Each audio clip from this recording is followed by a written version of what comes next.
place in the PMCO Southeast Asia Fall Championship, earning the chance to compete in the PMCO Global Finals in Malaysia. In the subsequent prelim stage, intense competition kicked off immediately. And finally, they advanced to the Grand Finals in second place. BTR demonstrated impeccable strength in the competition.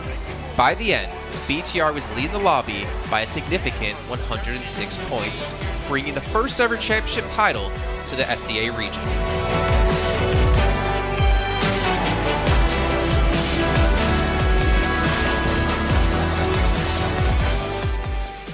Di saat itu siapa yang nggak kenal dengan nama Bigetron gitu? Tim yang punya segudang prestasi, mereka juara dunia di PMCO Global Finals tahun 2019. Mereka banyak banget melahirkan pemain-pemain berbakat, Zuxi, Luxi, Ryzen, Microboy. Terus habis itu Zuxi, Luxi juga saat mereka menjadi juara dunia, mereka berada di masa prime-nya mereka banget. PUBG Mobile Esports always strives to develop and grow year after year. That's why we made sure to continue the support and build the SEA region. In 2020, the improvement of the competitive schedule introduced the World League, which later became the World Invitational. We also launched the PUBG Mobile Pro League, where even more outstanding teams joined the competitive stage. In the 2020 PMWL, BTR once again clinched the championship in the East. This had given Southeast Asia the title of the strongest region in the world. They hoped to continue their legacy at the PUBG Mobile Global Championship, the pinnacle of PUBG Mobile Esports. However, BTR was not able to repeat their performance from the previous year. Two teams is going to take over this round. Winner, chicken dinner, Nova XQL. With the rise of Team Nova, countless brilliant moments were had, but this also left many players with regret. After BTR Red Alien won at the Global Championship in Kuala Lumpur, we thought C region was the best. We thought nobody could beat C region except maybe RRQ Athena, maybe Illuminate the Murder, maybe Mega Conqueror, but C region was the best at the time. And we get to the league. We heard of a team called Nova. We thought maybe this team is not that good. On the contrary, they owned all the teams. They were very good. Let's move forward to the year 2021. With continuous efforts, more teams and players joined the Pro League. For example, Xavier, who placed third in the 2020 PMWI East League, also secured second place in the PMGC East League. FaZe Clan also made their debut on the world stage. Có thể nói 2021 là năm thành công nhất của Dingo Xavier trên đấu trường quốc tế, khẳng định vị thế và tên tuổi của Việt Nam vô cùng mạnh mẽ. Còn với FaZe Clan, đây là năm đầu tiên họ đặt chân đến với giải đấu cao cấp nhất của PUBG Mobile, nhưng lại khiến tất cả những đối thủ khác đều phải dè chừng và e ngại. Undoubtedly, the year 2022 has brought the greatest changes to the SEA region. Vampire Esports emerged, dominating 2022 PMWI, winning both the main and after-party tournaments, while also setting records for most chicken dinners, most eliminations, and more. They were not only facing competitors from the SEA region, but from all over the world. Everyone was talking about VPE and wondering if they can maintain their performance at the Global Championship or if it was just a stroke of good luck. On the last day of the 2022 PMGC Grand Finals, VPE won 3 chicken dinners alone, moving from the bottom of the table to 6th place, achieving the best result for the SEA region. They pulled off another miracle, but sadly, it was not enough to win it all. In 2023, VPE continued their impressive performance. They once again won everything at the 2023 PMWI. 2023 PUBG Mobile World Invitational Champions, Vampire Esports!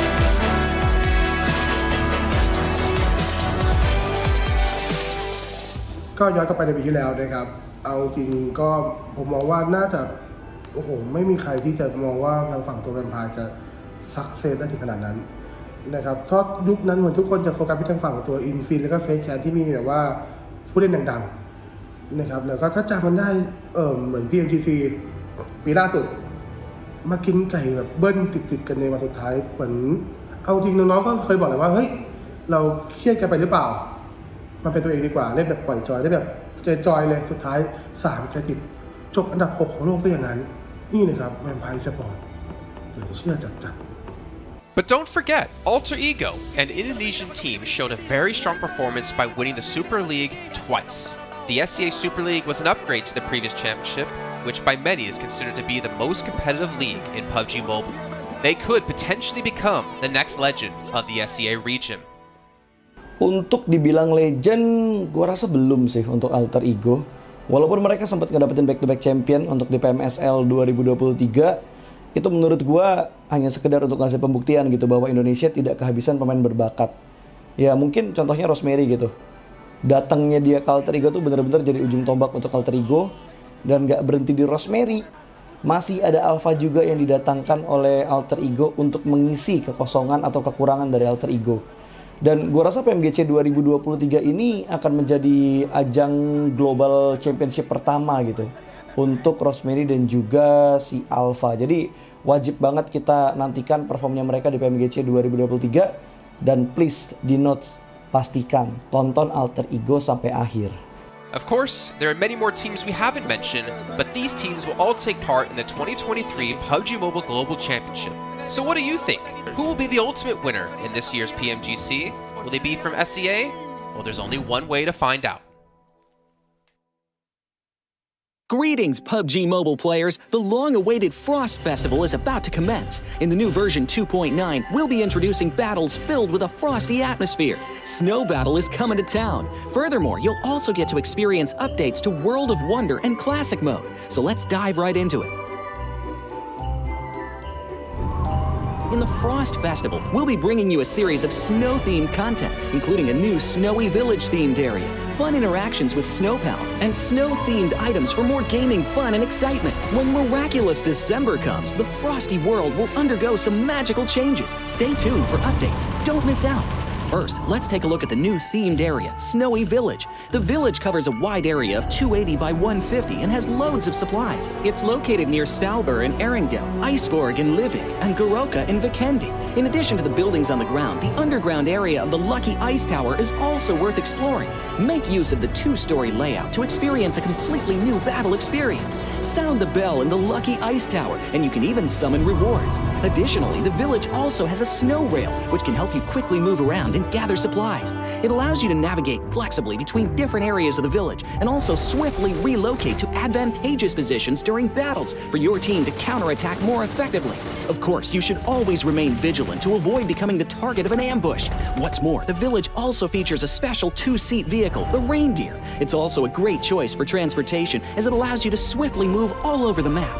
For intense battles, we've also prepared festive and practical battle equipment for you, the Snowball Blaster and Snowboard. The Snowball Blaster can be used in many ways and has loads of functionality. When you aim it at the ground or a building, it can create a snow pile cover for you. When used on enemies, you can temporarily transform them into lively snow pals to restrict their movement. When facing bodies of water, you can use the Snowball Blaster to freeze the surface so that you can walk on it. It's definitely a practical yet entertaining weapon. After transforming into a lively snow pal, you will be unable to use firearms to do battle. You'll only be able to rely on basic actions such as walking, running, jumping, and swimming to evade enemy pursuit. It takes some time before you can revert to your human form. Let's build a snowman together. The snowboard will also bring you a whole new experience. Apart from helping you glide and move on various surfaces, it can also be used with the Snowball Blaster. Explore the many possibilities and use these two items to have all kinds of fun. We've also designed various interactive mechanics, such as searching for snow toddlers, lucky ice, and the snow blast zone. When you encounter a lucky snowman on the map, don't be in a rush to leave. There are 4 lost little snowmen hidden near the lucky snowman. Search for the 4 hidden snow toddlers and bring them back to the large snowman. You'll then receive a token of gratitude. There are lots of lucky ice scattered across the map. Shatter the ice to get the supplies inside. Try using a melee weapon to break the ice more easily. Furthermore, you'll find that snow has engulfed some red zones on the map, and the falling snow will bring about many interesting effects. Players within a snow blast zone will be transformed into a lively snow pal if they're hit by the snow. If the snow lands on the ground, a snow pile cover will be created. In this World of Wonder update, we'll be introducing a brand new transformation skill gameplay and a catch me hide and seek gameplay for you to enjoy the transformation skills to the fullest. Of course, you can also use this skill to create more interesting creations. We've also added a Snowy Village map template to celebrate the Frost Festival with creators. Additionally, we've also made some updates and improvements to gameplay devices, game parameter settings, and the editor. For more details, please follow the official PUBG Mobile community. We'll continue introducing the latest WoW content to everyone. As for Classic Mode, we've also made some improvements to vehicles, firearms, creation mode, emotes, settings, and more. First, we've enhanced the designated marksman rifles. Some DMRs can be equipped with the full auto mod to fire in full auto. We've also improved the attributes and handling of some vehicles to enhance your driving experience. We've also added a new garage mechanic. From now on, you can choose your dream ride during matches. Meanwhile, we've also added a custom SFX adjustment feature. You can adjust the volume of some sound effects to whatever best suits you. As for creation mode, we'll be introducing some quick view features for watching the victory dance and fireworks displays and the new Frozen Kingdom themed performance in order to provide players with more possibilities for creative content. Furthermore, we've expanded the emote backpack. Now you can equip more emotes before entering the battleground. That's a wrap for the main content in this new version. In addition, new content will be added to the popularity battle event, Metro Royale, and season rewards. For more details, follow our official PUBG Mobile community. Snow Battle is coming to town. Winner, winner, chicken dinner. In 2020, while the eyes of most PUBG Mobile viewers were focused on Southeast Asia as well as other regions, there was one region in particular that went under the radar, the 2020 EMEA League. Numerous teams from different regions were fighting for a spot in the 2020 PMGC. Among them, the teams from the EU region were the most dazzling.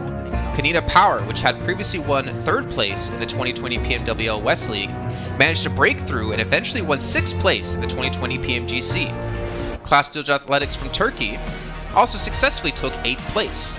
For the entire EU region, this was a great start, and in the future, the EU region would grow into an even stronger region. The EU region seems to have endless potential. They always have a number of astonishingly talented newcomers. In the 2021 PMWI, in addition to the veteran team Kanina Power taking 2nd place, the newly reorganized team in 2021, Next Ria, Xenox in the smokes, the solo by themselves. surprisingly won 3rd place. The EU region seems to just have endless potential. There's always a number of astonishingly talented newcomers coming up through the ranks, developing their skills, and in 2021 at the PMWI, you had some of the veterans there for sure. Kanina Power taking 2nd place, an incredible performance coming through from them to get that 2nd place. But not only that, you had the reorganized team for Next Ruya in 2021 who won PMPL Turkey. They came 1st in their region and then were invited on the back of that to the PMWI West to take 3rd place. So these new talents working as this new roster at the time, a phenomenal resurgence there, and there's so much more left in the pipeline, I'm sure, for this region. I'm really excited for what the future has, and I can't wait to see what they've got. In the 2021 PMGC, teams from around the world gathered once again. First of all, worth mentioning is that among all the participating countries in the Grand Finals, Turkey had the most with 3. Among them, teams like S2G and Next Ria finished 4th and 6th respectively. This was a massive achievement. The efforts of the EU region are constantly bearing fruit. Now they just needed an opportunity. 2021 yılında Dünya Şampiyonası istediğimiz gibi başlamıştı. Çünkü West aşamasında 3 takımımızı birden ilk 6'ya sokmayı başardık ve büyük finallere 3 takımımızı göndermiştik. S2G 4. olarak buraya katılma hakkı kazanmıştı ve kadrosunda Rip7, Timber, Kalse, Sylas gibi isimler vardı. Büyük finallerde ne yapacağını çok fazla kestiremiyorduk temsilcilerimizin, çünkü dünyadaki takımların iyi performansları söz konusuydu. Büyük finallerde temsilcimiz S2G 4. olmayı başardı, Nexuya 6. olmayı başardı. Maalesef Fenerbahçe ilk 8'in dışarısında kalmıştı. Ama bu takımın ileride çok iyi şeyler vaat ettiği konusunda herkes hemfikirdi. Next, let's go directly to the 2022 PMGC. At a time when everyone was focusing on whether Nova could win 3 consecutive championships, a team that was not originally a favorite to win was about to become the focus on the stage. S2G performed consistently in the first 2 days of competition, always maintaining a position at the top of the leaderboard. And on the final day, S2G changed its conservative tactical strategy and sought to gain more elimination points in the last few rounds. And in the last round, S2G secured the championship with 15 elimination points. PMGC champion of 2022, it is S2G! They finally broke through and made history for the EU region. 2022 Dünya Şampiyonası bizi büyük zaferler getirdi. Tabii ki Dünya Şampiyonası başlamadan önce bu zaferlerin geleceği konusunda çok bir fikrimiz yoktu. S2G kadrosunda bazı değişiklikler yapmıştı. Takıma yeni katılan oyuncular vardı. Özellikle Reis ile birlikte takımın form seviyesi gerçekten çok yüksekti. 2022 Dünya Şampiyonası finallerine 2 takım göndermeyi başarmıştık. Bir tanesi S2G, bir tanesi Fireflux.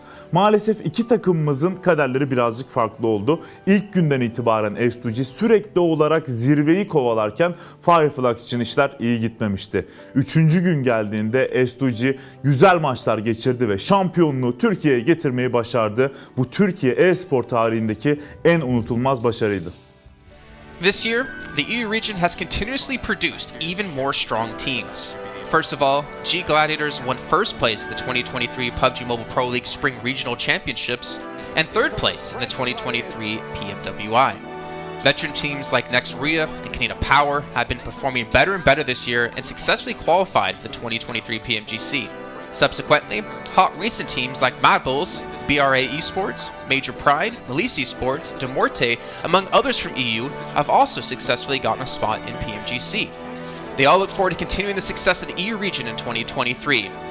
There are many questions surrounding PMGC. Will S2G successfully defend their championship? Will another EU team lift the trophy? Could it even be a team unexpected to win it all?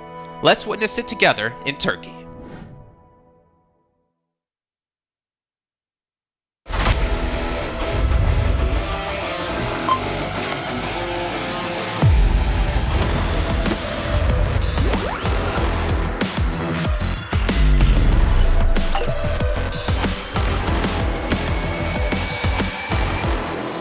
Investigator. Join the Investigator team and let's protect the game's fairness together. 2023 Popularity Annual Gala event tutorial. Hey there, welcome to the 2023 Popularity Annual Gala. We've introduced a brand new competition and upgraded rewards. You will have to go through 10 rounds of 1v1 matches and compete to become the first ever PUBG Mobile Popularity Annual Gala champion. So let's get right to it. New competition, ladder competition.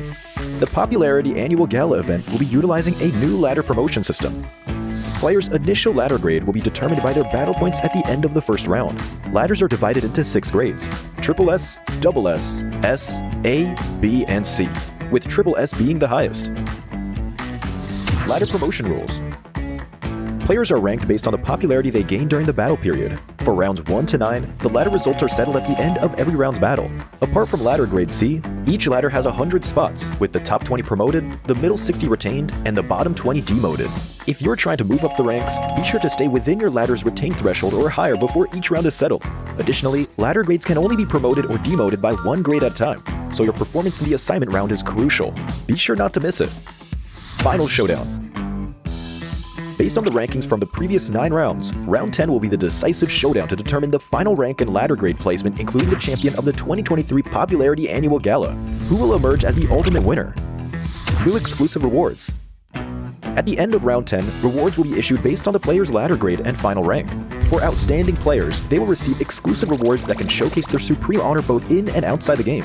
In-game rewards include the Honor Title, Honor Name Tag, and Honor Avatar Frame, which are sure to make you stand out. Moreover, there are also physical trophies, interviews, custom-made popularity gifts, official social media promotion, game exposure, and other exclusive honorable rewards. Gain global renown both in and outside the game. What are you waiting for? Participate in the 2023 Popularity Annual Gala now.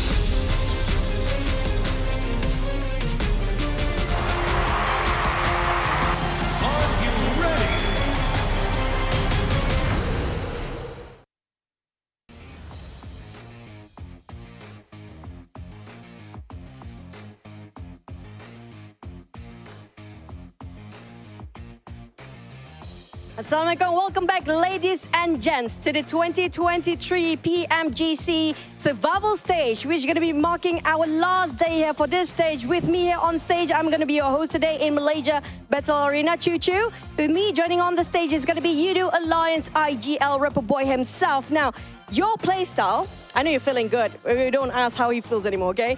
Your playstyle yesterday looks different from what you did in group stage. Now, did you change your strategy? Jadi kalau kita perhatikan cara bermain Yudu Alliance masa group stage dengan Survivor sangat-sangat berbeza, macam lagi agresif lah. Apa yang korang tukar sebenarnya? Actually, kita orang tak ada tukar apa-apa pun. Kita orang still main cara yang sama daripada Survivor stage. And cuma kita orang just macam mana nak cakap, macam mantapkan lagi lah benda tu. Benda yang sama. Benda apa tu yang korang mantapkan tu? Cara permainan lah. Benda yang sama, kita orang bawa sama cara main, cuma kita orang lebih mentingkan macam knock, jarang knock, semua untuk ni. So, what Yudu Alliance actually changed, it wasn't much compared to their previous stage. What they did was just solidify their strategy before and try to work things as, try to perfect what can be perfected so far and play a bit more safer, not really in a safe sense, but they try to avoid being knocked down early, so they're being a bit more aware and alert about their surroundings.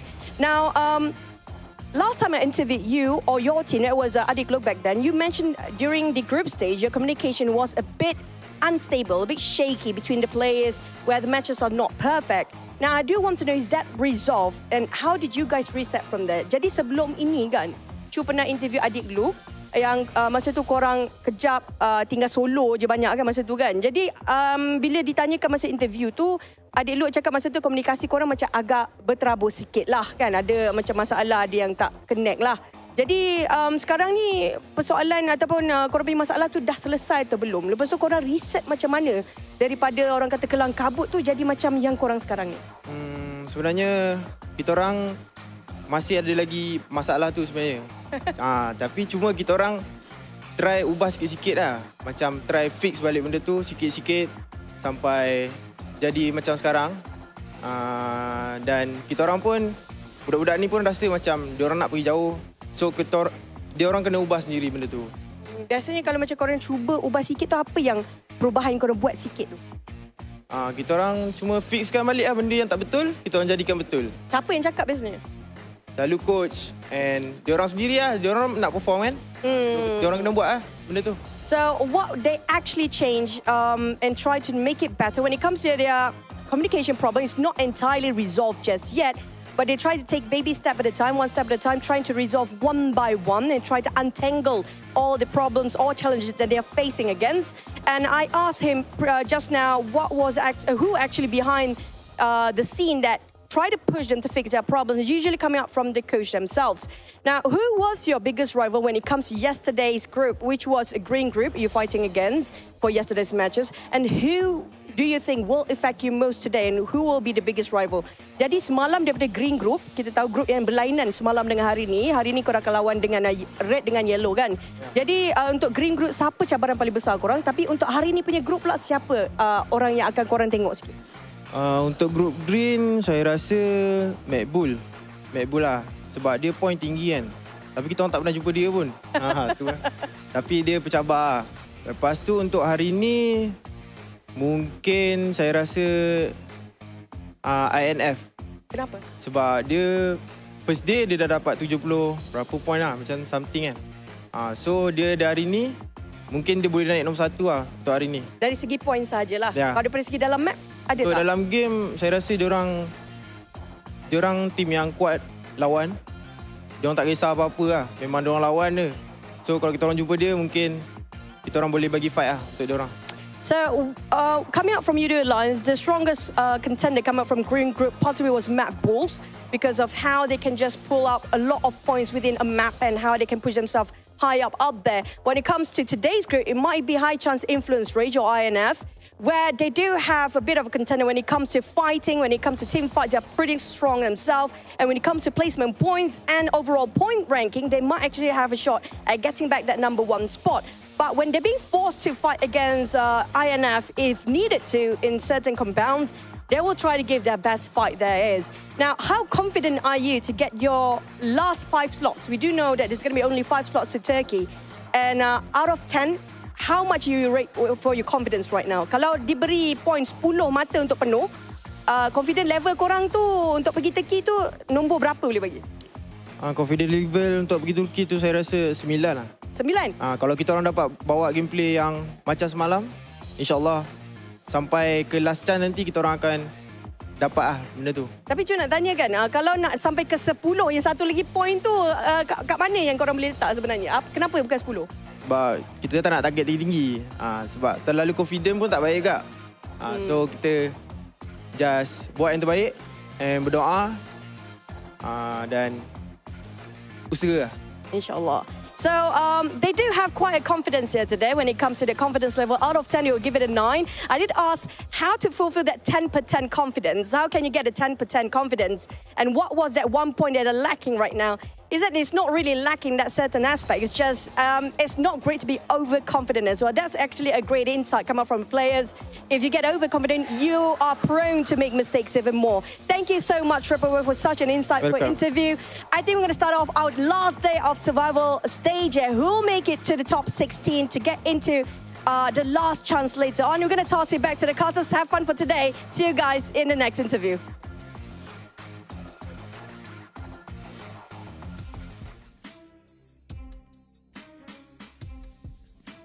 Oh man, we're here for the last day of the survival stage, and we got to hear from Alliance there, and obviously their thoughts on the match. But I think we're kind of thinking they're relatively going to be safe, where our attention is going to be down towards the bottom teams right now, who have only, of course, their 6 matches played, with their final 6 to come up today, to see how things might potentially shake up.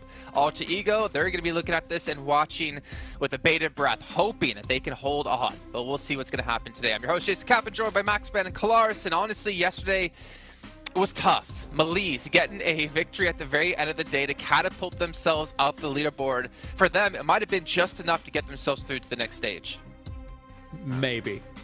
We will see. I'm worried for them as well, Jason. Obviously, yes, you mentioned Alter Ego. They're extremely in the danger zone. But I do also think Malise might be as well. I think that there's a lot of teams below them that have extreme capability of jumping out of that bottom A and being able to overtake that 46-point mark that Malise has put themselves in. The fact that they got a win at the end was a lifeline here.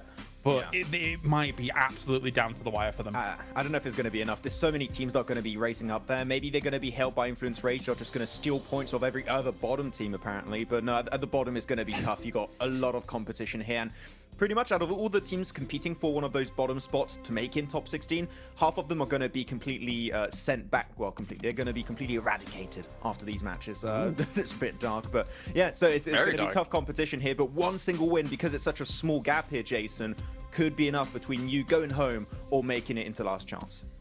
I'm honestly getting a feeling we're going to have that bubble be a tiebreaker between 2 teams, and it's going to come down to dinners potentially, or placements, or obviously eliminations later on. But we'll get to that in just a few. You guys at home who are watching, all of our players are participating on the Infinix GT10 Pro official smartphone here at PMGC, and you guys can pick one up because it was born for professional esports athletes like you at home. And maybe we'll see you next year at PMGC. And of course, while you're on that lovely device, make sure you check out TikTok with the tag PMGC 2023 to find out everything happening behind the scene. Hopefully some interviews, maybe Chuchi's been running around, throwing up some stuff for you guys to see. And of course, if you're going to post about PMGC, make sure you use the hashtag as well so we can see what you guys are up to. And speaking of what we're up to here, it's really breaking down what's all happened yesterday, what's to come today. Group Green, if you guys haven't tuned in, they are now done. They have to sit back and watch the last 2 groups, which honestly for Group Red is going to be very difficult considering, as we said before, Claris, Group Yellow seems to have been the strongest group by far. Yeah, I mean, you started things off right with... it's a ridiculous notion to think about it, but Influence Rage is still in 3rd place after only 1 day's worth of games. That's crazy. 77 points to their name. If you are a team like Malise and Alter Ego here in a position where you've got no more games to play, you're hoping that Group Yellow can just continue to do what they did prior, right? Which is sponge up huge points that are already above you and really give not much to those bottom teams. So Influence Rage, BTR, even, you know, Alliance that we've just actually been speaking to. Technically, if they continue to sponge up points, that would be excellent for some of these teams to try and survive. I just don't know whether that's going to materialize here today. Look, you just reach out to the analyst or the coaches of these two teams, like you talk Alter Ego reaching out to other teams, like, oh, I heard that someone's going to hot drop you. Maybe you should go drop in Zaki. Oh, that'll be really good. Should definitely do that. Just try and mess up with their mental game. But yeah, it's going to be down to, as you said, Jason, maybe a tiebreaker also, as we're going to be now having Group Red and Group Yellow against one another. But I'm looking, especially here, and I think Kalashi might agree, at D+ Kia, I want to see them qualify. Currently in 15th position with 35 points. We know this team can do better. So I'm hoping we can see D+ Kia at least advance in the last chance of this stage. And what's important to note as well, only one team right now is officially out of this entire event. It's going to be Quest, because unfortunately they played all their matches and they're in 21st place. So there's no chance for them. But I still want to kind of poke at this, even though I don't think it's going to happen. Like, Influence Rage technically have the ability to be like, you know what?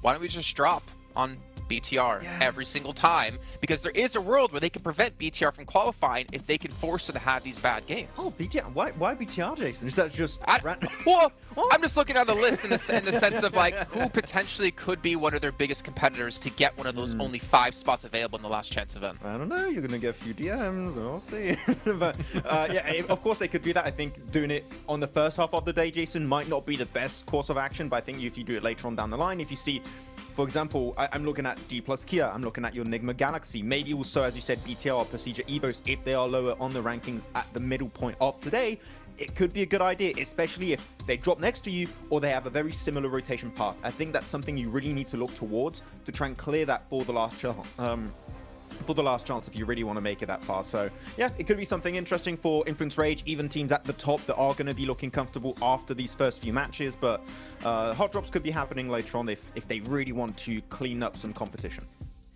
I mean, I know it's not likely, Claris, but honestly, I would love to see it happen. The drama around that, the potential hate from certain communities could be delicious to read up and look at. But either way, we are obviously checking out, BTR up against Udo Alliance, and obviously Influence Rage, considering they have only played 6 matches, and yet they are still #1 against teams who have played 12 in eliminations, is a true testament to how strong this team from Brazil is. I'm always in two minds about all of these things that we take a look at in this pre-show, because all of these teams in my mind are safe. You know what I mean? So I'm thinking more about those teams that are vulnerable right now.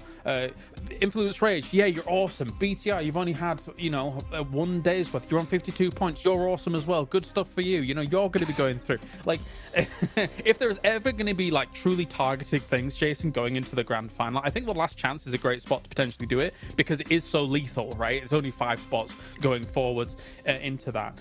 So wait, let me check. So you're saying Bigatron at 52 you think are safe? Yeah, I mean, okay. As long as they have a little bit of a performance today, unless they bow out in 16-0 limbs all the time. Yeah, it's not going to happen. That's fair. That's fair. Yeah. Well, we can see Federal here is still the damage leader as well, and he's really been putting on a clinic. For me, Lapar as well for BTR. Thinking back to Group Yellow, he was the stand-up player for Bigatron. Obviously, we saw Olio yesterday. That position on the shack, just putting down damage. I think he did about 1,200 in that match, if I'm not mistaken.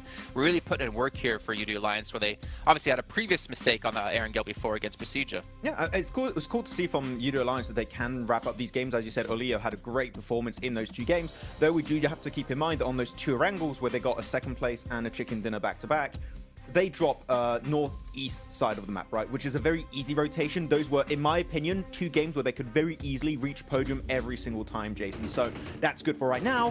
When it comes to reaching top 5 in the last chance, I want to see a bit more presence of this team in the later stages in circles that don't quite go their way. If I can see that from UD Alliance, maybe at the start of the last chance, I'll be a bit more hyped up. But I think those are 2 games that we expected them to do well to some extent.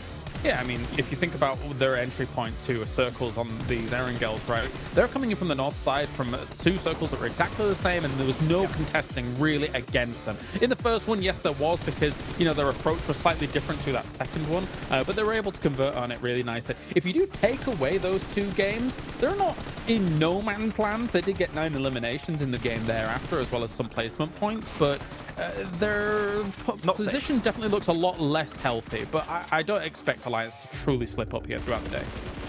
Yeah, and I think honestly our focus, as we've been kind of talking about before the show, is they should really be on these bottom teams, right? For instance, one I'm looking at is Enigma Galaxy. Maxman, you kind of explained, on air what the problems they were seeming to have was, well, getting enough vehicles and getting people into the later stages without losing anyone. And Enigma Galaxy realistically could be a team that falls out of top 16 because they're only sitting in 14th with 37 points. Yeah, I mean, look at their last 2 games, right, Jason? They got a second place with 12 eliminations, a second place with 3 elims. Well, they were down to solo players pretty quickly on that match, but they were surviving a little bit more because they were finding cars. They were able to survive as a squad a little bit longer in these matches. So if they can do that not only on Miramar, but also on Erangel, as you can see on the map rotation, we have 3 a day. It is your most important battleground. That is the map that Enigma Galaxy need to improve on the most, because right now, if they just have a bad start to the day, they could already be in that bottom position of the leaderboard. So you really want to avoid it, because you're looking at teams like NASA, Team Kesso, Duxan in particular, that I would expect to try and overtake them as quickly as they possibly can. So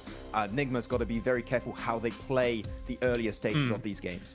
My focus, Jason, is on the Americas. N-Hyper, Inco, these 2 teams that, technically speaking, you've got to start off on Sanhok quickly and fast. And N-Hyper is a team that could do. They have a decent drop spot to do it with potential, just to make that happen. We've seen in the past someone like GK First and the rest of that roster look awesome on Sanhok in the past. So that would be a great start for their campaign if they could make something happen there. Again, we're looking at all these teams. They should be fine for the most part. Even teams that are like Sem9, currently in 17th place, 28 points to their name, if they have a slightly better time of it than yesterday, they should be safe as well. So we'll see. I want to bounce back to your N-Hyper chat real quick, because something I've been saying when I was covering PMPL North America is that GK First just does not look like the GK First we saw in PMPLU with Panda, like back in the day, right? I think one thing they're really lacking, and this is obviously no slight to G-Fan, but like G-Fan, for instance, he has been performing well. To see him be able to play like this in this kind of skill level, I think it's been honestly amazing to see. But if you compare him to Kindness, to Rin, obviously FS playing in the team at the moment, there is a night and day between how powerful the roster can be. So it's kind of unfortunate they're not really fielding that full squad. I think when GK First looked at his absolute peak in our region, I feel like Panda was ahead of the meta in the region at the time, and they were enabling GK First to look absolutely spectacular. But as time went on, even in our region, they slowly kind of dissipated a little bit in terms of power. That was the rest of the meta catching up with them. So for them to go over to the Americas and try things out over there as well, the Americas is no slouch either, let's be real, especially when you include Brazil in that mix. Yeah, I was gonna say North America maybe. When you do Americas, it's a little bit different. But even then, right? I thought GK First would have dominated North America. And he didn't. It was actually like his teammates were to be the one to do so. So maybe a change in position for him and his team. But it's been rough for N-Hyper, honestly, this year, I'd say, Max. I mean, sometimes you're going to be also rotating the role internally, right? Maybe sometimes you're going to just play as the off-angle player, etc. But I think that when he was playing with Panda back in the day, or like TJB also back in Europe, you have your very core roster, which is all formed around that fragger, right? And of course, you're going to be set up in a specific way, which enables a specific playstyle for you. When you start changing that roster, you can't get away with the same kind of plays. You can't play the exact same comfortable fragging role that you used to do. So I think the big changes like that are gonna maybe not hurt you. Sometimes it can be a positive change. In that case, it didn't quite work out. And when you have this roster change again in PMGC, GK First, well, he's not first now. He's like, what, 1,701st now? Some silly number.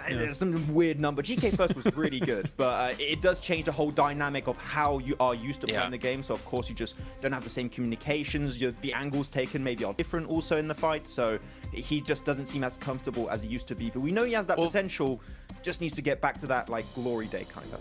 That's the unfortunate part, and I swear this isn't the N-Hyper show. It's just we have so much information on them from back in the day. Is he wasn't the fragger for the team in PMPL Americas or in PMPL North America. He was more, I guess, supporty. It was Kindness to be the real star of the team. And now for GK First, he has to go from being a little bit more supporty to potentially being the star for the team, which is really hard to switch up, especially when you're asked to do so in an event of this caliber.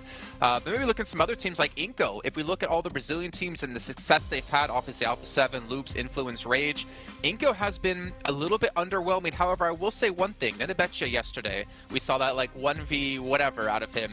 It was great to see some life in the team, but if they want to have a real chance right now, they've got to show up today, and I don't know what they need to necessarily change or fix. Yeah, I would like to see maybe a little bit more, I know this is a very specific thing for this team, a little bit more zoning from the entirety of Inca. I think that they allow teams to get really close to their locations because they like to be a little bit split from time to time. That makes themselves very vulnerable, especially when you look on the western side of the river, west of Yasnaya Polyana. Always a little bit split, which is good for scouting purposes, but once you see a team like NASA, I think there were also teams like Ducksang getting relatively close. I want to see a little bit of a quicker response to that, regrouping to deal with those potential threats. If we see that, clearly they played PMGC last year, they made it really far. I think they can make it here again, but it's just, you can't really enable such strong fragging power like Ninibitch, as you stated, if you're split. So I want to see a little bit quicker response here. Okay, obviously there's so much more we could chat about here, but it's time to kick off our very first match here of our final day of the survival stage. It's Group Red up against Group Yellow. And we're going to kick things off by throwing over to our casters of Jackie and Blake. I've caught it.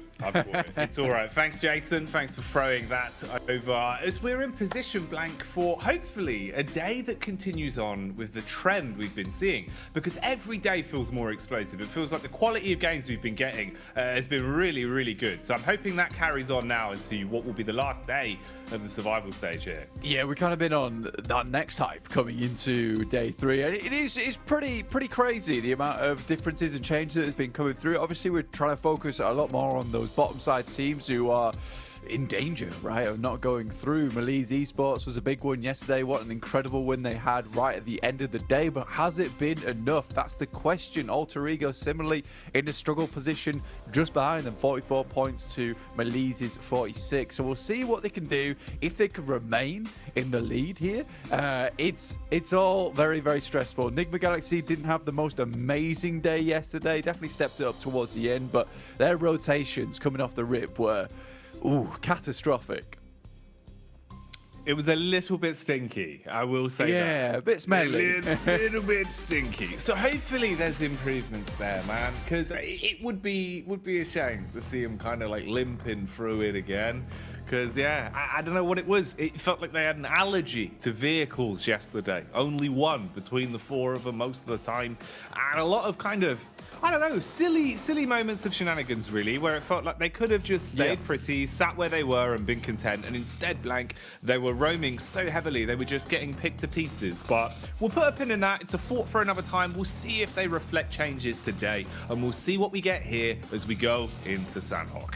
Yeah, straight off the go on this one into our day 3s, where we'll decide our bottom 8 teams and the top 16 that'll be heading through to the last chance, battling out for those top 5 spots. Obviously, we're already getting teams dropping down into the map. D plus Kia up towards Paradise Resort. They don't have to contend themselves with a hot drop, it would seem, in this position, with Brute Force heading up towards that northern side of the map in Tap Mok. Very much open now with Alter Ego no longer playing up towards the position. Team Keizo takes up residence in Gladiator's spot. They get a lot of space over on that northwest island now. Alongside with playing Camp Alpha, they get to spread across the north side to BTR, starting things off strong. This is down towards that southern side, finding a pick off over towards N-Hyper, who consistently keep losing players at the start of the game. This is not what you want to see here, Jackie. No, very unlucky start for N-Hyper.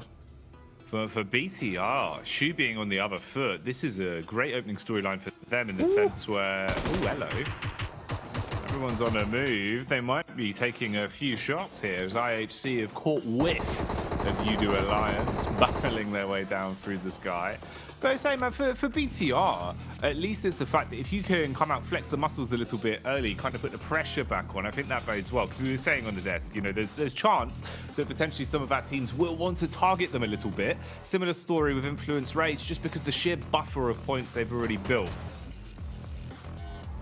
This is an interesting one, Jackie. IHC spot the boys dropping in over towards Camp Bravo. They're not content to just let them get away with this one, dropping out so late. IHC, I was a bit worried about it, actually, because M249 was in play, but that bad boy needed to reload it, but Alex starts things off strong, and Zjol finally gets the clip back in. That M249 sprays through. That's 2 down for Yudu Alliance. Remember, Yudu Alliance were wanting to pick up some more numbers on the day. We're talking about how yesterday their 2 good games came off the back of having a fairly decent position in the circle early on, but IHC taking no prisoners here over in Camp Bravo.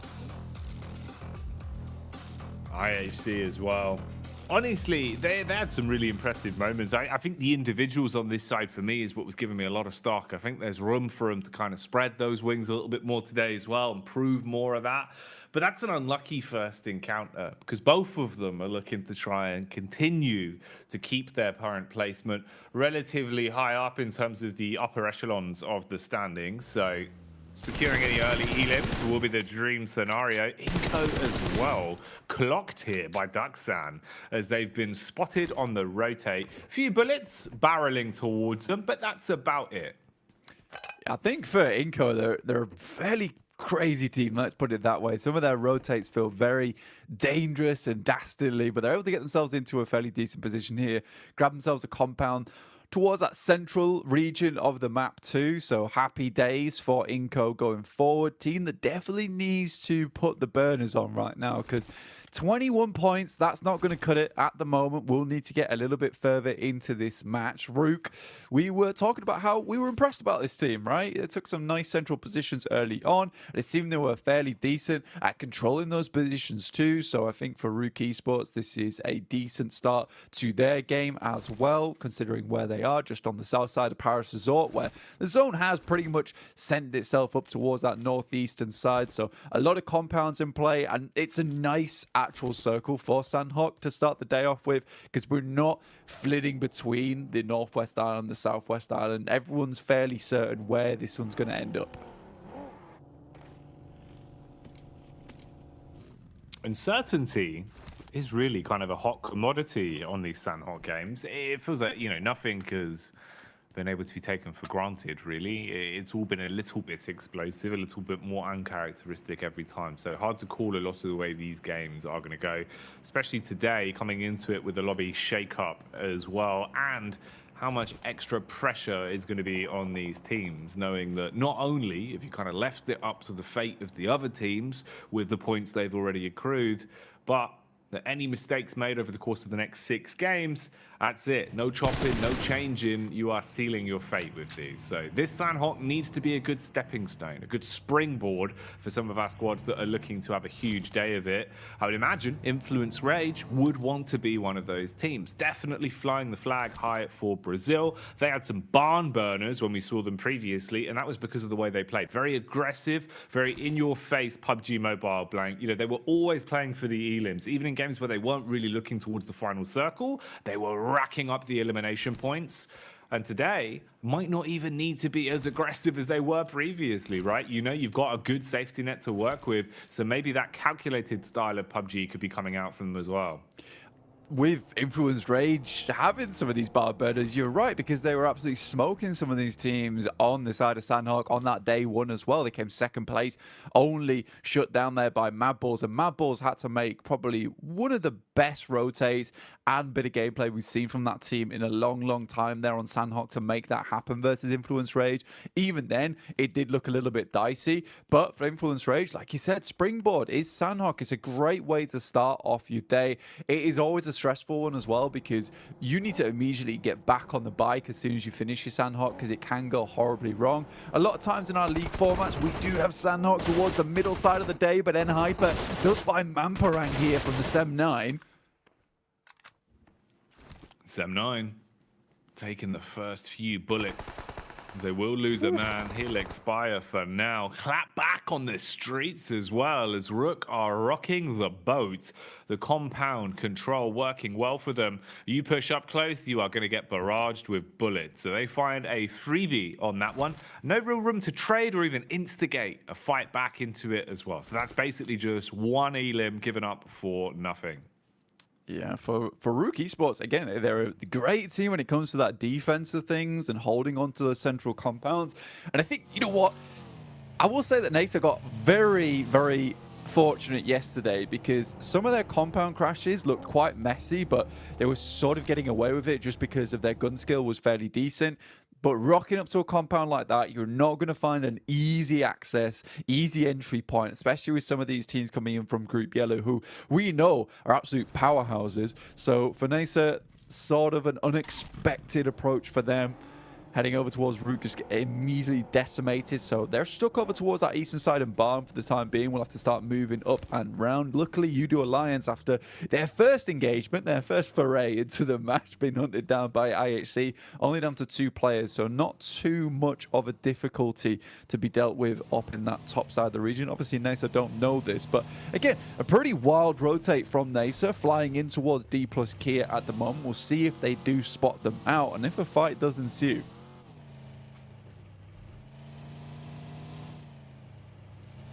Sem9 on screens now as well. The rotate here. Obviously a man down with Mang Parang being finished off into that previous encounter we saw. Okay, D plus getting stuck into the thick of it here. They've actually found the open back door onto Nasa. So not only do they have to worry about the potential of being caught by Rook on the getaway, but you know you're being chased in as well. And this has really fragmented them quite heavily. There was already 1 player removed. So now with the follow-up knock, you're down to just 2. They cannot at all contest this. They have to give it up for free. So that one will be hard firsted onto, and the elimination will be secured. So they kind of breeze out, just looking to instead make a bit of space and distance between the squads that were starting to pen them in. BTR here, though, they've got their ears open, listening for the audio cues, and it seems that they've caught whiff of where Sem9 are, a few steps ahead towards the compound. They might want to see if they can sneak up on this, make a bit of a fight out of it, Blank. Yeah, this is a cheeky 4v3 coming in, and remember, it was BTR that took down Man Parang earlier on, so this is a full-on hunt coming through. The silver bullets have been loaded in, and they're looking to take down the werewolves of Sem9 off in the distance, the hunters on the prowl here. So for BTR, I'm pretty excited about this prospect, right? You know, they realize that they have to move forward, but what better way to do it than to let Sem9 get a little bit further ahead, then understand that their fight to push into the circle, not only do they have that buffer in front of them with Sem9 sort of been that guarding block, but they also know that if they eventually want to, they can make a really strong crash onto them. Nasa, I will say they look a little bit lost there. You know, I even talked about earlier on saying it was a bit of a bold push to head underneath Paris Resort. Again, sort of feels like what we saw from Nigma Galaxy yesterday with some of these greedy rotations, trying to hit central. Sometimes it's just not possible to go for whatsoever. You just have to play it on the edge. And I think for Nasa, that should have been a realization that came through a lot sooner. Influence Rage over towards the center of the circle now, just hovering around the side of D plus Kia. But they're set up in a very, very strong spot, and it looks like no one's wanting to challenge them. And you can sort of understand why.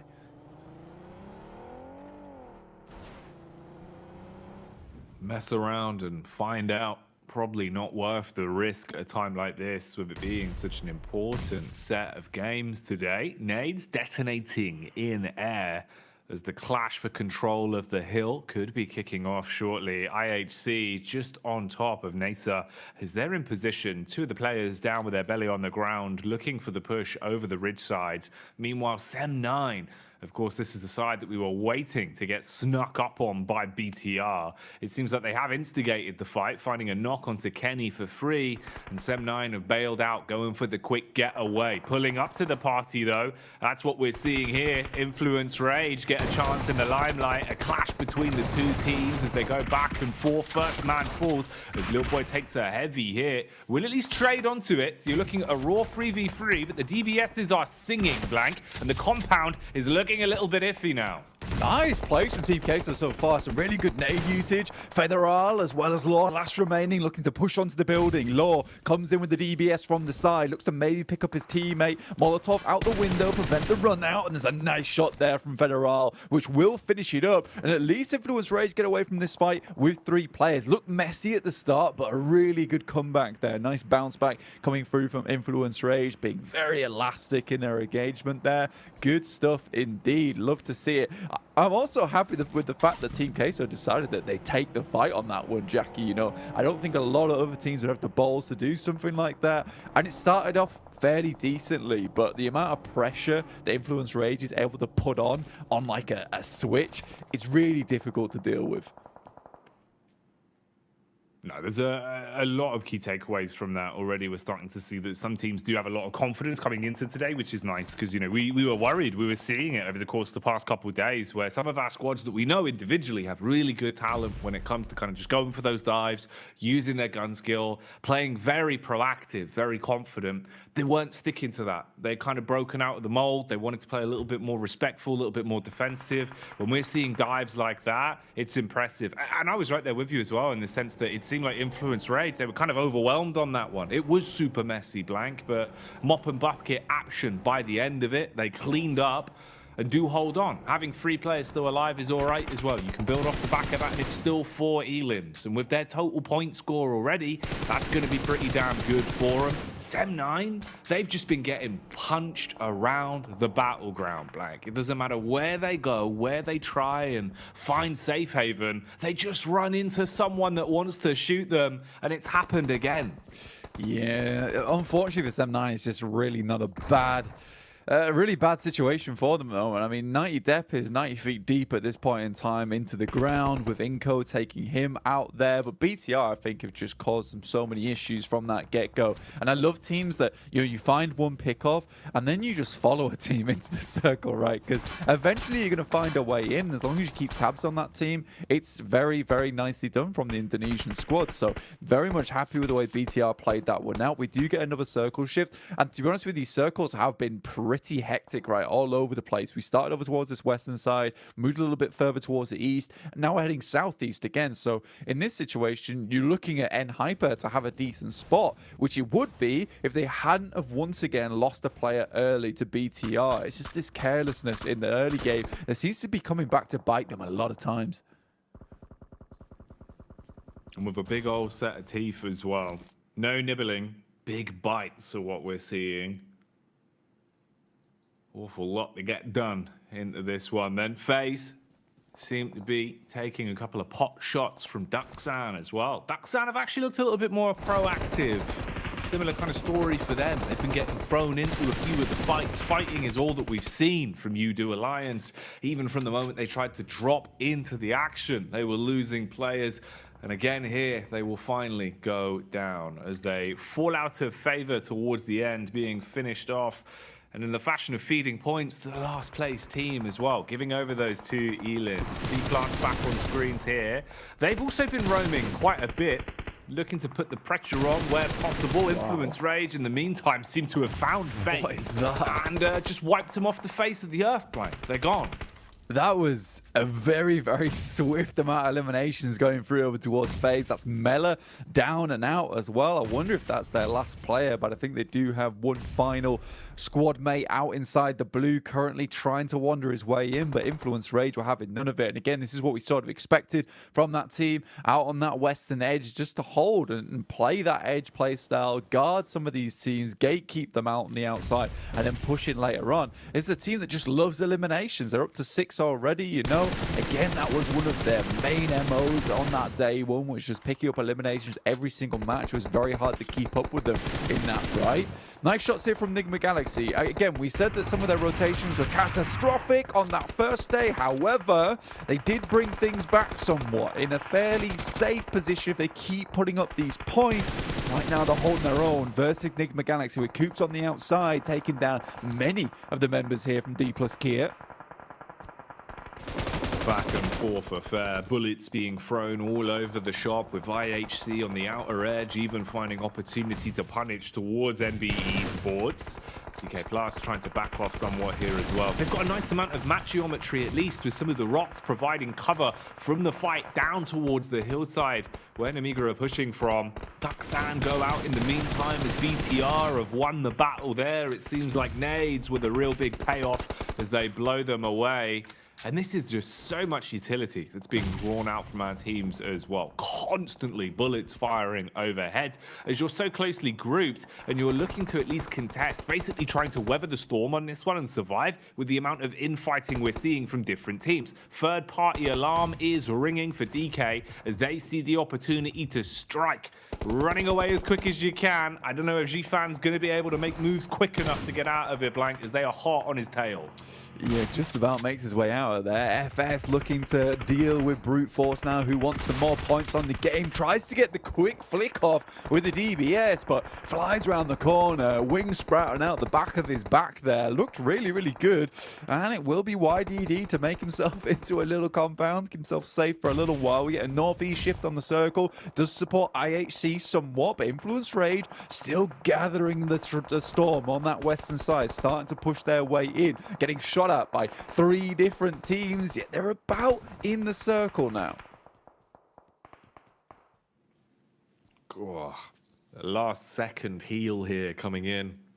One that was direly needed. Fist Boy, he had to get the bandages on that bloody fist as he was quite low on the old health, but been able to reset himself and at least get back in the fight for now. Rook are all around though, but Rook are getting rocked again. Defo falls over as he'll take a hit from Namiga, now making their move down the hill as well in the vehicles. Bit of a split from them, so they've got a nice setup to work with here. Fistboy could always backstab in the rear as well, depending on how this encounter actually goes. And there's so many fights all occurring at the same time. The fact 7-9 are even still in this lobby is quite interesting. They were just getting absolutely bullied. They're trapped up there, just lurking towards where BTR are, and they're going to finish them off now. Zone's going to start to encroach further in as well, so pressure starting to mount on all of our squads. The few compounds that are up for grabs, Blank, you got to fight tooth and nail for. There's no freebies now.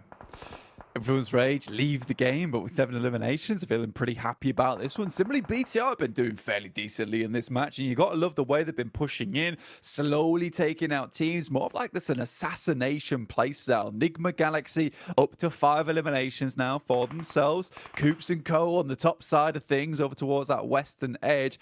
They still have to push in towards a lot of compounds. I would say this is one of our more heavily compound-focused Sandhawks, even though there's only 2 in it, with maybe a shed towards the center. But this is big news for IHC on that north side. We talked about how they wanted to pick themselves up some more points coming in towards day 3 here. Keep pumping it up. Rook finally falls around me. Only 1 point found. And that was from what was a very central position early on there, Jackie. Oh my. And this might expand quite quickly, Blank, because the damage is not stopping. Constantly berating each other here with the bullets. They're going to be slowed down somewhat. A couple of knocks on either side. Whoa. Here's the aggressive play, though. Just peeks up into it over the top of the hill. Absolutely assaults them. Cuts his way through him like a handsaw, Blank, and fragments the numbers. The zone's now coming in as well. Coops has the DPS pulled out. He's worried about the up-close push, but it's the nades that are going to secure the bag on this one. If you can get it just over the back of the rocks, with how low they are, you're going to go down to the zone. Finishes off the first man and just leaves them in a world of pain. Coops has got nothing he can keep here. Yeah, just pushing the points a little bit further. I really like that grenade as well. Doesn't go for the risky one that hits behind the rock there. Instead, just tries to get the splash damage through to at least confirm the player that was attempting to be rezzed on the backside. And it keeps Coops in a position where he has to keep healing as well. So, very nice play there from IHC. Up to 7 eliminations themselves. BTR in a similar story. Nigma Galaxy did get 5 eliminations on the map, but I do believe this is probably going to be a 7th place for them on the game. D plus Kia. Goodness me, Inco tear them apart, shred them with their claws. Meantime, they slowly walk their way in, but IHC is absolutely giving it this game. IHC is just roaming, fighting, and absolutely bopping. 9 elims already. Great position as well in terms of where they're situated. Coops finally goes down to the zone, so he's taken out of commission, and we know that they're removed, leaving us with the final 4 squads that we have to fight it out here. This is not going to DBS inside of the trees. Straight Hunger Games level plays to be made as he wants to keep himself out of trouble for now. Pretend he's a rock, Blank, because they rotate in, get involved with the fight where possible, and aim for the placements. IHC, from going from such a position where they were on a tear, they've just lost so much here, losing the grip on the game and going down. Just tons of info being gathered from this as well. And BTR not realizing his position could be critical. They're just focusing on the raw fight versus Inco. Yeah, set up for this fight as well. Currently, they've got high ground. They don't want to let Inco get too close. They understand that only 3 players. They don't have the most amount of sightlines in the world, and pre-pod could be very much that hidden factor, which is going to cause some steps up into Sitar, will flush him out here as well. He's dodging and diving even whilst he's on his 2 legs there on the ground, but that will leave BTR down to 2 players, and Prepod might have just secured himself a bit more time to this game, maybe even get himself a 2nd place. And you were talking about it earlier, as the lowest placing team right now, Brute Force desperately need these points. When an event J comes in, we'll take him out, and it's a big test here for BTR now. For BTR, how well can you perform as just a duo? It might be the flank that makes the difference though, Blank. Look at the setup. Oh, he's got himself in position, but they've got their wits about them, spotting him out with the eagle eyes and deny the surprise. BTR go down in 2nd as the chicken dinner is claimed. I love that from BTR though. All things considered, Inco did a good job to get themselves some much needed points here on the day. Even though they failed at pretty much every single high five here, I would say they've not failed in the game there. That was really, really well done. And I think being able to spot out that player from GemForce was very, very important in that late game, because it could have been a very different story otherwise. But for BTR, you love how much effort they're putting into these games, because even that situation, you would see teams falter and just kind of squabble and run around towards that top side on the hill. BTR realizes in this 2v4, realistically, we need some sort of edge. We're going to need to send GemForce downwards while Sitar holds on that northern edge. So I really do like that play, and that's a team that's playing for keeps, right? At the end of the day, they're playing to pick up as many points as possible into these matches and try and confirm themselves into a chicken dinner, as opposed to just lying down and waiting for the game to end. So very, very full gameplay. We saw this match, some crazy crashes, but I think BTR was one of the only teams I saw in this game that had up throughout the entire thing and stuck to it. And they played really well. You know, IHC as well, I feel like we have to kind of throw into the mix in terms of able to farm up so many eliminations in such a fantastic manner, just taking fight after fight, playing off each other quite nicely. Some nice moments of madness inside of this one as well. And I think actually for a Sandhog game, in reality, it felt like all of our teams here, Blank, were actually trying to play for the win. You know, they were actually coming in pretty confidently, whereas some of the Sandhog games we've seen in the past looked a little bit messy, looked like they haven't exactly had the best game plan for a few of our squads. So this was a great start. I think as an opener, puts us into a good position. How's the rest of the day going to go though? Only time will tell, but I tell you where we're going. Back over to the desk with Jason Kaplan. I didn't see it, Jackie. I caught it as he threw it back to us. We can see Inco pull it off a fantastic victory when they needed to, coming in at like bottom 20 of this one, able to propel themselves forward to 16th place now. Maxman, this team has been able to work really well under pressure here in our very first match of the day, and potentially put themselves in a position now where they just need to get only a couple points every single match, and they'll be safe to get into the last chance tournament. Yeah, I said that yesterday they were playing a little bit too split. Here they're playing so packed. Well, so packed, Kalaris, they had 4 players in one card. That was maybe a little bit too closely packed, but man, from phase 1 circle, right, they are in ruins. Before phase 1 even starts to close, they're already on the move, on that pivot, going for central position on phase 1, phase 2 circles, and especially the big brain play here, Kalaris, I know we had a big back and forth about that, is to send east of the compound of Enhyper and D+ Kia after the fight is resolved. They're like, okay, this is an open position, let's full send it there, and then we can actually have a strong position to play later on in the match, gatekeep teams like D+ Kia and gun for the win, because they don't lose a single player this entire match. Inco, it's, for me at least, night and day compared to their first day of play in the survival stage. Yeah, for sure. I mean, it is the winning play, right? To hit that compound when they do, when there's a little bit of chaos in the lobby, and making sure you can kind of, under the cover of night, be able to get there, especially, as you say, when you've only got one vehicle, which is my only criticism of that push, the fact that it's only one vehicle. But yeah, I'm looking at my watch now, Jason, and it seems like it's Brazil o'clock once again for them to start dominating another tournament potentially, because we've got yet another Brazilian team looking excellent here on this stage. I mean, of course, with the kind of pedigree and history of Inco, it's not too surprising, although they've floundered a little bit in some of the prior stages. But this was a great win for them, greatly executed on something like Sandhawk, which can be a little bit volatile. I mean, it was a very important win, an important position out of 3 teams in particular, Brute Force, Digma Galaxy, and obviously Inco, right? Because the other 3 teams in the top 6 were BTR, who are relatively safe, IHC, who are already relatively safe, and Influence Rage, who are going to be safe. So for them to soak those points up when they're the people above them got knocked out early just makes it possible for moves like this. Enigma Galaxy in 12th place. You can see Inko up to 16. D Plus able to get themselves up to 14th place. Brute Force as well 19th place. This was the moment to shine here for a lot of these teams. But the problem for some of them is you have to continue to shine here as we go into our stint, our marathon of Erangels. Yeah, I think Brute Force really took advantage of the lethargic style of Enhyper in this game. Obviously, Enhyper lost one early on because they were pushed away from their drop spot by BTR. So they were playing with a bit of a ragtag amount of supplies anyway. So maybe they were a little bit more apprehensive about crossing that road to the east side of that compound to try and really secure the winning position themselves. But Brute Force exploited that.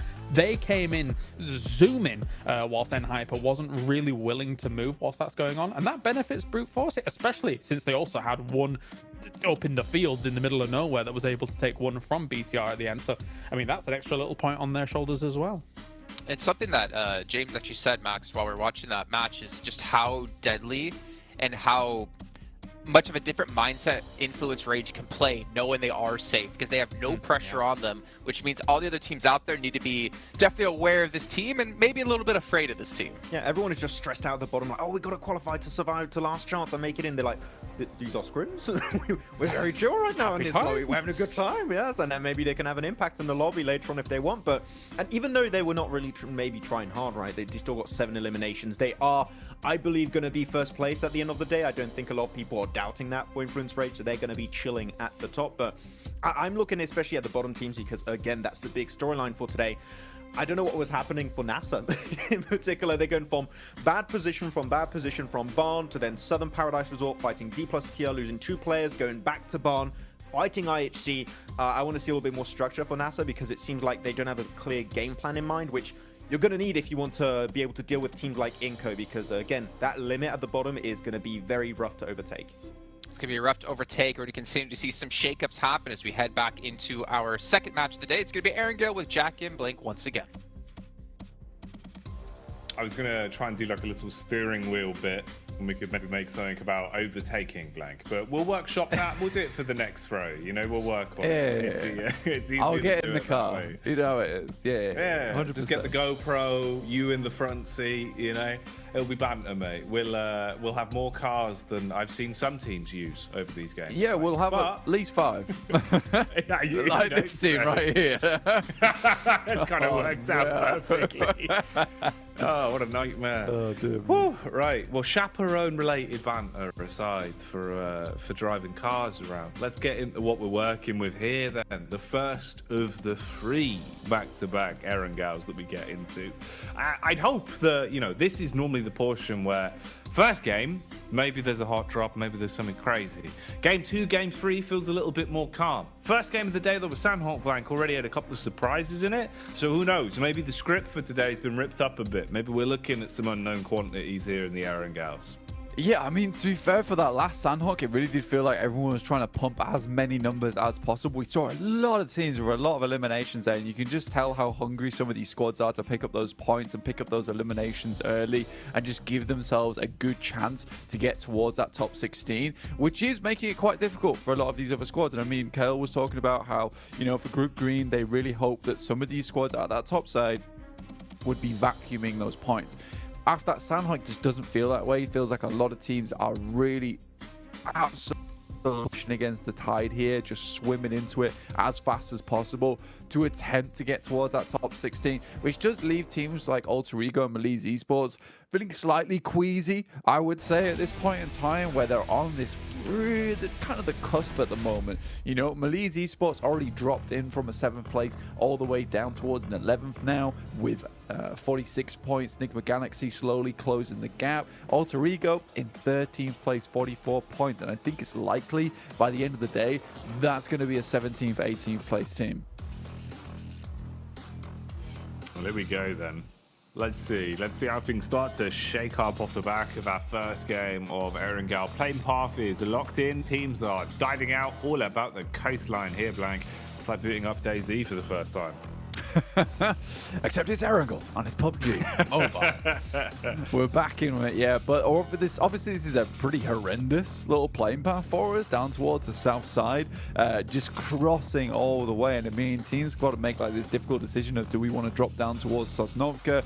Do we want to try and make the long haul up towards Yasnaya, or get that quick and easy loot over in the military base? Already got Inco versus IHC down towards that south side, and Inco would be very displeased to lose another hot drop here after just getting themselves a very big win, right? But IHC is just doing phenomenally well in these early game engagements. I mean, they understand that if they want to get in towards that last chance, they need to be aggressive here. And I think a lot of teams are starting to realize this. Nade round the side. Good pre-fire here coming through from Alex, but he loses a lot of HP off the back of that one. Oh, mate. Pistol action. Okay. Alex with the pistol prowess as he blows him away to pick up the first elim. Man, I thought that nade was kind of the GG connection. That was really nicely timed with the pre-nade around the corner. A lot of HP damage, Blank, but no actual elimination found off the back of it. Inco, they could really be on the struggle bus here. If you lose out on this opener, that would be so bad, man. And it's just continuing. IHC, Blank. They're the kings of the early fights today. I mean, to be fair, for IHC, if they just want to keep doing this, getting more points on the board in the early game, a consistent 4 limbs coming straight through, I mean, this is a dangerous decision for them to make, right? You know, head down towards Novorepnoye, really give Inco hell here. They were quick on the drop, quick to pick up those weapons, so there's a lot more factors going into it. And then I bet you he could barely peek his head out for a second before he got razzed down by the AKM. And again, Inco is just sent running. This feels very reminiscent from what we saw from Udo Alliance and IHC, leaving 2 stragglers to tell the tale. They've done it again.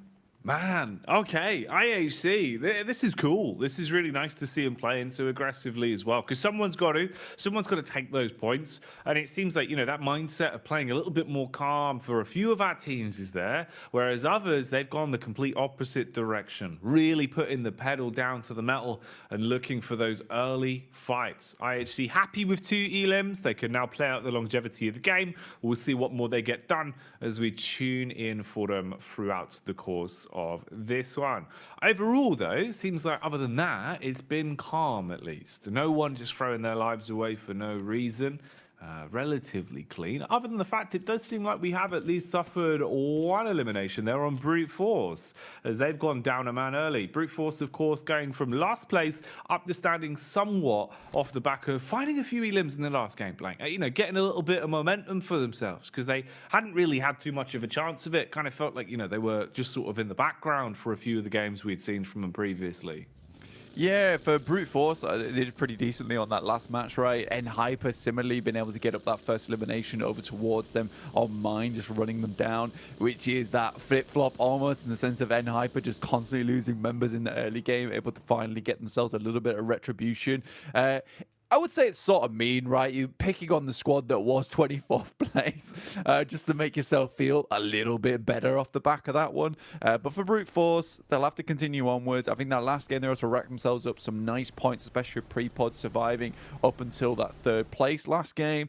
So that works out well for them there, Jackie.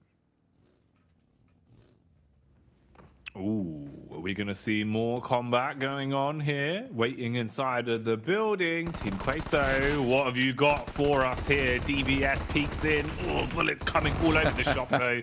He knew his days were numbered on that one. Had nowhere to go, Blank, and gives up the ghost pretty damn quickly.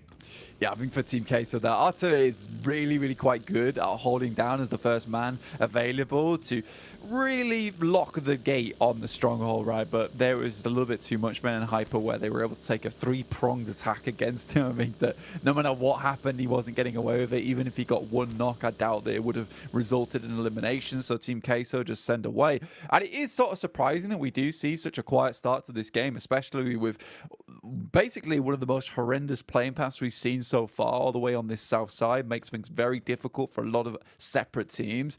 I mean, we're just looking at the map right now, and it's super fragmented in terms of the teams across the board, right? You've got a couple of teams over on that western side, but most have made their home towards the central side of the lobby at the moment. We got D+ Kia, MB Esports, as well as NASA, who have found themselves a position this time around, not desperately searching for something this time around. And I think for NASA yesterday, what we saw from this team was just that ability to quickly take some of these team fights. They were quite good on the third parties, and I hope that continues today. And Sandhawk is more just a wishy-washy game for them. And it can be that way for a few of our teams. It feels like Sandhawk, sometimes you do have to look at it for what it is, kind of, you know, remove it from the rest of the results, especially with the back-to-back Aaron Gals as the benchmark. Doesn't really sit the same. So it's always hard to gauge just how good a team's looking off the back of that first game. Into this one, though, Influence Rage still on the move, rotating off after being a little bit wary about the position from N-Hyper, but not looking to hunt overly aggressive, just sticking on the rotate path and getting themselves into a better position here. Do wonder how well we're going to see him play today, man. You know, even into the last game, you could see that willing to just go into fights is still there for them. And with the sheer build-up of points they had, you still got so many games to play. You know, this game included means that you've got 5 games left to accumulate points on top of the 84 they've already got as a buffer. So Influence Rage might be looking for some chart toppers the longer this goes on. I think for them, like the main caveat to Influence Rage at the moment is that you sort of hope that if you're in Group Green that they do really well today and they continue just showing teams what they've got, what they have to offer, just blazing through the lobby because they're safe, right? There's no way that they don't make it the last chance at this point in time with the points that they've already accumulated. But what they can do is certainly make it easier for some of the teams that already are in that top 16 by just taking away many points.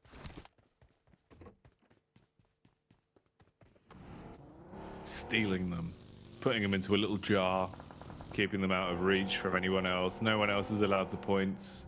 They're inside the point jar. FaZe, ooh, on the drive-by, passing like ships in the night or cars in the day on the field, as Influence Rage will be spotted by Mela. No overall combat to it though, still just driving around and getting an overall assessed situation of where squads potentially are. So just scouting maneuvers here.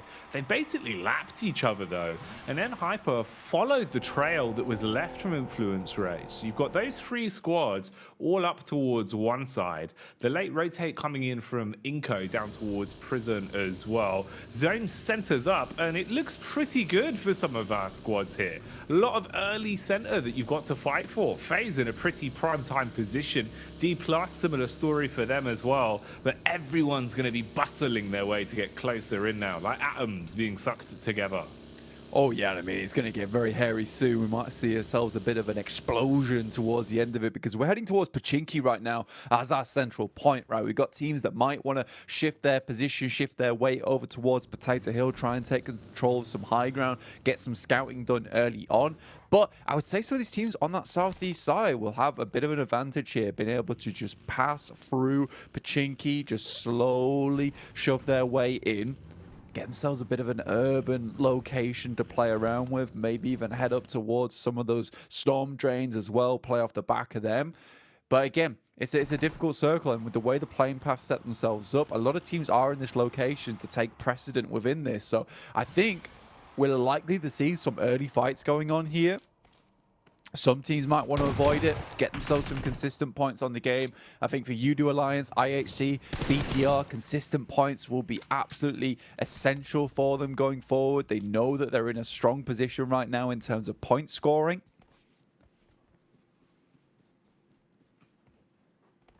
You just got to keep rolling with it, right?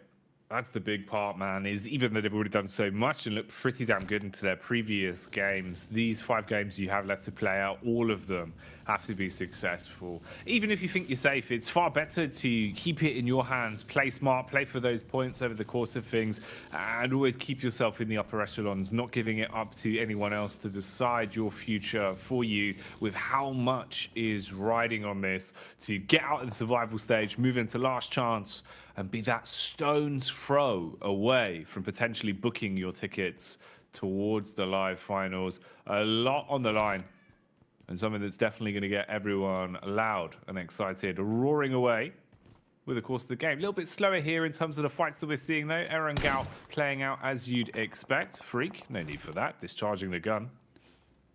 Despop in the game. Love to see it. Was he 7-9 our last game? We're getting a little bit trounced there by BTR, who are very close once again. Seem to have a bit of a rivalry going on here, or at least, you know, a target on the back of 7-9's back here, been painted on by BTR earlier on today. Searching for him. You can see here the circle. Although we're in stage 2, it's quite large still. Stage 3, we're going to lock ourselves into one of these urban locations, because this still could head up towards Rozhok. I think Brute Force would love for that to happen. A strong position up here already, but it is definitely Pachinki. It's been a long time since we've seen a Pachinki finish, and this is going to be very, very hectic for some of these teams. FaZe, like you were saying earlier, strong position, great chance to get in. They might head over towards Church on that western side, play off the high ground there, but Big Galaxy, we know it's a team that a lot of times in the past, even a few years ago, were playing Pachinki quite consistently here. They're good at it. Oh man. What is this? Watching this going down, like just watching all 3 of the individuals driving by one another for everyone to then finally bombard their way in. Oh, it's grotesque. Forest, though, deforesting everyone as he chops through them, coming at them like a human hatchet there, chopping down and just slaughtering with the shotty from 3 teams in one compound to just 1 in a matter of seconds. DK Plus staying alive on that one as Forest has put the fear into Nasa. They're going to run away. Battle continues on, though, with a bit of a chase going down. That was gross, Blank. That was really quite disgusting, and it was the fact that Nasa, D plus Gear all had the same idea at the same time to crash that compound that Team Queso were holding. Obviously, Forest comes away with one hell of a clutch over on that side, but still not the result that D plus Gear were looking for. Only 2 eliminations found off the back of it. It was Xenox on the outside to find themselves a little bit more. Inco out now after their unfortunate early engagement with IHC. They went down to 2 players and now found by Freak there with Squash. A bad feeling considering they've just hit themselves up towards 16th place. A safe position as it were at the end of the day, but we're not there yet. Still got a fair few more games to play before we fully decide who's in our last chance. Nasa is J7 on the top side. A veteran of the American esports, but see what he can get done. Right now, just pot shots being exchanged from one another. NB Esports are here as well. Nasa are setting their focus towards them. A little bit timid, a little bit scared about what could be coming up from the bottom of the hill, though, as they know they're basically dead center between 2 squads and have to try and play smart about this, with even Udo Alliance pulling up to the party and thinking maybe there's a spare piece of cake, maybe there's a slice that they can steal and no one will notice. Sec with the early contact as well, as Xenox is forced to fall further back. Fist Boys in position, just waiting for this one to kick off, and you can see they're trying to instigate it. MBEs with the nade, they're going to push a little bit further up, hope that the arc on that is clean enough to deal some damage. Little tag, Blank, but no frag. Yeah, little tag, and it felt like it could have been a lot more, but it's a good throw there coming through from Fistboy. Tries to get it over the top there towards him. Circle heads hard towards that northern edge. So teams that were trying to confirm themselves over towards Pachinki feeling a little bit rough about it. In the meantime, FaZe is able to pick themselves up the compounds up towards that northern edge. And again, we've seen this before. We saw this yesterday. FaZe were able to get themselves a fantastic compound, but were unable to clean out the game. It's a big test for them. They had a great day yesterday. Mela was looking absolutely phenomenal, but the rest of the team needs to rise up around him. Rising up from the depths, though, it seems like that is what Enhyper are looking to try and do. Fighting their way through phase. They pick up the opening knock. A little bit more to be done. Gfan as well assaults with the DPS. Starts to bite down on the phase, forcing them to fall back towards the lower compounds. The hillside control for the duo completely gone. They've crumbled here, whereas Mormon and Mela, at least they're still alive. In a compound apiece down towards the road, you've got protection here from Mormon that can kind of provide overwatch, at least looking towards the hill and try and deal chip damage onto the players. First thing on the phase players that are already knocked. They're going to get those for free though, so just stealing the loot now with not too much of a response. FaZe's day is getting a lot harder here.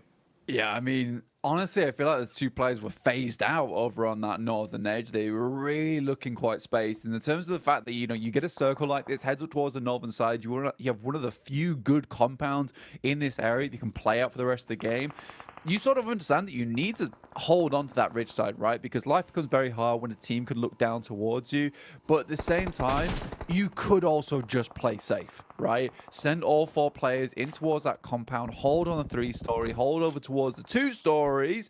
But FaZe instead opted to leave 2 players above, and there was just no support coming through from the players in the compounds below. You lose 2 off the back of it. And again, like I said, we saw this yesterday. In the meantime, Nasa coming against MBE Sports. This has been brewing for a while here, Jackie.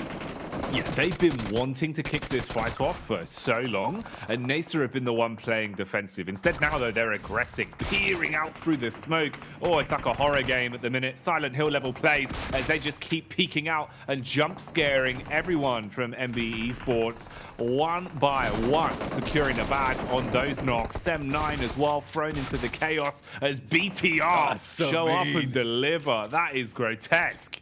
You love to see it as well. BTR are just making a name for themselves and also making a team like Sem9 absolutely hate them. This is cruelty. Udo Alliance, though, are in the wings, swinging around. 4 eliminations for them. Olio, after having such a fantastic day yesterday, seems to be continuing the trend here, up to 3 elimination. Cluck hits the handbrake, swings around stylish, and will just roll back down the hill whilst he gathers information. The 2 Korean squads going up against one another. But Forrest, he's coming through on that big news, but luckily it will be finished off there by Biddy, but not before he absolutely decimates at least 2 of them. Oh, man. They're out. Short-lived victory, Blank. BTR were just waiting. They were watching on that one, eagle-eyed, and then they striked, shutting them down after they finished off D+, so done a good job for the rest of the lobby. You gotta love the fact that Nasa tried to get in this compound twice, and then immediately after they see the squad wipe that come through, oh, finally it's free. At least Xenox can get there. Mission accomplished. Feels bad, but, you know, at least he finally found the real estate that he was been trying to purchase for quite some time. It became available.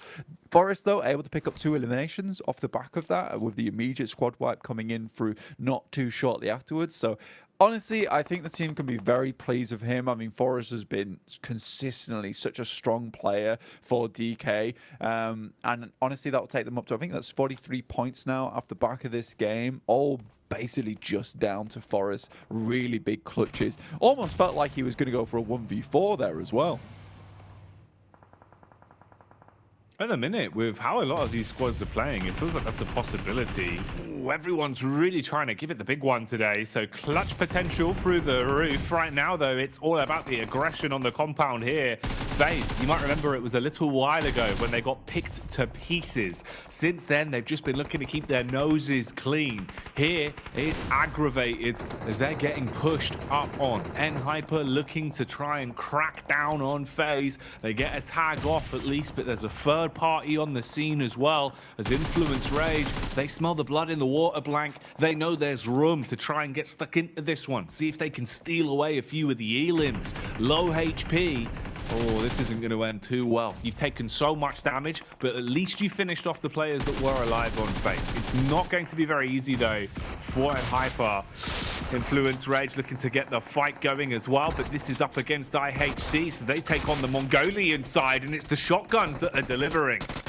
Little boy tries to finish things off here. Only one player left on very low HP. And who is it? None other than Alex. Instantly gets shut down though. Kayovsky also takes a knock outside in the blue. So Influence Rage sort of struggling just a little bit. They were trying to keep things quiet, but IHG came through, stomping their feet, making a hell of a lot of noise. Udo Alliance still swinging around this top side, but BTR do not want to let them get any closer. Satar hitting through a ton of damage here, alongside with Superboy. Just Olio left remaining. Their big player on the squad. This looks like it should be on target, in fact. Immediately re-knocking Lepar, but at least they got him up. But Superboy's in the back and will slam him with the DBS and the M4. BTR, 7 eliminations, only losing Gemfos off the back of that, and they can continue into this match.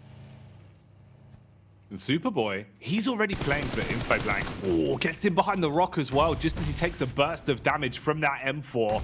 DBS in his hands, so close range action could be happening. Meanwhile, we hone in on what's occurring in front of us here. Compound crash again as they start swinging on Rook. Normally, Rook have been good on the defense, but it seems like at the minute it's too much of a tall task. One by one, we're seeing Rook fall as they are eating those nades. And I tell you what, Blank, a grenade is not a well-balanced breakfast. Mate, it's the Koopsonator once again coming through with the 3-piece on the nade. This is unbelievable stuff. Basically single-handedly taking down Rook outside of their compound. Enigma Galaxy have been playing out this game very consistently. Like I said before, you know, it's a team that knows this area of the map very, very well from playing it time and time again in the past. Koops finally starting to find its groove here in the survival stage, really raising the roof in terms of numbers over on Enigma Galaxy, up to 9 eliminations on this map. It is looking good for them. And with the 4 players they still have hold of, the cleanup crew's in. It's way better as well, because for Enigma Galaxy, it feels like they're actually playing PUBG Mobile now, Blank, rather than some of the roaming and the rotating we were seeing before, right? Where they were just leaving themselves out in the open or kind of carelessly roaming into fights they didn't need to take. Now it's a lot more definite. It's a lot more set from the get-go. They know what they want to do. They execute off the back of that plan, and they're hitting their shots today. That always helps. Yeah, man, you know, they took out the CD, they blew on it, they gave it a quick rub with the old t-shirt, slipped that bad boy back in for day 2 and went for a full reset, and it looks like it's worked out really, really well for them. Koops is looking like a whole new man coming into this, much more akin to how we've seen him playing in the past alongside with the rest of his squad here. Everyone loves this compound, and Pusher moves in to try and take down the final player. Xenox goes for a pre-fire, and I think Pusher understands now there's a player within the building. The DPS doesn't strike out first, but trying to go for the confusion tactics. Playing on either side. This is not a semi-detached. Only one can own this one. Oh, he wants to go for the molly, but it was a bait and switch. Goes back to the DBS and lands the uppercut. This compound has changed hands more than a set of bowling shoes, Blank. This is madness how many teams have wanted to own that compound. And this time it's Pusher that sets himself up. It is insane, dude. You know, team after team roaming in, hitting it with the air freshener, and then another team comes in, takes it off their hand too. It is a very deadly compound down there on the southeast. Real cursed hours over in that side of the map. Over towards the western edge, though, you've got N-Hyper, Influence Rage, and Enigma Galaxy all still going strong here. Brute Force still in the game too. That's over on the eastern edge. They're a team that definitely needs to do well in this game, but it's N-Hyper. A lot of the eyes are on currently. 23rd place with 5 eliminations found on this map. This needs to be a big one for them. They've lost a player in the process, but Chicken Dinner almost certainly would be very much desired at this point in time, you know, to give them, take a lot of the pressure off, allowing them to play a little bit more loose in their coming games. But I don't know, man, with Enigma Galaxy looking how strong they are here, alongside with Influence Rage, just down towards your south side, N-Hyper is a big task ahead of them here. They really do. Tall order here, Blank. Such an aggressive game as well. We've seen so many firefights, so many crashes, and this has actually been fantastic. I was thinking maybe teams would play a little bit more respectful today, be a bit more timid, right? Instead, it's kind of gone the other way. Everyone's just scrapping, game in, game out, knowing that they need those elims, and we're seeing big elims. Look at the way Enigma Galaxy have been able to play this. Look at them now, though, taking bullets potentially here, as they are looking to edge a little bit further forward. All four still alive. Some of the squads can't say the same, as they're down to at least 3 across Influence Rage. And the rest of the remaining teams, one of them being N-Hyper, that here look to instigate the pickup versus Influence Rage. They're taking a ton of damage now. You're looking at about 5 HP between them, as those nades are just barreling onto them. They reply in kind, throwing some back over. But I don't know if that's going to connect on Enigma just yet. Yeah, I think for Enigma Galaxy, couldn't really let up there on the nade barrage, but great nade from Kioski certainly does slow down the team of Enigma Galaxy, and they just send it in here. Good shots, but not quite enough just yet. Enigma Galaxy down to 2, but there are shots coming through from the side, and Coops will finish off the final player. Now it's time for Enigma Galaxy to get these 2 players back up on their feet before N-Hyper knew what hit them, and can start to move up towards their position on the map. Coops, though, holding behind the tree. He is the sentry here for the rest of the squad from the Galactic team themselves. The Galactic Rangers controlling the space at the minute. And Hyper, what can they do? Can they upset the balance on this one? Hedging a little bit further forward, somewhat spread, so at least a well-placed nade won't be able to deal damage to the entire squad. Just assessing the overall land and getting a read onto this one. Didn't read that peak though. They get wide swung on by the last man left standing for Brute Force in a position to punish. Actually, he's got the rest of the boys there. I thought they were in a worse spot. But Brute Force actually have a bit of a viable position on this one to try and make a play out of it in terms of the final circle. If you look at the head count for the squads, not too bad. Taking the swing from the tree, hitting their shots, even assaulting onto Pusher and being able to finish him off, peppering bullets into the smoke spam that goes up as well. Maybe there's room for the brave. Brute Force could be forming a fist that could actually pack a pretty powerful punch on this game. I mean, for Brute Force, they'd be really loving these points. I mean, coming off 3rd place with a couple of eliminations into a 1st on this map. Again, removing that pressure from yourself early in the day is so useful. It's something that you want to see happen for yourself. Brute Force, though, YDD comes out, spots some of the play from Enigma Galaxy, but I think with the way that Enigma Galaxy are currently playing right now, the kind of momentum that they've shifted into this game, it's likely them to be taking this chicken dinner away from both N-Hyper and Brute Force unless something absolutely miraculous happens. They're looking confident with the way they're playing it at the minute. For Enigma, what's the call? Oh, nade starting to detonate quite close. Response in, Koi. He gets slapped in the face. She fans down to his back as well. So N-Hyper slowly losing their last legs, slowly falling into a position where they might not be able to clamber back up again. And that would leave us with a head-to-head, the 2 duos of Brute Force and Enigma. Ooh, there's the connection to finally finish them off then, so it seems like they will expire over the course of this one. Lord de Blanc, he's had his crown knocked off his head. That was a great pickup from YDD. I think he understands exactly where Enigma Galaxy is currently playing. They had that player up towards that top side to prevent them from peeking over on the top. And I think Enigma Galaxy got a little bit too loose of it there. Ralph and Coops, though, they do pick up Lord. And now Ralph is going to be trying to hold down this angle. N-Hyper, Koi slowly edges his way down. Currently playing alongside with the ghillie suit, keeping himself nice and protected, camouflaged away, which is not what you can say for Enigma Galaxy, who've been loud and proud in this match.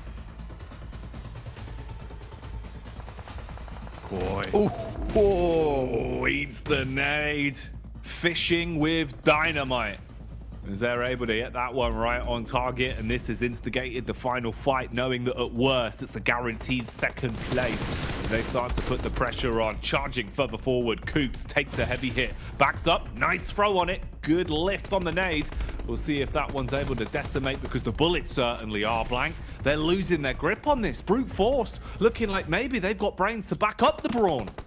I mean, nice nade though, and then we'll finish off Ralph at least, but he needs to hit those shots. At least Coops is there in the distance alongside with Freaks, able to pick up YDD. Another elimination comes through for Coops there. Now just pre-pod, last remaining from the first game, last remaining again here. What can he do versus these two players from Nigma Galaxy? Swings on the top side, but shut down by Freak. And Nigma Galaxy take themselves a massive chicken dinner with a huge amount of elimination points, which again just relieves that pressure for this team. Yesterday is just a drop in the ocean for them. It means nothing. Today is where they make their stand here, Jackie.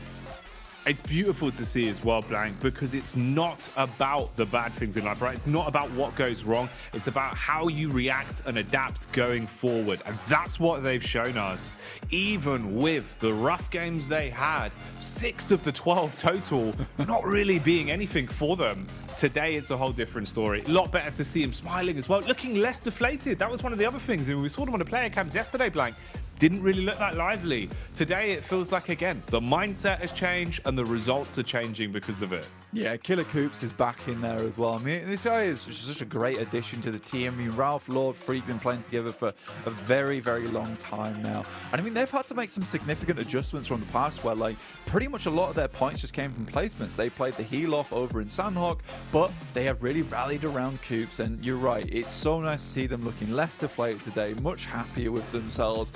And I think that they've sort of locked in on the problems that we saw from them yesterday and really cleaned it all up. For Nigma Galaxy, this is the type of game that sort of sees you into last chance. For N-Hyper and Brute Force, though, really quite bad time for both of them to start stepping up in this match to come up against Nigma Galaxy, who are looking so fresh into this one, because you know that N-Hyper and Brute Force are just desperate for points at this point in time.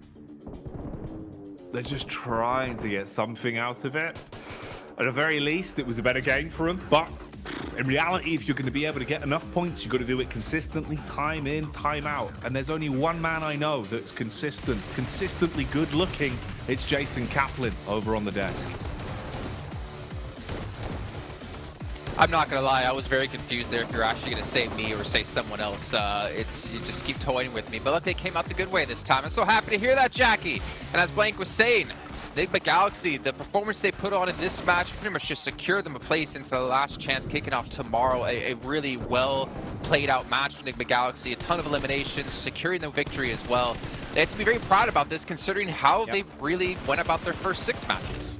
Yeah, this is, as you said, right, it's going to be the game that qualifies them into the last chance. And this fight in particular, seen on the replay, I would say a big mistake from Rook going for that fight, but it picks up more elimination for Nigma. And off the back of that, right, they are the only team that has to exit outside of Pachinki, which means no one's going to stop that rotation. You can make into that dip. We saw them play in the late game, which is just the strongest position by far in that kind of circle. And then you can just start blasting against your N-Hypers, your Brute Force, even the remaining player of Rook Esport trying to cross in the field. 26 points here. An absolute banger for them. And yeah, they're in the last chance. They can start scrimming now. Yeah. But this is so dangerous, right, Colors? Because again, Brute Force, a team who needed to breach top 16, they get 15 points, and Hyper get 10 points. And you look at BTR, Influence, Rook, you do Alliance, like these teams are already qualified through pretty much, or most likely qualified through into the last chance. These teams are starting to make some moves here, in particular Brute Force.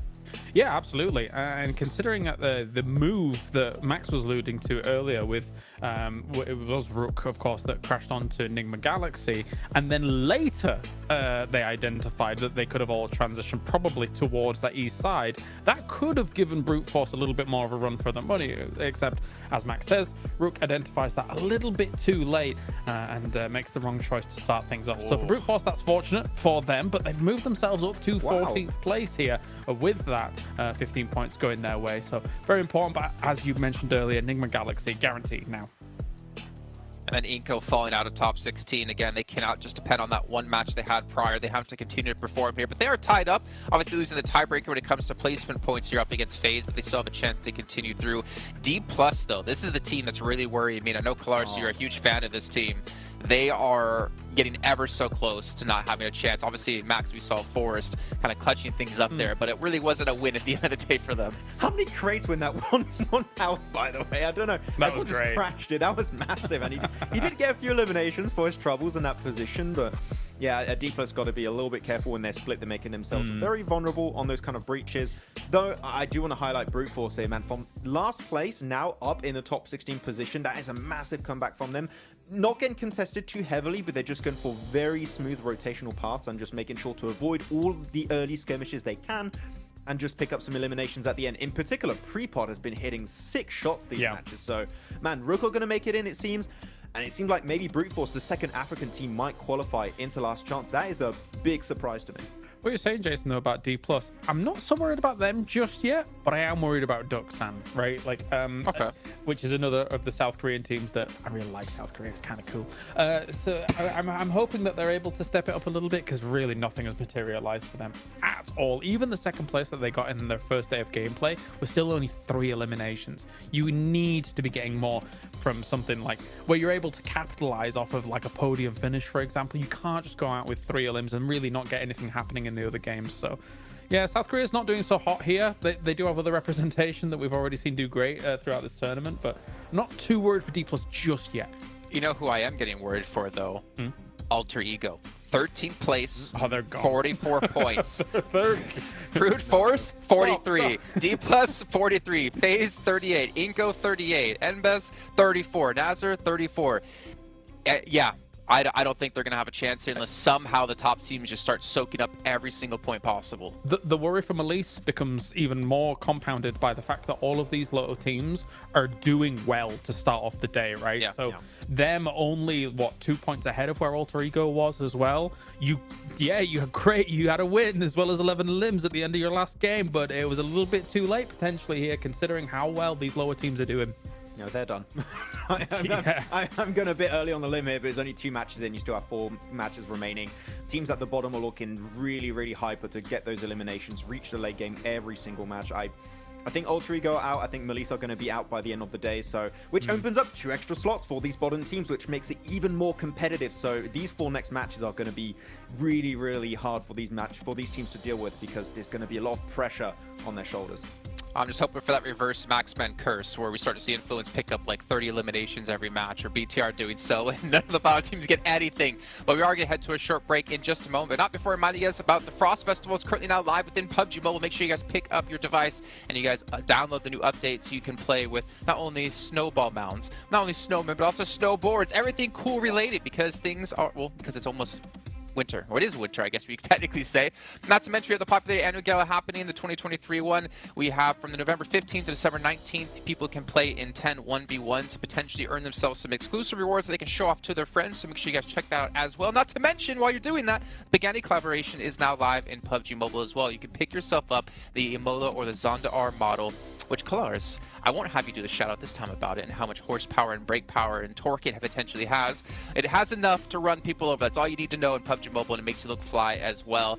And beyond that, last but not least, you guys can pick up the new PMGC dance. It's the victory dance, and it can show off and root for your favorite teams here participating in PMGC. Maybe it's going to be D+, maybe they need your support as well. They need to channel that Spirit Bomb because they need to rise up in the rankings to look to be a little bit more secure as the day goes on. But we'll head to that break and we'll come back with our second Aaron Gala, 3rd match overall in the day.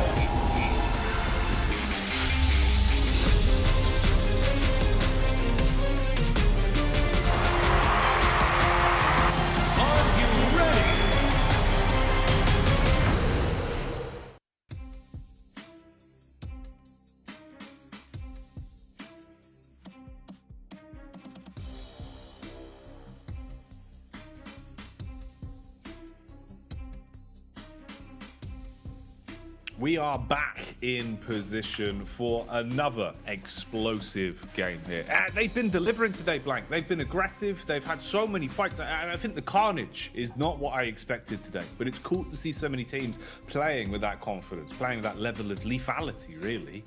Yeah, I mean, it's been super interesting watching all these teams just absolutely get down with it, honestly. It's been fantastic to watch a lot of these squads towards the bottom just play their hearts out, really, to try and get as far up the leaderboard as possible. And I think that, you know, the guys on the desk were talking about this in the sense that, look, although some of these teams really did have a great run towards their end of the group green yesterday, I don't think they've done enough, especially with how quickly some of these teams towards the bottom of the lobby are rising. And again, it all comes down to that idea of there's a ballpark to be met for these teams now, right? For the teams towards the bottom, Malise and Alter Ego are just such a simple number to hit for them, right? 44 and 46, leapfrogging that.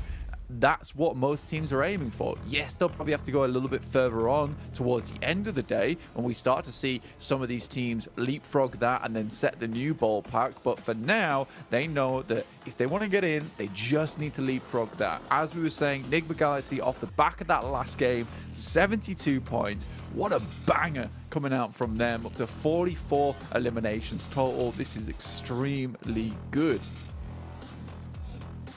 Extremely good, man. Extremely exciting. Fun to watch. I think that's kind of a lot of the buzzwords. Hardcore parkour, blank. That's what we've been seeing the whole day. Especially that compound crash. That actually was kind of hardcore parkour. That was a weird one of consistently just gunning for it. But it's fun. It really is quite exciting considering the sort of games we've been getting. Survival stage has been delivering. Teams are playing with that level of confidence because they know what is riding on this, what's just around the corner if they can keep up these plays. Let's see what we get out of this then. We're going back into Erangel. Game 2 for Erangel. God, it feels like it's going quite quickly, blank. First Erangel. Normally feels like it'd have a little bit more legs to it, but that was a bit of a quick one due to the sheer amount of fighting we've been seeing. Let's see what we get here. Yeah, I mean, so many teams just trying to get things done early in the game. I mean, IHC have been popping off in terms of the hot drops. Look like they're going to go for something similar again over towards the western side of South George, surrounded by FaZe as well as Rook Esports. Likely to be some pop-offs happening around that side of the map shortly. FaZe were wanting to do a little bit more, and again, that last game afforded them an opportunity to go for something, but just not quite able to make it happen. Once again, with a bit of an awkward 2-2 split they had going on, where they just got completely overwhelmed by Enhyper's push, who ended up getting themselves a third place. Let's remember, that could have been somewhere that FaZe ended up themselves. They're able to hang on to those 4 players, so very unfortunate stuff for them. Still 38 points. They're right on the line now at the moment. Those 16th place at risk of dropping out towards that bottom 8, but hopefully they can rally, come back into this one looking a little bit stronger. A little bit more buff. They've had the protein this morning and they are ready to pull no punches. DK Plus. It's been pretty fun watching some of the compound crashes they've been going for today as well. They've been very, very aggressive. Or when it feels like they see an opportunity to command some respect, to go in for a bit of a point swoop, they will stick to it. They've had some run-ins with their brothers in arms as well in Ducksand a few times today. It is quite fun, actually, how with this mix of the two groups, you get a pretty good nationality clash in terms of, you know, a lot of our regions doubling up and kind of having a bit of infighting, which results in some cool storylines, especially, I'd say, with the Brazilian region as well, with how much we've seen them going for strength to strength over the course of PMGC so far. It's cool to see that there is still viable runnings for both of these teams, with Inco wanting to try and get a little bit more as well. Obviously, a little bit lower down the standings at the minute compared to Influence Rage. Good, solid amount of points away from that one, but never easy to catch up. Just got to keep playing to the best of your abilities. BTR, bangers all day, looking pretty good again. Even into the last game, it felt like they were just so ready for the battle, you know, taking on multiple teams at once. Good decision-making from BTR today. Yeah, very good decision making. I think I love some of the plays that they've been coming out with. They've been just consistently harassing some of the teams around them, making some good plans, I would say. I think they're one of the more intelligent looking teams, I would say, in the lobby, just in terms of their rotations, how they play it out. I think you see some of these other teams who are just absolutely blasting other squads out of the water with firepower alone. But I think BTR, although they're not exactly known for just having that absolute killer instinct in them. I do think that the moves that they're making, the plays that they're going for, some of these rotates is just leading more and more to success for this squad. And I think that can go a very, very long way. At the end of the day, this game is just a lot about the macro, about those rotations, about how you want to take a fight, the splits that you go for later on, the positions you end up. And I think BTR looks like a team that they're handling that quite well indeed. You talked about the regional clashes. I think with the clashes happening as well, there's some camaraderie as well. It would be lovely to see 4 Brazilian teams through to PMGC. I mean, last year, Inco was able to make it in by the skin of their teeth in the last chance in 5th place. If we see this continue, again, it might be likely we see another day where Inco is able to just go for those central positions in last chance, pull themselves up a lot of points off the back of it. They've done it before. They could probably do it again. And we have 4 Brazilian squads through to the PMGC, which will be crazy. It'll be really exciting, especially for the fans of the region as well. It would definitely bring an awful lot of hype and give them a spectacle to behold, seeing just how far some of these Brazilian rosters can go, because they're looking undeniably like we have so much talent pound for pound there right now. I can't wait to see what they get up to the longer it goes on, with so many other high caliber squads from the region already waiting in the wings with Alpha 7 and Loops. So, a lot of potential firepower to come. For now, Influence Rage are thrown into a fight. Quick handbrake turn on that one to catch contact towards Sem9.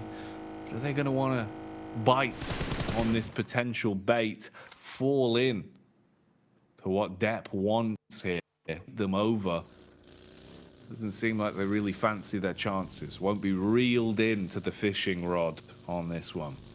Yeah, kind of pulled away at this point in time. Influence Rage realizes that they need to get a little bit further in here. We're getting a very eastern shift on the circle. Most teams really barreling themselves in towards this eastern side and cramming themselves as much as possible into a lot of the compounds in this area, which is fair enough. This is a position you want to take early on. You don't want to head up too far over towards that western side and get cramped in, because there's going to be a lot of teams heading in from that west side where they're going to be stuck on those outer edges. So the further you can be in, the more you can manipulate that center of the circle anyway. Influence Rage do take a little bit of a knock here, though. It is quickly brought back up to speed.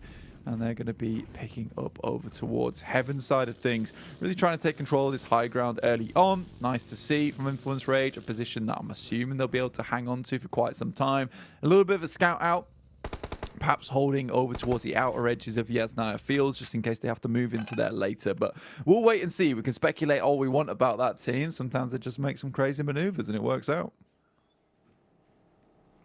Works out far more than it doesn't. Honestly, it feels like those wild maneuvers are what kind of sets them apart a little bit and gives them a bit of that extra edge to play with. It's one of the few times today where it feels like Sem9 kind of haven't instantly been backhanded by someone from the opening drops as well. And one of the few games, interestingly enough, where, we haven't really seen too much necessary aggression in the opening moments from IHC. First 2 games of the day, they were quick to the draw to look for initial picks, playing off the back of weakened drops, looking to try and contest. Here, a little bit smarter, a little bit slower. You're rotating slowly in through Pachinki. You're going to have a bit of a backdoor potentially on some of the squads that are ahead of you. Zone's going to start to clamp on down as well. So we'll see just how badly this betrays some of our teams. Because I think that these circles can be a little bit iffy here and there, especially with this one, which once again heads out over towards Lipovka. I think we saw this one on day 1, in fact, where it was a Mad Bulls victory at the end of things, where we saw Gladiators over towards inside the water itself, just playing on top of a rock. But this is very much a difficult circle to play in, with the amount of water that's still in play, just purely with the way that the coast lines up.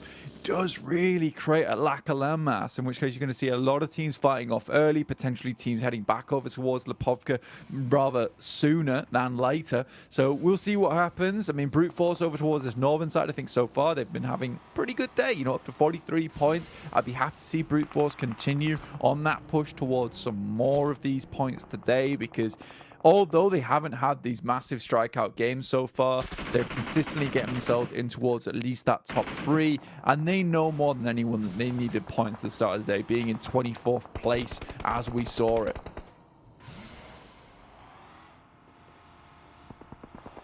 It's good that some of our squads that were further down have actually really had that little bit of extra oomph today, realizing that if you're so far down a pack, you've got to get things done quickly. Quickly being the key word here for you to Alliance. Oh, they tried to close the distance, looking for the attack, but Coops, the young gun, looks to assault with the DBS and blows them away one after another. Ice cold in his veins, Blank. That's a cleanup. Ah, it's fantastic stuff from Coops there. He even tried to get in the vehicle, did Iftar, to try and clean up versus one of the players there on Enigma Galaxy, Nasa. That's just a straight execution of Cluck there, honestly. Another fight. It's BTR coming in versus Enigma Galaxy. I didn't expect this one. I thought it all died down. And once again, Coops has to hold the line. Oh boy, oh boy. No easy ones. No calm moments here, it seems, as everyone is just swinging into the fight. It's like a metronome with how back and forth it's been. Another connection across BTR with 2 players knocked, looking to hold from the angles they've got. MB Esports a little bit further back as well. They've been hearing all this and they want to line up the nades. That one was almost right on the money as Mondo dashes a follow-up, hoping that the second will be able to inflict the necessary damage, wiping half HP off of him. Tries to go for the getaway, but he's connected onto, and they're going to shut them down. So BTR looking to make a quick buck on the points, instead give up everything on the second Erangel. Yeah, I mean, for BTR, they attempted to get back in towards that little shack there. Like you said, go for a third party. But I think that's one of the more questionable plays we've seen from BTR so far. I think when you see this circle, you realize there's going to be a huge amount of teams in this area. You can't really afford to be going for those third parties. You've sort of got to leave Sleeping Dogs, let Sleeping Dogs lie in this situation. So for BTR, maybe it was a case of just trying to play a little bit more quietly on this south side, but eventually they would have to push in anyway. It's a difficult decision to make. It's a very, very difficult decision to make, but I don't think that that was the right one in the moment, or at least not the best execution of it. Team Queso, zooming on past, they lost Big Milo earlier on, which is always a big dent to the old morale. You need Big Milo, man. He could be the difference maker at times, and his name is fun to say as well. Nasa, though, here, looking to do something fun with the guns as they start to obliterate and clear out inside of the building.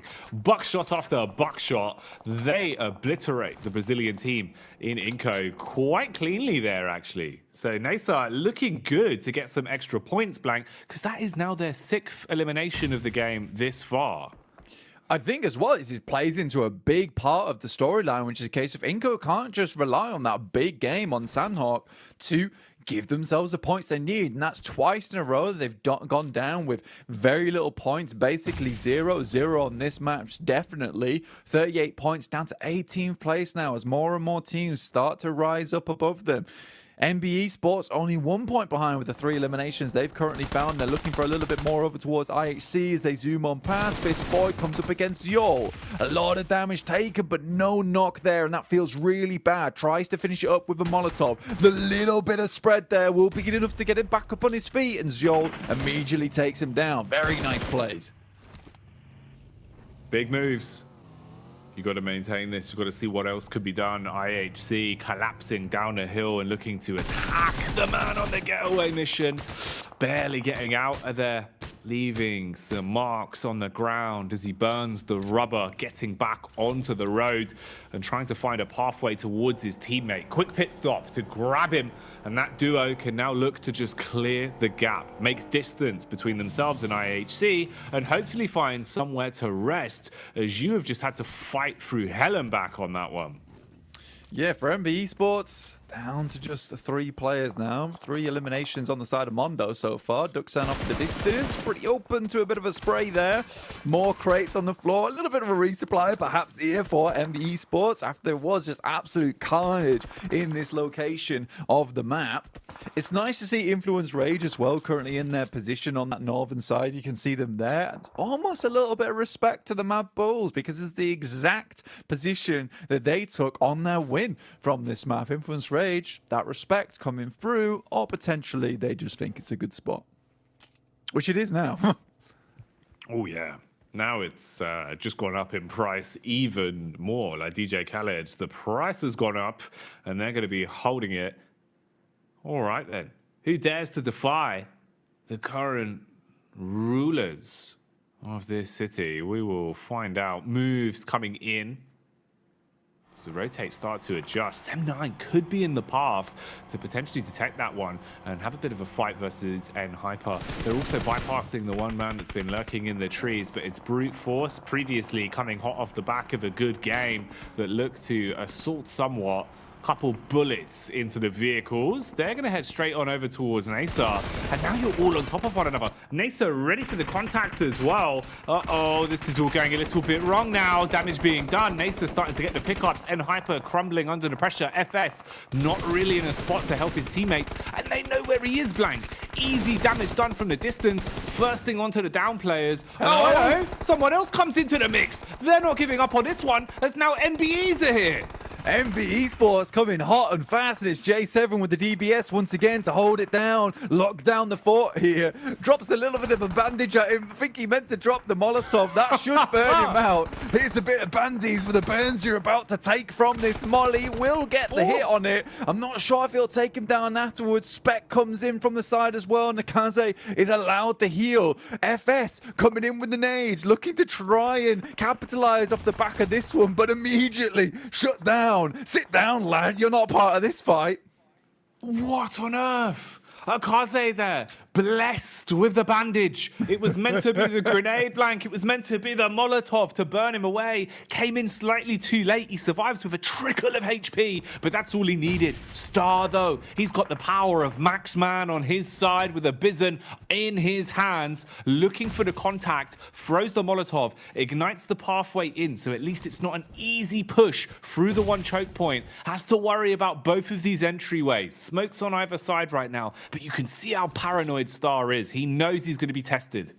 He's going to need some star power if he wants to actually finish out this engagement between them and MB Esports. Feel bad for Nasa in a way. They keep getting themselves into these horrible conundrums when it comes to the constant crashes or them crashing onto compounds, followed up very shortly by another team. That look just is drawing very thin for them at the moment. But what a great play from J7 into a bit of a whiff, like you said.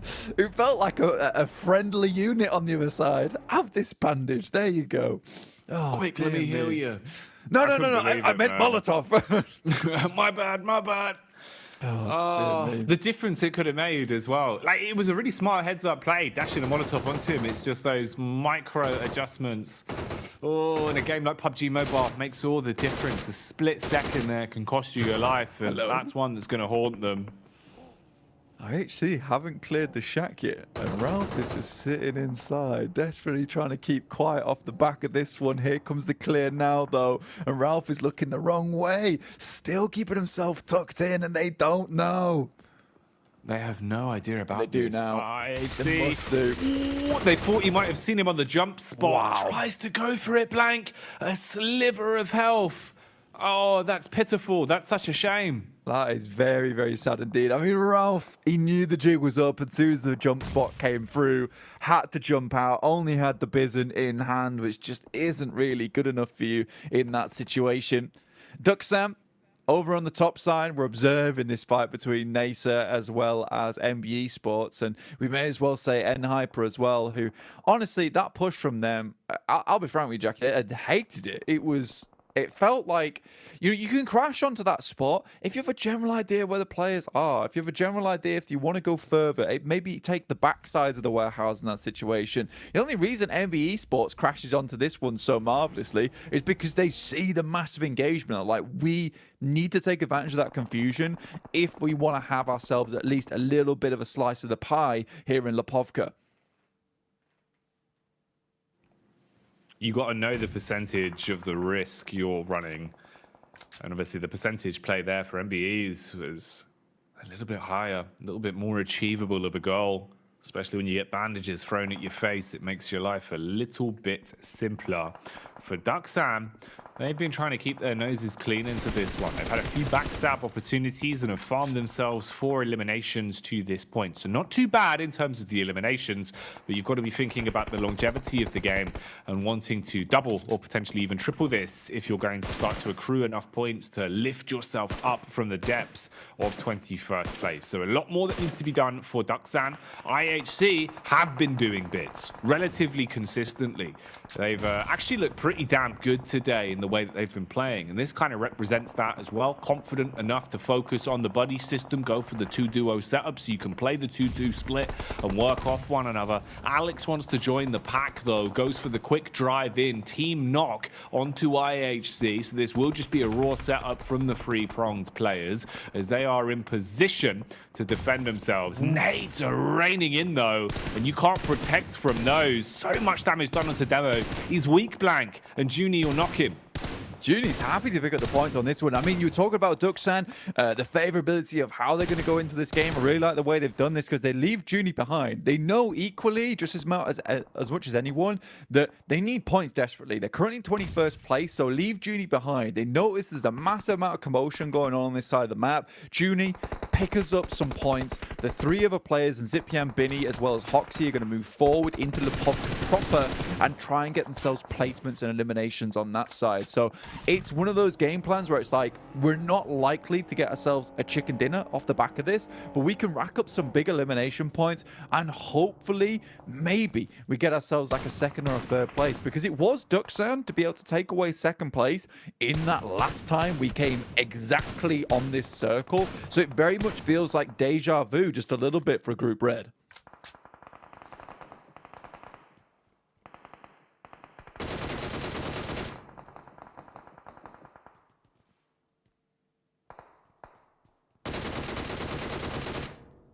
Duxan now still looking on this one with DK plus over towards that northern edge, Jackie. Taking some pot shots over towards Sem 9. Oh, mate. It's looking worrying, Blank, on some of these setups, man. And just how much landmass has been shaved off as well. Oh, it's rough. Talking of shaving, there's the bullet. Delivering a close shave as that one will shut down another man. Rook at least in a relatively comfortable position for the meantime. Something that cannot be said for Sem 9. This is worst case Ontario, just trapped behind the burned of cars in a position where you're going to start taking damage, but they want to deal some as well. Blue starts to push them in blank. This should be where they expire. Yeah, for Sem 9, it was only a matter of time, especially with this circle, like cresting that ridge side.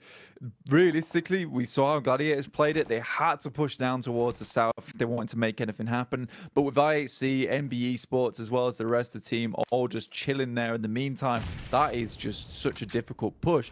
This was an amazing little play coming through from Duxan. With Junie over towards that southern side, I thought he was basically lost in the sauce as soon as the circle came in, but they kept hold of a boat. They boated it back into the mix with the rest of the team, so they had a game plan. Maybe I was wrong in terms of the way they were playing this out, looking for more and more eliminations and then maybe not looking for that chicken dinner, but great little maneuver there coming through from Duxan to keep all 4 players still in the game. And MB Esports, they're going to make a mad dash in, but it will be Zipian to pick that one up, but Akaze keeps on moving.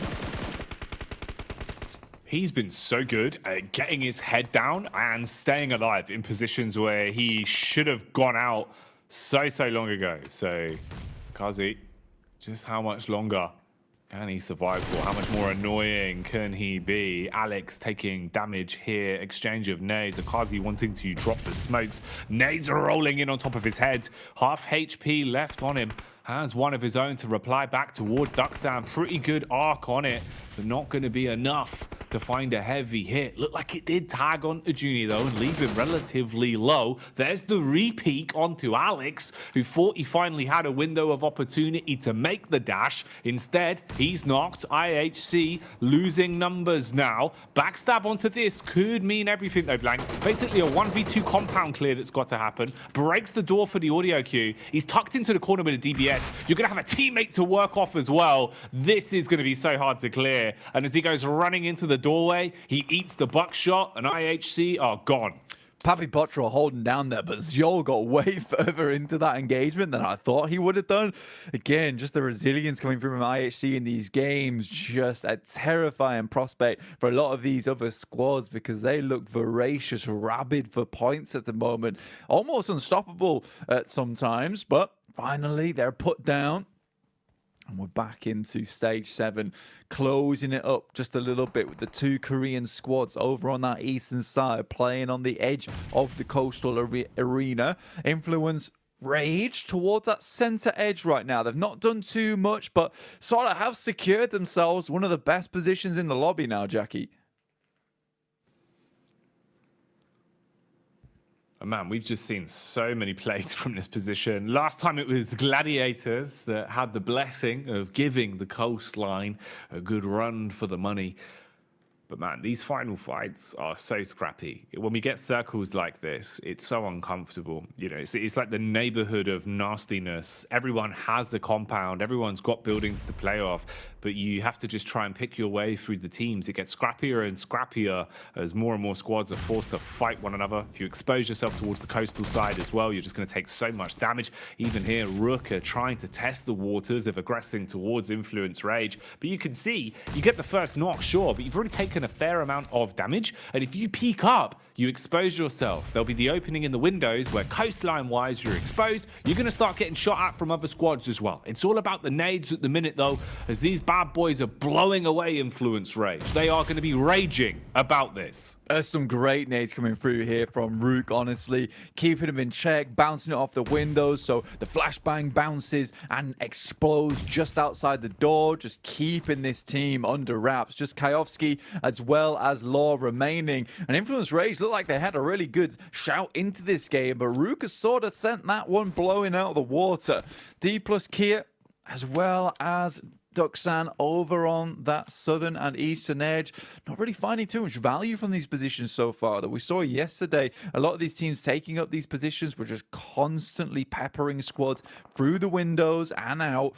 And realistically here, with Duxan only finding 4 eliminations and DK only with 3, it's not been too valuable for either of these teams. So both of them will be looking for themselves a second or a third place, or even hopefully at the end of it, a first.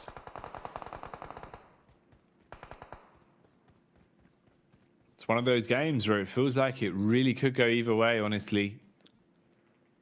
Just depends on how well you play it here in a spot like this. DK still holding on to the trump card that is their position, but for how long are you going to have the benefit of this? Are you going to be able to find the push out and will the zone work in their favor? You've got a little bit of a move up from Queso as they start to advance at least somewhat. Pappy's looking for high ground so he can peek out and get a read on it. Duxan with a nade lineup wants to bank it off the window. Oh, that could have been picture perfect actually. Has a Molotov to try again for the second arc, at least putting a little bit of pressure on and some free heating to boot. But this isn't going to spread far enough. He is in real danger. I'm surprised he's remained alive. I mean, his hair was burnt off just slightly on the forearms. How close that one got. But Duxan absolutely obliterating DK right now. Blasting with bullets galore. DK got a little bit too close, and those were the eliminations that I was looking for earlier on. That'll take Duxan up to 7. Much needed points for them, where it felt like it was going to be a very lackluster ending for this team. Finally, they show themselves. Juni up to 4 eliminations. Fantastic player on the squad there, holding up close and personal. Next circle will pop very shortly. And it will force teams like Duxan to move further inwards. Duxan there, being the squad to take away that potential power position. Pressure being applied back onto them though. Rook, been looking pretty mean on this one, Blank. Been doing a good job of defending the compound, but still playing proactive, still playing for picks. They peek up on top of the red roof, attacking down onto Duxan and moving one man out of the lobby, making it a little bit harder for them now in the final fight. Giving a quick head count, you've got Influence Rage with 2 players alive, Quaso Sane there with 2 up, and Duxan now with a triple threat. Rook are the only ones that have a full squad still in position. And keep in mind, they were the team that bullied Influence Rage to even be in the position they're now in. They cleaned house with the nades they were using, and it still seems like there's some utility for them to get the work done with. Bit of a nade thrown out from Hoxie here from the roof, hoping for more, but not quite enough. Yeah, realistically now with Duxan 5 nades, pretty much equaling Rooks here. They want to be very careful with how they're using them. They have to be super valuable in the approach. Luckily for Rook, they have building after building to clamber up on top of. So far, Default has been absolutely phenomenal for this squad. Another spray out over towards Papi Potro. Gets behind the wall for just a second. Nade's been sent over towards Duxan. Tries to cause damage as he makes his approach inwards. But a beautiful Molotov once again stolen by Default. This guy is on an absolute tear this game, Jackie. This is madness. Default the destroyer right now. As nade after nade, he blows them away with the M4. He is absolutely slaughtering, and his DBS is even armed as he will pop off with the close quarters engagement. Hoxie replies back, sick of the shenanigans that Default has been running, and leaves us in the final fight. Then Rook versus Duxan. That was an aggressive clamber there coming through from Hoxie. Could have been absolutely marvelous. There is a res coming through, but a lovely nade from Zipian will take down Default now. We're going a little bit further. Eugene extremely low. Duxan desperately need these points in this game. Great molly round the side. They cannot handle the utility, Jackie. And Rami's got to come out soon. Zipian is just taking them apart with these nades. The shrapnel sticking out of Rook. And it will be Duxan that swims to safety, bobbles in with a nade, and takes themselves a big chicken dinner on this map.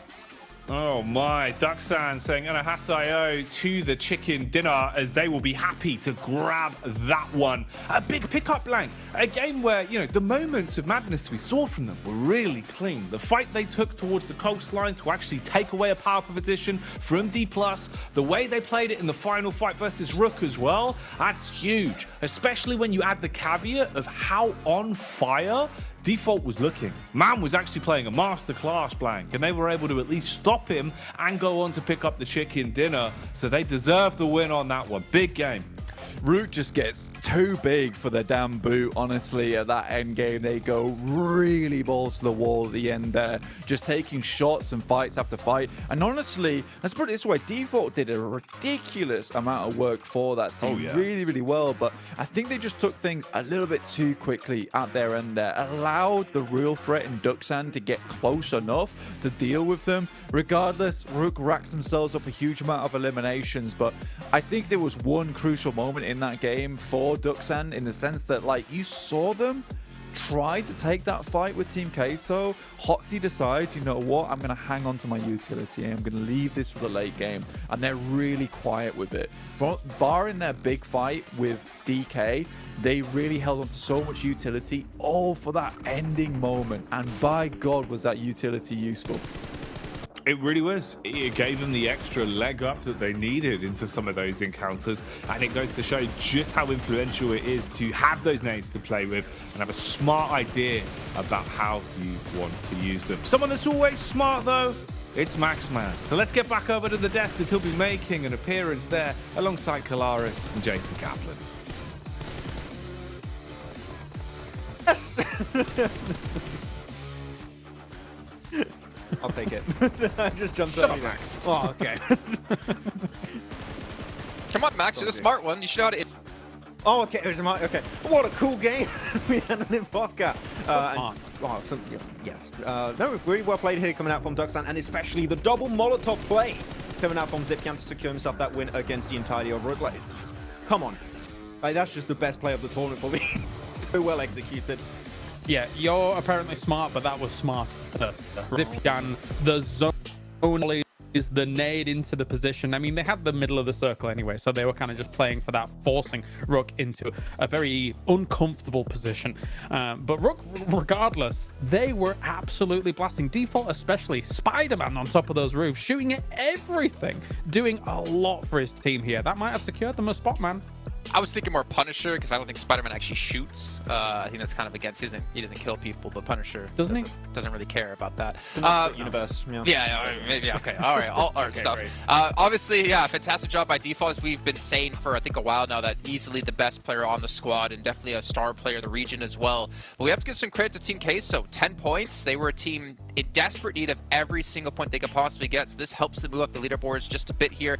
And Nazar, I mean, what can we say about them? That was a rough compound to hold with Hyper rocking up, with NB Sports rocking up as well. It was punishing. Ooh. The NBs are just like, oh, you guys are struggling to breach. How about we just throw some meds over to you? Just literally throwing meds over the wall to them to try and pick it up. But yeah, over 1,000 damage here for Default playing on those roofs. And really, roofs is such a good advantage in these kind of positions, right, Kalias, where you can just get some easy abuse of the third-person perspective, get some extra information, and making it especially very easy to hit those nades, hit those Molotovs on key spots to slow down rotations from players like from Influence Rage, more specifically. But man, still, I gotta say that double molly play of Zipyan was just insane. Alter Ego, 16th place. Oh. Mezexis, why do I keep saying Mezexis? Melise gotta be in 14th place. I mean, Mezexis would probably love to be here. 46 and 44 respectively. This is, I mean, okay, let's just kind of hint to this right now. Prestigious Gladiators. There's technically a world where they could be dropped out of top 16. Yes, so we were theorizing it whilst this game was going on. And I mean, even just before we got into this game, we were kind of theorizing it as well, right? Because all of these teams towards the bottom keep actually sponging up the points. It's not the Influence Rages, the BTRs that are being able to get all these points on the board. It's all the teams below where we're seeing Procedure as well, just being able to jump up time and time again. I don't know why I said it that way, but I mean, it's ultimately very, very scary here for Procedure. There is a world, and thus, because Gladiators is only 2 points ahead of them, technically them as well, if enough teams do well, where they don't make it. And I would not have said that at the start of this. Yeah, I expect Alliance to overtake their position. I expect that Brute Force has been able to get consistent placement points too. I'm telling you, from how we have been seeing the bottom of the leaderboards shifting these last few matches, there's a really big chance that at least one of the two teams might go out. Both of them could also, but it's... Man, I did not expect Gladiators to maybe be in a tough spot because they looked so safe at the start of the day, but really those bottom teams understood we need to bring our best game possible heading into today, and there's going to be some big upsets at the end of today. I can already see it coming. It's so rough to be Inco as well, because that first match they had, they were able to propel themselves forward to 16th place, but they fallen back down to 21st. Like, this is tough. You get one good game in, but one's not going to be enough to secure a spot here. Nazar, obviously, with their 8 eliminations, they're still in 17th place. They're still holding on at the moment as they did move up in the leaderboards. But I don't really know what to say down towards the bottom. It's really anyone's game, and I don't think any of us can properly predict right now which teams will be knocked out and which teams will make it through. 2 days is just very severe, right? Like, to the point where you are going to have these fluctuating results. You have got to put your best foot forward almost straight away in the days that you have allocated to you. So yeah, it's going to be volatile and it's going to be close by the end of the day. Okay, well, volatility, we'll see if it's going to continue to happen here as we head into our final Erangel of the survival stage. Jackie and Blink, take it away. Thanks, Jason. Last Erangel then. Hopefully, this one should follow suit and be a bit of a banger. They've all been somewhat unpredictable, Blank, and very different flavors. It feels like we've kind of had like a taster session of Erangel games in the survival stage today. I'd say over the last match, it's been very unpredictable.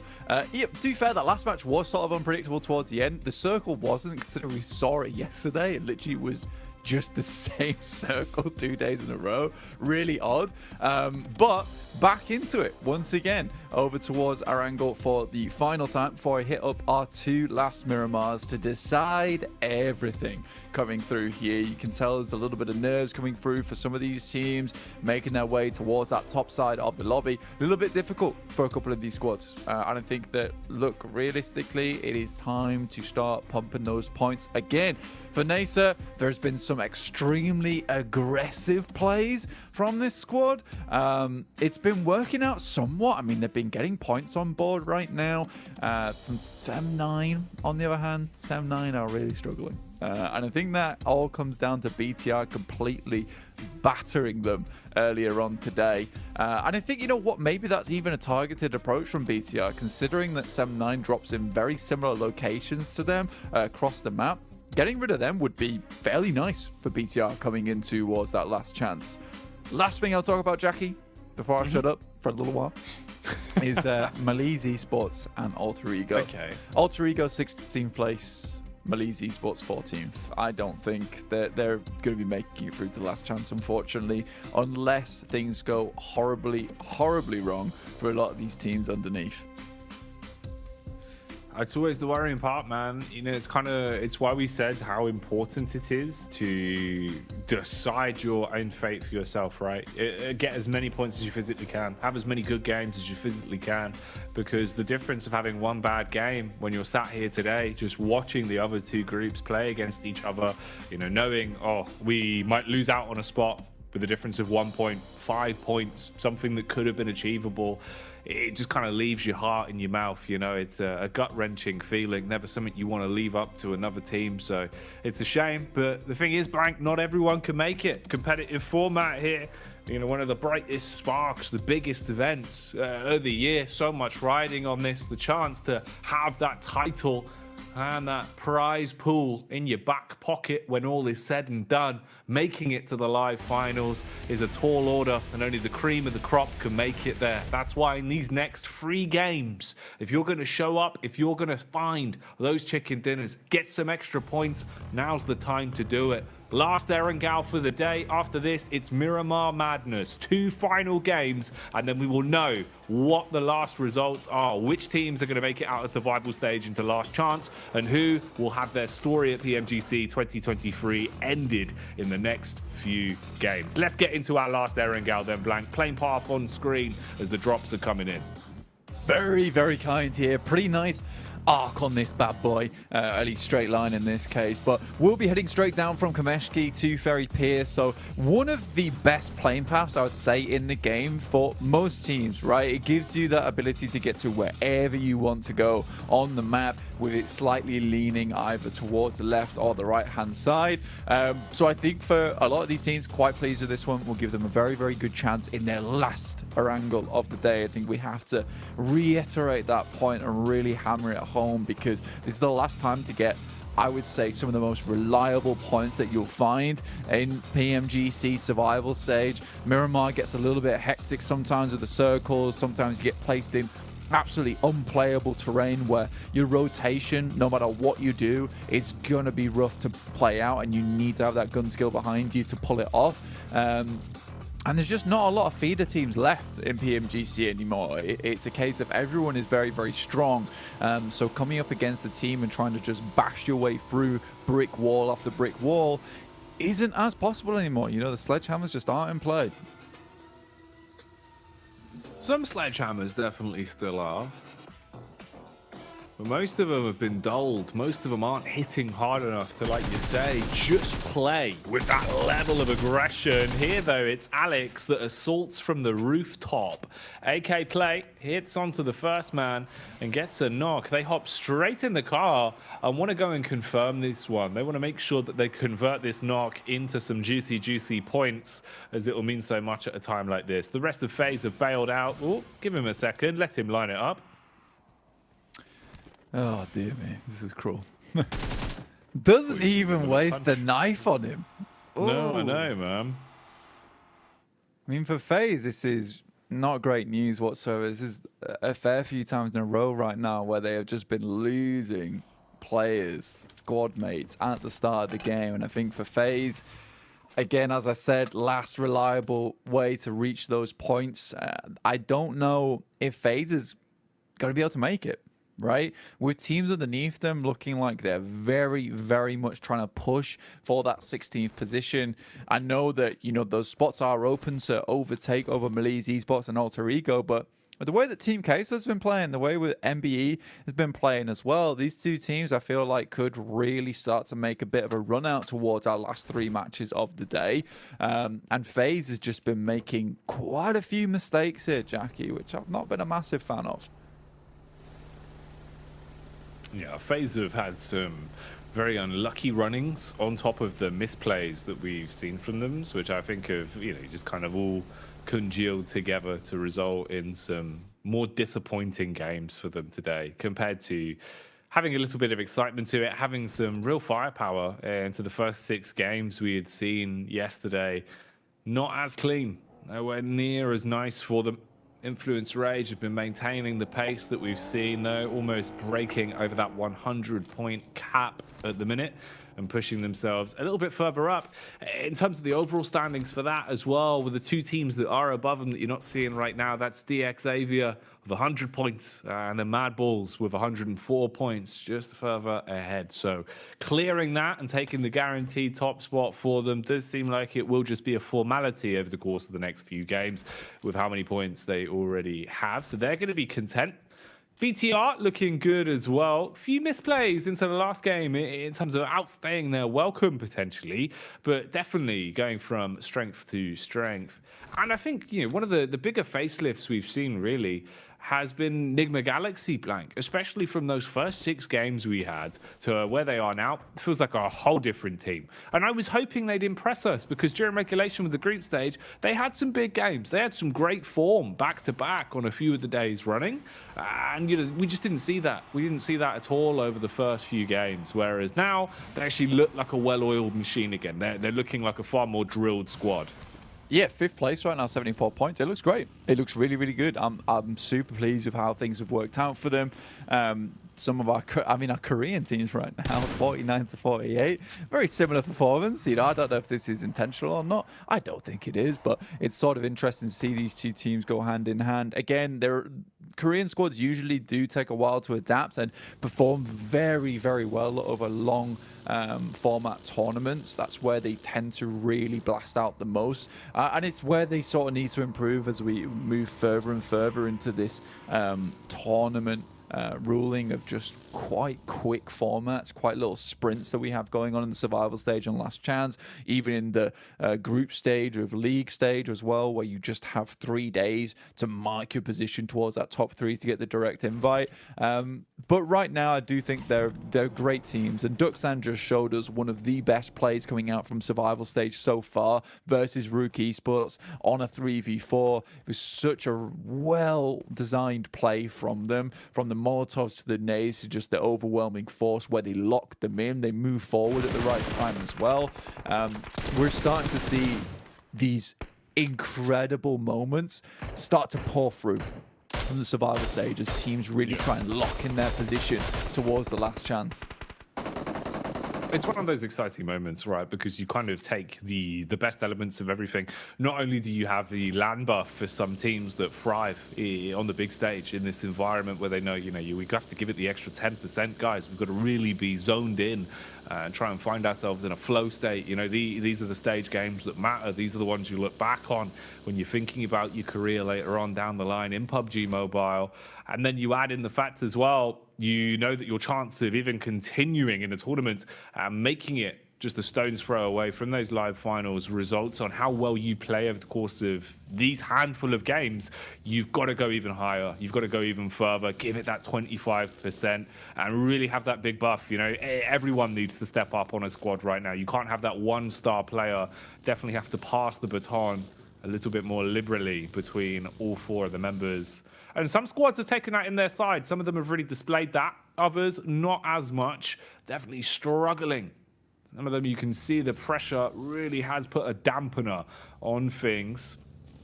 But it's cool to see at least the continuation for Udo Alliance in a way that it felt like they were a little bit slow to the burn, weren't quite really picking up the results we would have wanted quickly enough. Whereas the longer it's gone on, they've been able to maintain a bit of consistency in 11th place at the minute with 57 points. Not too bad at all. You're going to be happy with that at least. And you've still got more room to breathe. You could push yourself a bit further.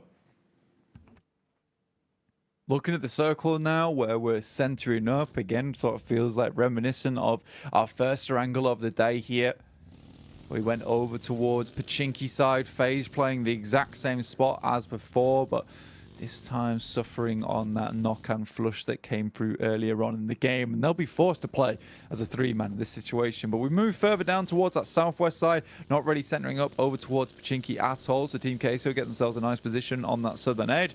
Rook get themselves to push into the circle too, because I think that when you encompass at least this bridge side, gives you a lot of time to think about rotating across. Right now it's only really Ducksand in that location, but Rook knows that time is not on their side, so they need to just move now, unless they wanted to just wait the circle out until around about zone 4 and then push in when no one's really looking this direction. In the meantime, it's Nigma Galaxy coming against some of the firepower of these other squads. Influence Rage flying past them. Federal knocked out of the vehicle, but a great spray down over towards Freak will knock him actually in the end. Didn't think that final bullet would go through, but it does.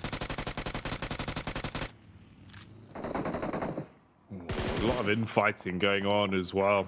It's not just a one-off scrap, it's a bit of commotion across the entire battleground. A fight for the forest here as Duckstan are trying to stay alive. Meanwhile, down inside the buildings, you can see there is a bit of close quarters engagement going on. NBE struggling under the pressure here. Akaze tries to go for the quick getaway on the top floor. Almost hit the bullet on the pre-fire towards the stairwell. It's the nade that decimates him though. Follow-up thrown in towards Gen 4's as he's going to go for the quick adjustment.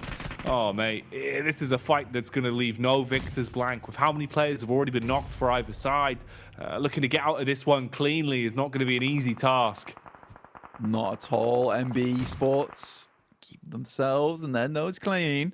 It's BTR really struggling here now, trying to remain alive. I mean, for BTR, currently in 4th place, they're fairly safe here, but more points, always good for them.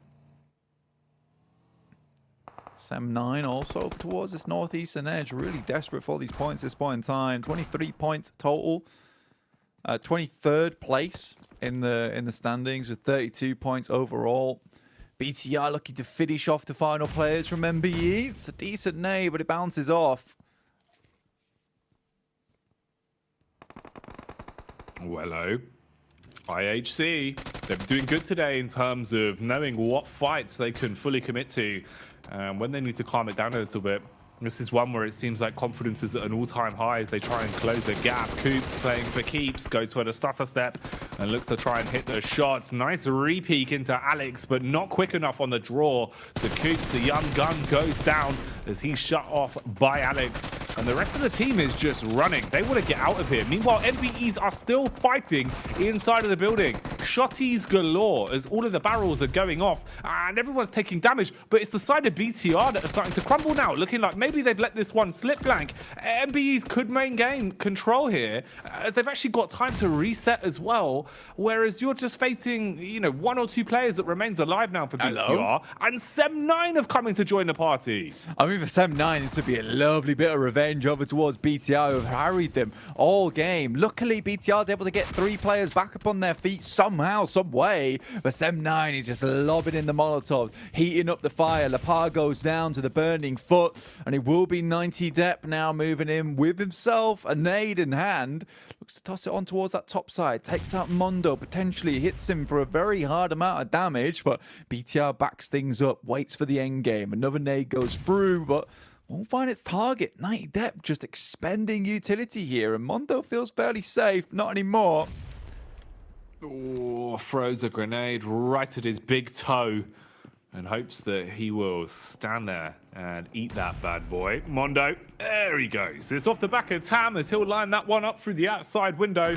and blow him away. Fight isn't over though, as you third partied, and that means you've still got to clean up against BTR. BTR that's down to a dynamic duo, good with the nades for the opening on the engagement though, as that one's going to wipe down Depp instantly. Response back is so clinical. It's nade city blank. All of the elims are off the back of these explosives. And we talked about how, you know, it would be nice for Sem9 to get a little bit of retribution. Gemforce even denies the point as well. Gets naded out by his teammate. Kenny will be looking for a little bit more. But Mikiao goes down and Gemforce is going crazy with it. And a blind spray into the smoke there with the DBS will finally shut him down. But Sem9 found that a lot more difficult than I think they expected it to be. Look at all the vultures in the other squads that were lurking as well, Blank, just circling around the outside. You do Alliance just watching that one from a distance thinking, all right, when can we come in and pick up the pieces? Right? Our turn now? Yeah, when do we get to swoop down? But they've actually gone for the rotate round the back. It seems like they've realized that NASA were actually setting up for this. They go for the backstab onto NASA.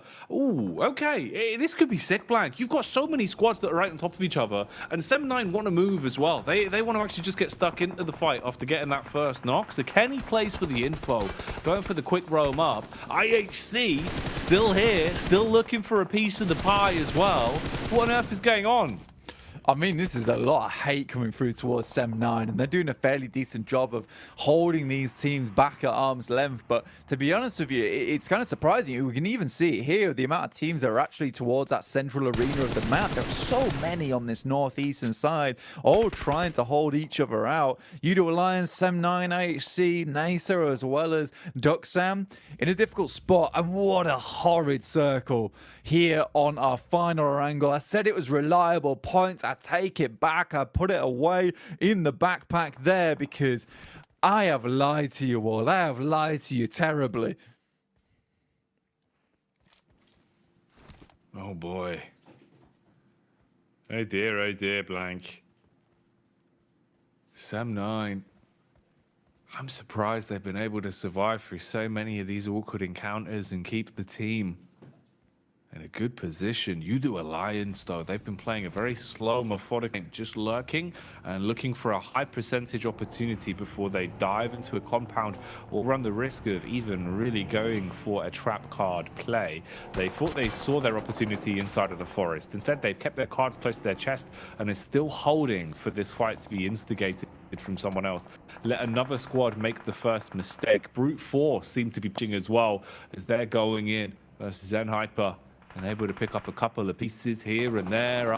IHC close in the forest. Going to be assaulted now as Mikhail's close. He looks for the peek out through the car. Kenny supports from way back. Depths eating nades as well. It's getting a bit risky now, Blank. This is when the other teams that are hearing all the gunshots are going to be thinking about the third party potential.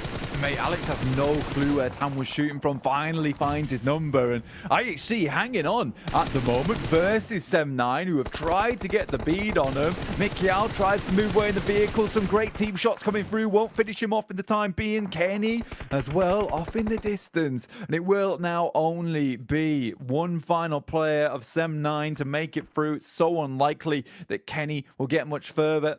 Tam gets knocked out off in the distance. Demo creeping back towards Alex now. Oh, spamming across Kenny. He's going to go down as the headshot will hit. It's IHC surviving in their awkward encounter towards the forest. Meanwhile, Udo Alliance, they've got a scrap. They've got a clash up close and personal. NASA trying to fight back IHC as well. And Godless, how is he alive, Blank? Man's on a sliver of HP. It's tiny. A speck of dust there for the health bar. But he does back off and stays in the fight. Alex brings Demo in the vehicle. He's battered and bruised, knocked as well, but drops him out. We'll go for the res here, and IHC continue onwards. I mean, you can say one thing about this team is that they are resilient, right? Very much able to hold on in some of the most brutal of scenarios. TK Plus down towards the south side, just outside Lighthouse at the moment, but definitely not in it. They've crashed upon the rocks here. The light was not on when they came to port. Obviously, this circle is not a good one. there is so little landmass to play in it. No one's going to be playing down towards the southeast edge in Sosnovka. Lighthouse, a big old focus point for Rook at the moment. You've got Team Queso holding over towards the western side compound and the gas station that sits just towards that north side, which no team has sort of claimed just yet. So many squads, yeah. man. Yeah, it's rough with just how close they are. And if you can't find your way through the opposition quickly, it's going to get so much harder. Zone shift is rough as well. Feels like Rook are the only ones that really come out on top with the coin flip, and even then it's still going to be awkward for them in terms of so much pressure that's going to be applied onto them from the other squads that want to take away the map geometry they actually have here. Nades from Udo Alliance, spelunking in reverse up the hill, looking to try and climb their way up. Star eats a big connection from the nade. Meanwhile, IHC are going in, clearing out. They found the South Korean squad and they want to attack for control of the compound. Junie and Co have nades pulled. Godless, similar mindset. Remember, this man survived with barely any HP. Now he's trying to kick off another fight, but IHC do lose an opening man as Alex is dropped, and they've got good positions to peek from. Duxan can keep on applying damage here. Duxan coming off the back of confidence of that last match on Orango, holding on right now versus so many different teams, all in the same area, playing around yellows here over towards that south side. Zipian tosses a nade over the top, spots the players from NASA just sprinting around the sides. Yol goes down, and Duxan just looks like a different kind of beast now. This isn't a duck. This is an absolute behemoth with how they're playing. Ooh, getting their wings clipped now, though.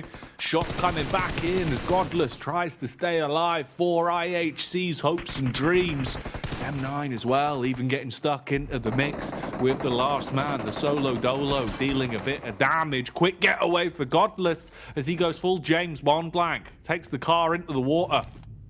Tumbles it in. Not a hover car though for the time being. Will hit down towards the depths of the Mariana Trench there, and there he'll stay for quite some time, you'd imagine. Rook from the Lighthouse. Such great visibility for this squad over towards a lot of different teams, and with the circle panning the way it does, they just have a lot of protection going forward here. You got DK underneath, but it is Duxan to be taking a lot of damage here. Will lose another in Hoxie. He did so much good work for the team before, and now they just have to send it over open ground into rocky terrain. They miss the jump into the water, have to give it another go and hope they don't get sprayed out as they tumble in. It's not quite good enough. No, it's shallow water, Blank. They've beached themselves. Oh, this is not what you want. They're trapped on the sand. Junie. Just swing the wheel, my brother. That's so rough, bud.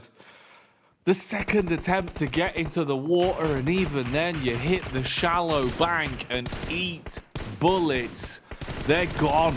Absolutely wiped away. Look at the moves from Mela, man. How's he doing it so quickly? Start stepping left and right. Finally falls to Rook. It just feels like a desperation from so many squads. Fair play to Mela, man. The fact that he was getting in like that is crazy. Man, this is absolutely outrageous at the minute. Okay, zone's going to move. So much more water, though, still to contend with. You're restricted in terms of the actual landmass you're going to have to play with. Inco as well. You've got the blessing of the fact you're already inside of the big deep blue. You're set up in there to make it uncomfortable to actually have a full squad wipe against you and have bridge control to play with. You've still got a little bit of the Lighthouse in the zone as well. So there's something to be said there for Rook. Rook have been hitting their shots, so that's always going to help. But this is looking so rough, Blank. These circles have been unforgiving today. Yeah, absolutely horrible. Honestly, just disgusting to play around with. It's been very, very difficult for so many squads. Prepod over there from Brute Force doing his best to try and get his way into the circle, but he'll just be edging along the beachfront, pretending to be a crab at this rate, because that's the best he can do. Hopefully has a hard shell on him as well, because getting out from this situation is requiring him to weather a lot of bullets on the entrance inwards. Team Queso, strong spot still held by them up towards a little bit of high ground with the rooftops available to them.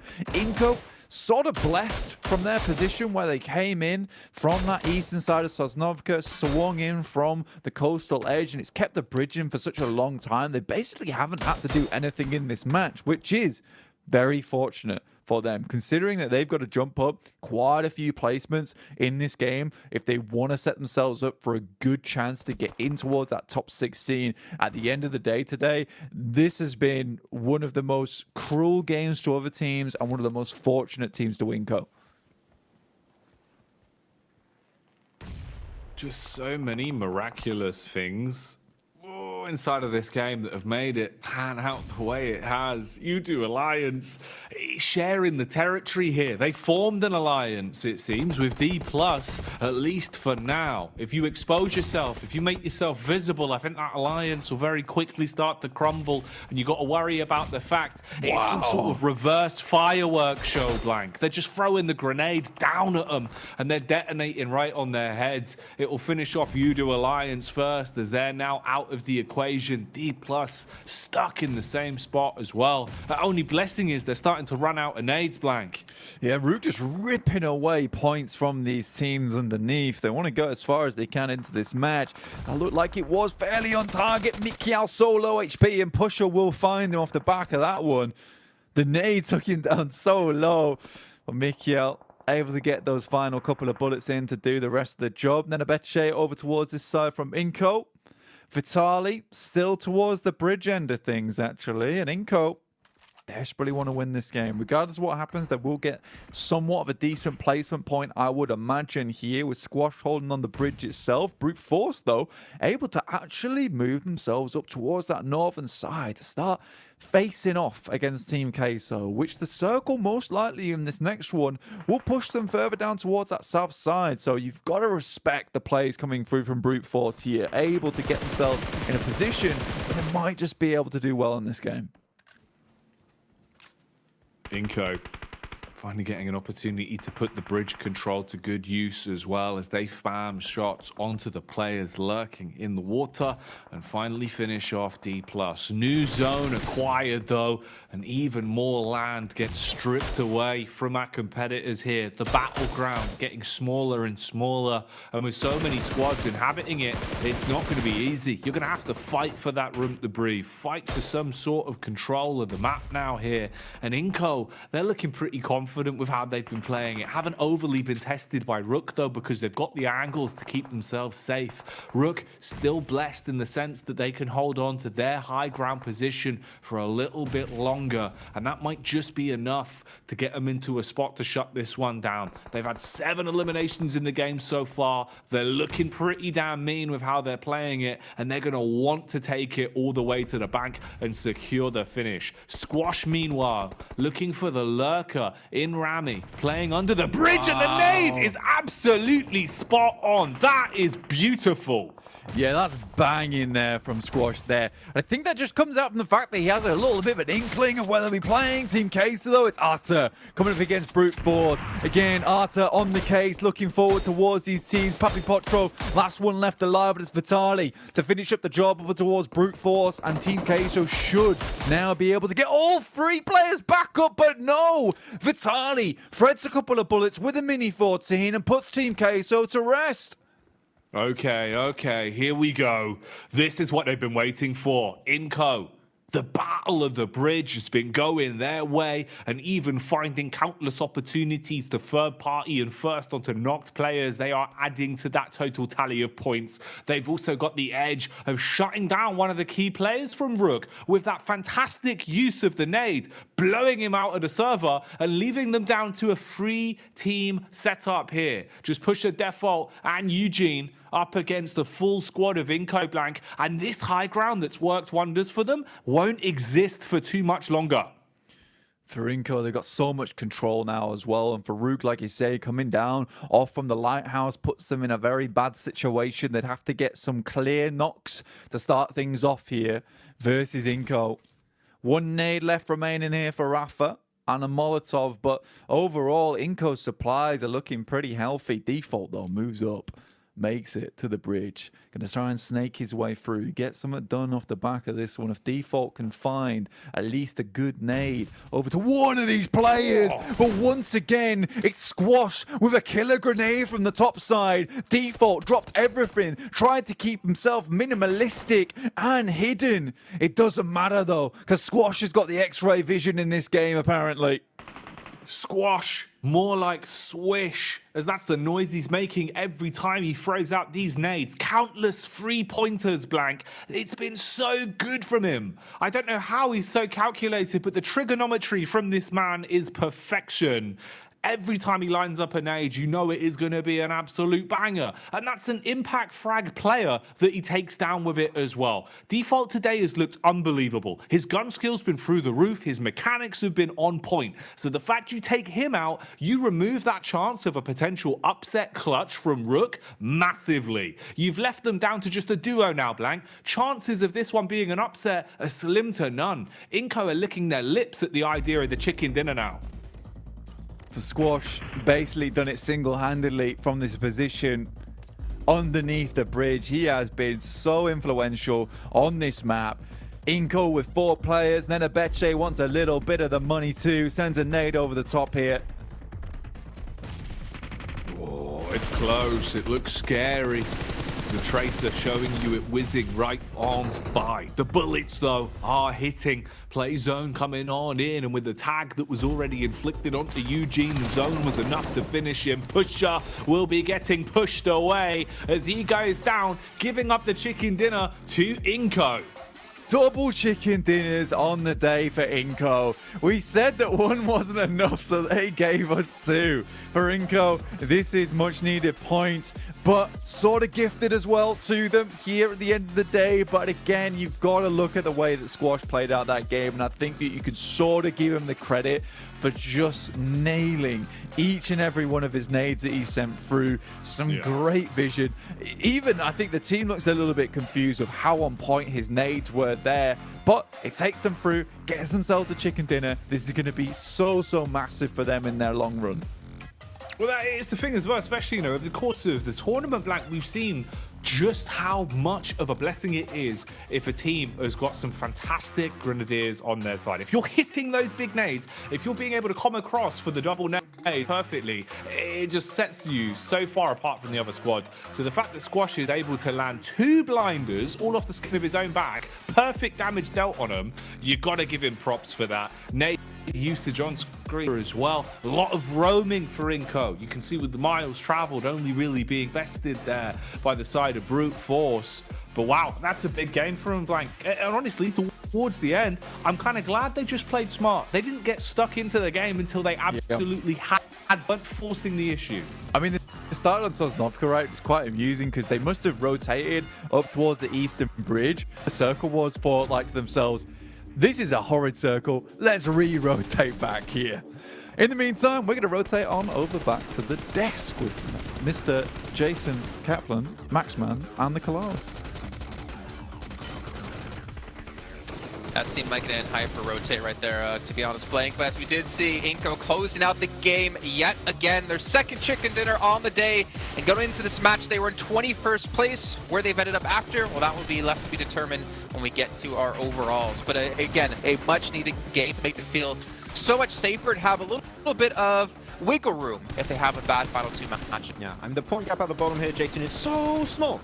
One good game like that, you can jump up significantly high and be safe in top 16. So, Inco, glad to see him get a win like that. But Rook here, man, again, we're seeing so many good games from Rook, able to reach the late game stage. Default's been doing fantastic. Rami's got some amazing nades, especially from that spot, because they read the lobby so well, right? Mad Balls don't play this location. They're not in this lobby. We're just going to full send it on to Lighthouse and just survive into a podium position and get a second place. So, man, Rook really trying to reach now a podium position at the end. I'm loving it.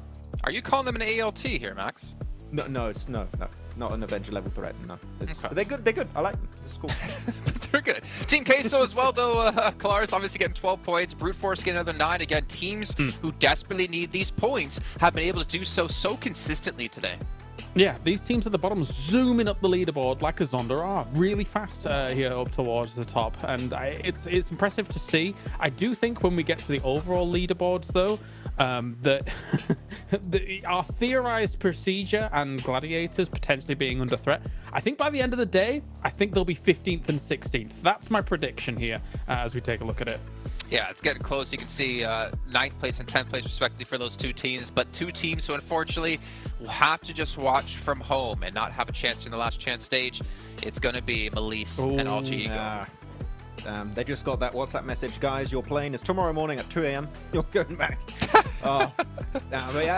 We knew they were going to slip, right? But that's just again showing how competitive it is at the bottom of the rankings here. And we can still see some big upsets like teams such as FaZe, NB Esports, Sen9 could also catch up. Got some decent elims for Sen9 because that gap is so small that anyone can really make it up there. Even South Korea here and Polaris have slipped a little bit their previous game, so they could also lose 2 teams after this. No, they'll be cool. They'll be cool. Okay. It's getting close, though. I mean, if you're obviously talking about procedures in there and gladiators, you still have UDO Alliance as well, just right around the 60-point mark. So they're still not safe whatsoever. But it is getting tough here for everyone. And obviously, as we're about to head into our mirror matches, I got to remind you guys once again about the Infinix GT10 Pro, official smartphone here at PMGC. You guys can check it out. It was born for professional esports players, and you guys can pick one up and dominate the lobbies. Not to mention, you can head over to TikTok and check out everything's behind the scenes, some clips and some videos being uploaded for you guys. Just make sure you look for the tag PMGC 2023. I'm really putting production on this few here, so I'm going to keep churning through these ones. We have the Frost Festival as well happening. You guys can pick up the game and download it and play in the new update. Oh, he's catch up. He's keeping with me on this one. And glide down a slope with a snowboard, hide behind a snowball mound, the size of Maxman's head, and potentially turn people into snowmen. It is big. I mean, Jackie said you were big-brained, the smartest one on the desk. It's a compound, Jason. That's how big it is. It's huge. It's pachinki. Defend it on all sides, yeah. Unbreachable. Oh, man. Okay. All right. Well, beyond that, we do have the popular annual gala happening for 2023 from November 15th to December 19th. You guys can participate in 10 1v1 matches and potentially earn yourself some exclusive rewards you can show off to your friends, to your family, to your teammates. But also, you still have other things to show off, like the new Pagani, the collaboration with PUBG Mobile, which hope you guys have been able to pick up for yourselves the Amola and Zonda R models, and you can show them off. Maybe not be able to get one in real life, but at least you can get one in the game. And then when you win your matches, something I don't do too often of, you can show off your new victory dance as well while supporting your favorite PMGC teams. We are going to head to a short break where we get things ready to go for... What are you doing, Kalarsi? Are you dancing? Dancing. Yep. I mean, to be fair, that's probably what I would do in the club. Okay, Max, man. Let's head to a break. Let's get him off screen. It's going to be Miramar come up next, back to back. We'll see you in a few.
We saw FaZe Clan there looking a little bit upset, a little bit sad, and honestly they should be. Their hopes of getting through to the last chance tournament are slowly falling by the wayside, and to be fair, even if they do qualify at the moment, they still have a lot of work to put in just overnight to be able to get top 5 and potentially be one of our finalist teams in our Grand Finals, kicking off over in December. But Jen, we are back. We didn't get to talk too much about that last match, but honestly, Inco kind of setting themselves up for success. If we want to hop back to it before we hop into our game.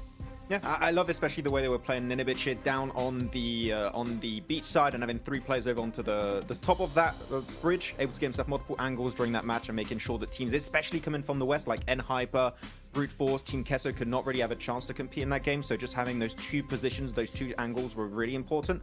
And it's really weird though, you can compare it to Mad Balls, that they've all been consistent. 1 win, 2 bad games, 1 win. We just need to see more consistency to be safe here. Well, you know what, Kalaris and Max, we got to see your dance moves, but it's time to head over to our best dancers on the show of Jackie and Blink to take us into our first Miramar. There's not much real estate in terms of the screen space, so I thought I'd go for something like this. I hope that was enough, Jason. I hope that pleases you, because I know the viewers at home probably hated it. But it doesn't matter, Blank, because the games are what they love, and these games have been delivering. They have. That last game was insanity. Circle was disgusting. It was just rude, realistically, at the end of the day. But it gave Inco a great chance at a chicken dinner. They don't mess it up. They don't fluff it. They understand that that was one of their best opportunities to grab themselves a big chicken dinner. And Squash takes fate into his own arms in that sense, where he's just lobbing those nades across and getting some killer nade shots from it. So I think coming into this Miramar now, as the lads on the desk exclaimed, we do have Malise and Alter Ego leaving us.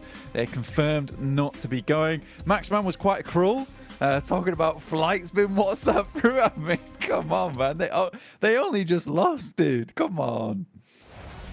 Give them a second. Give them a minute. Oh, mate. It's painful, they Blank, but it's kind of the way it is, man. It's a competitive format for a reason, right? It wouldn't be the most prestigious event of the year if anyone was just making it through to the finals. If anyone could walk in, it'd be like a bouncer, Blank, that doesn't check ID, instead just looks to see if he likes the color of the shirt you're wearing. It's very silly. It's not a good system. Are those Nikes? Get out. You're not coming in. It's unacceptable behavior from you. But are you Max, man? Come on in. We got 2 different bouncers here. We're gonna flip the coin to allow the Max man into the club here. But into the survival stage in the last chance club, we have 16 teams to be decided on just yet. We have esports who have honestly been doing fantastically well. Despite losing out on 2 angles now, they still got themselves second place in both, really playing very well off the back of some strong positions, which we know they're good at taking earlier on. But penultimate match here of the entirety of the survival stage as we head in towards Miramar, the dusty deserts here in front of us, and we'll see once all that does who exactly will be in that bottom 8. It's going to be painful, man.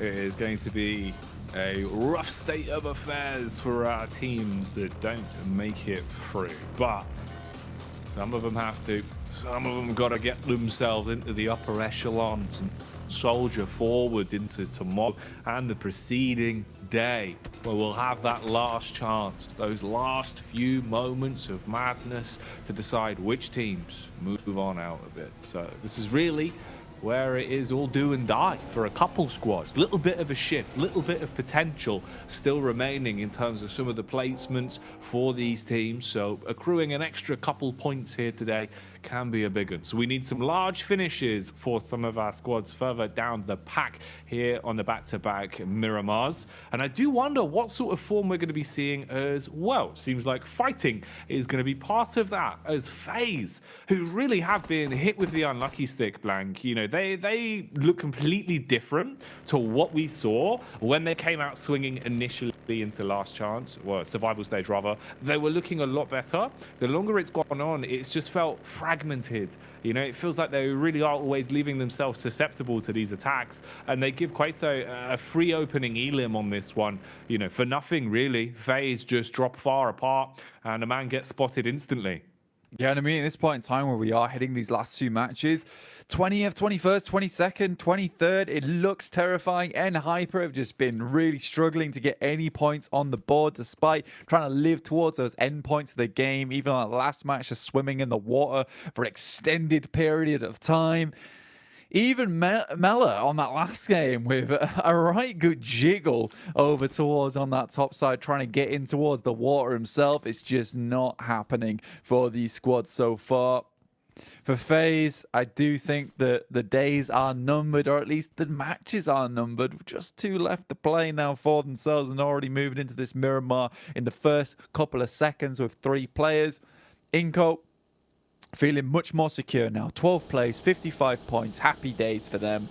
We do have that spread of teams towards the top, differentiating themselves from everyone else with Enigma Galaxy, BTR, IHC really doing well today to get themselves in. Udo Alliance really haven't accumulated a lot of points on the day, I don't believe. I think started the day around 59, if I'm not mistaken. So it's only really 1 point that they've found the entirety of those 4 matches that have just gone by. But still, that first day was enough. But we do have that question in mind, because I think the guys on the list were talking about at the start of the day, in the sense that the 2 games that they did very well on, the games where the circle really did play into their favor.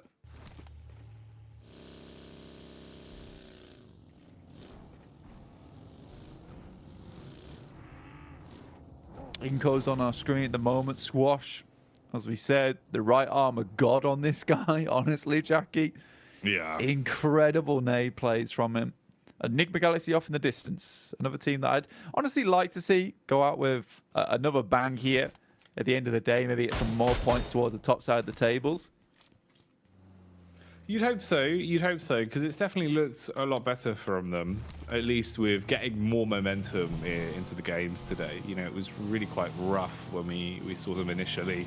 Felt like they were limping through a lot of their games, or just making misplays more so than anything. You know, that was kind of the big focal point that we were looking at, is how many times they made a mistake that could have been avoided. Today, it's been a lot cleaner. Seems like the heads are screwed on more, and they've been performing well, especially on the Erangel. So will that translate into the Miramars, or will things be a little bit more wobbly around the knees? We'll see. It is an interesting point you raise as well with Udo Alliance as well, because you're right in the sense, you know, that they did win those games, sure, but like you say, there was a lot of setup in external factors in terms of the zone, the way some other teams played around it as well to kind of feed into them. Outside of that, in the raw head-to-heads, in the raw games from the opening moments towards the finish, it's still not looked exactly picture perfect. But hey, I mean, however you gain those points, however it goes, you're just going to be happy you're getting them. So if they're at least able to keep themselves afloat and stay out of the danger zone, I think that's all they're going to be thinking about right now. I don't think it'll be as easy as that, though, when we get into the next 2 days. Definitely is going to be a harder task. So you're really going to want to make sure if there is any jitters, you get those out now and start to look towards the future. Nasa as well, man. Some of the crashes we've seen from today, Blank, have been interesting, because it feels like in terms of confidence in their own gun skill today and sort of, you know, sticking to a game plan from the minute they decide it, it's a lot better. But things working out for them, or the absolute most miraculous collection of events occurring whenever they decide to crash onto a compound, seem to be a given. It feels like if they go in for something, you go, D+ turn up, and then everyone else just turns up with it, and you have about 6 teams in a compound and everyone loses. It's been a weird kind of vibe they've been hit with today. They're being chased uphill here. So Nasa, at least with the spread they've got, you've got the early warning of knowing that D+ are coming. So you can back off, you can peace out. You do Alliance are close by as well. Yeah, over towards south side of Los Leones at the moment. I mean, a lot of teams kind of spreading out towards that south side of Chumacera as well, where you do have those rocky outcrops, so you can kind of play in here for the time being. Enigma Galaxy off in the distance, though, are taking shots over towards Nasa, and they're sending some backwards. And again, you're right, this team does keep getting sandwiched between a lot of different squads. And right now, D+ Kia coming up behind them. And with Enigma Galaxy in front, they sort of need to make a send to the side whilst they locate a bit of a better position to find themselves in. Enigma Galaxy picking themselves up a bit of high ground, potentially playing around this region, around this warehouse, will work out for them in the future.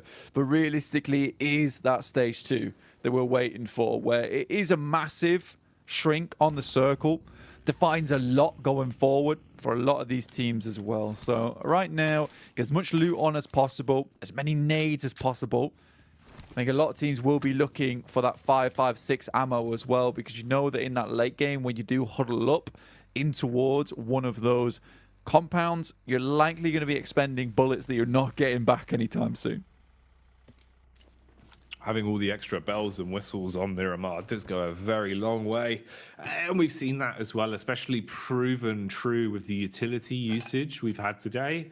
You know, not too much defensive, really. The smokes haven't been throwaways, but there hasn't been anything too crazy in terms of the defensive utility usage. It's been a lot more focused on the offensive. The way that nades have been used today, especially, have been really clean for the squads that we have in the lobby at the minute for last chance. Survival stage even. I'm going to keep doing that because I'm already thinking towards where we're ending up with this. Looking at the rotates coming in here, though. Everyone's starting to get themselves closer towards the zone.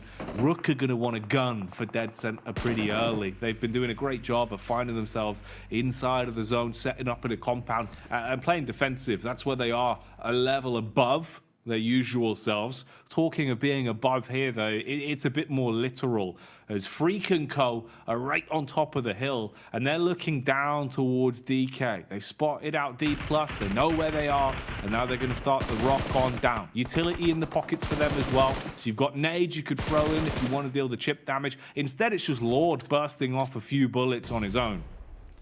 I think for DK here, it's a bit of a stressful experience because you have to leave, right, at some point. You want to get out from these foothills. You want to head up towards that northern side. You talked about Rook, and it is really fortunate on the circle moving up towards this north side that Rook does get a fairly good entrance towards what could be a central position in the circle. Over towards this western side of Los Leones, a lot of open ground, but a lot of the compounds too to be playing in. It's just slightly awkward on this south side where you've got to now clear a lot of that high ground terrain, which then slopes downwards. Just awkward valleys to cross through. Enigma Galaxy realize they've got a very strong position to now hold out DK. Any team that they can really crunch down on the south side will make their approach towards the circle later on much easier. So I think for Enigma Galaxy, it's not a bad idea whatsoever to go for this play right now. Ralph does take a bit of a shot here. DK, no pushovers in their own rights, but the question is, when does Enigma Galaxy decide that long enough is long enough? We'll find out. We'll see how quickly they decide to move away from this one, as movement is occurring on screens. MB Esports starting to at least adjust somewhat. Team Queso as well. Been looking a little bit more aggressive into the later games of today. I think we're realizing their days are numbered if they don't start to really pull the finger out, play a little bit more aggressive into some of these encounters. So they've been trying to farm the elims a bit more, going for slightly more risky maneuvers. Inco have been on a bit of a tear as well. And they're sandwiched here at the minute, down towards the roadside with a little bit of cover to work with, each of them with a building to play off of, so no easy lineups for the rest of the squads. Squads that are key, though, around here, probably BTR and Influence Rage, as they like to instigate a lot of these fights. And with how many squads are in close proximity, if they go in, start kicking off a bit of a scrap, that's when you're going to see everyone else weighing up if they want to get involved into it or not. And look how much damage has been done here to DK in terms of the confidence. They've got to go for a wide rotate through the blues. They don't like their chances of driving through the actual map right now. Inco, though, take the fight from the players driving in more directly. Vehicles down the gulch and straight into the face of Nassar. Inco just peeking out through the back, man, backing them up as they'll be able to hit that and shut down the squad blank. They're gone. Nice. One last chance now. At the end of the day, 19th place at the moment, 43 points. Very much in danger going forward. But you can see just how close the grouping is towards 16th to 12th place. It's 52 points to 55. Just 3 points between those four placings there. In the meantime, Inco is getting ripped to pieces by their Brazilian brethren. On the other side of things, Influence Rage, who are looking to increase their points margin towards that top side, started the day in third place. We expected them to end the day in first place, and they've not quite reached it just yet, with teams above them still. Okay. Trying to reset and hope things blow over. Hope the attention on the next fight is somewhere else, not directly on top of them, as they need time to heal up. DK looking to go back and save the man that's been separated as Fabian's on the hillside towards MBEs. The rest of them have arrived. This was their mass migration they went on, rotating the whole way outside, going through the blue to give themselves a potential position to play off of. Kaze, he's had a good day of it. He's had some big plays today. Will this be another one of them? Looking for the P-Cup here. Bit of damage done, so instantly opening with an altercation against DK. DK is pretty important on this fight because they're out of one frying pan into another with Enigma Galaxy left behind them. They want to push their way through MBE Sports, get out from these foothills into a better position going forward. DK currently dealing with Enigma Galaxy as well. Keep taking shots towards them. Coop's down there with the rest of the team. They swing on by, but I wonder if Enigma Galaxy realizes that MBE Sports are also in this location, or they're just chasing onto where DK is currently playing. Either way, it could be a very, very bad engagement for all three of these teams coming up shortly where no one comes out the winner. DK realizes that they've sort of baited Enigma Galaxy in, so maybe it's time to just rotate back. Again, moving up towards that northern edge. The old faithful, mate. See if it works out for them. See if they'll be able to set themselves up, hunker down, and make the play from the position. DK as well, being peppered with so many bullets that they are starting to lose their potential edge into this fight, especially when Brute Force have found the opportunity to backstab onto it from the sides.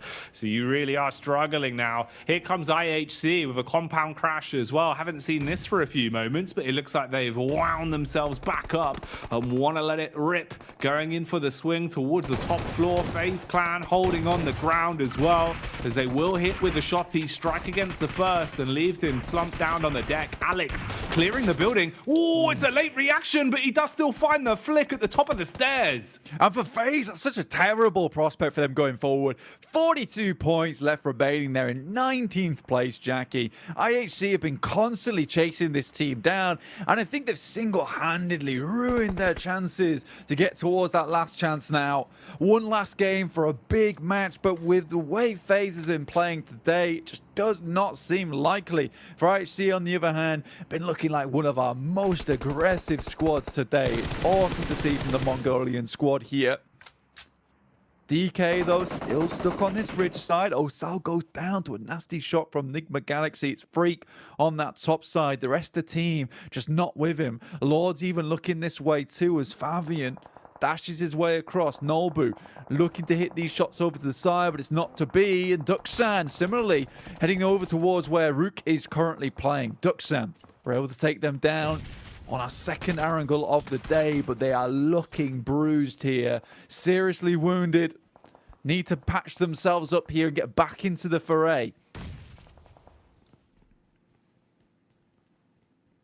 Quickly clamoring to reset. Whoever's able to adjust themselves back into a stance where you can fight first probably has the edge here. Default with the nade, thinks that he's got a good grasp of the situation, tries to dash it in. Damage done blank, but no actual tag that will take them down. Zipan's ready for the response as well with a nade of his own. They're just throwing anything they can in through the windows at the minute, trying to keep the pressure on as much as possible and make it uncomfortable for D+.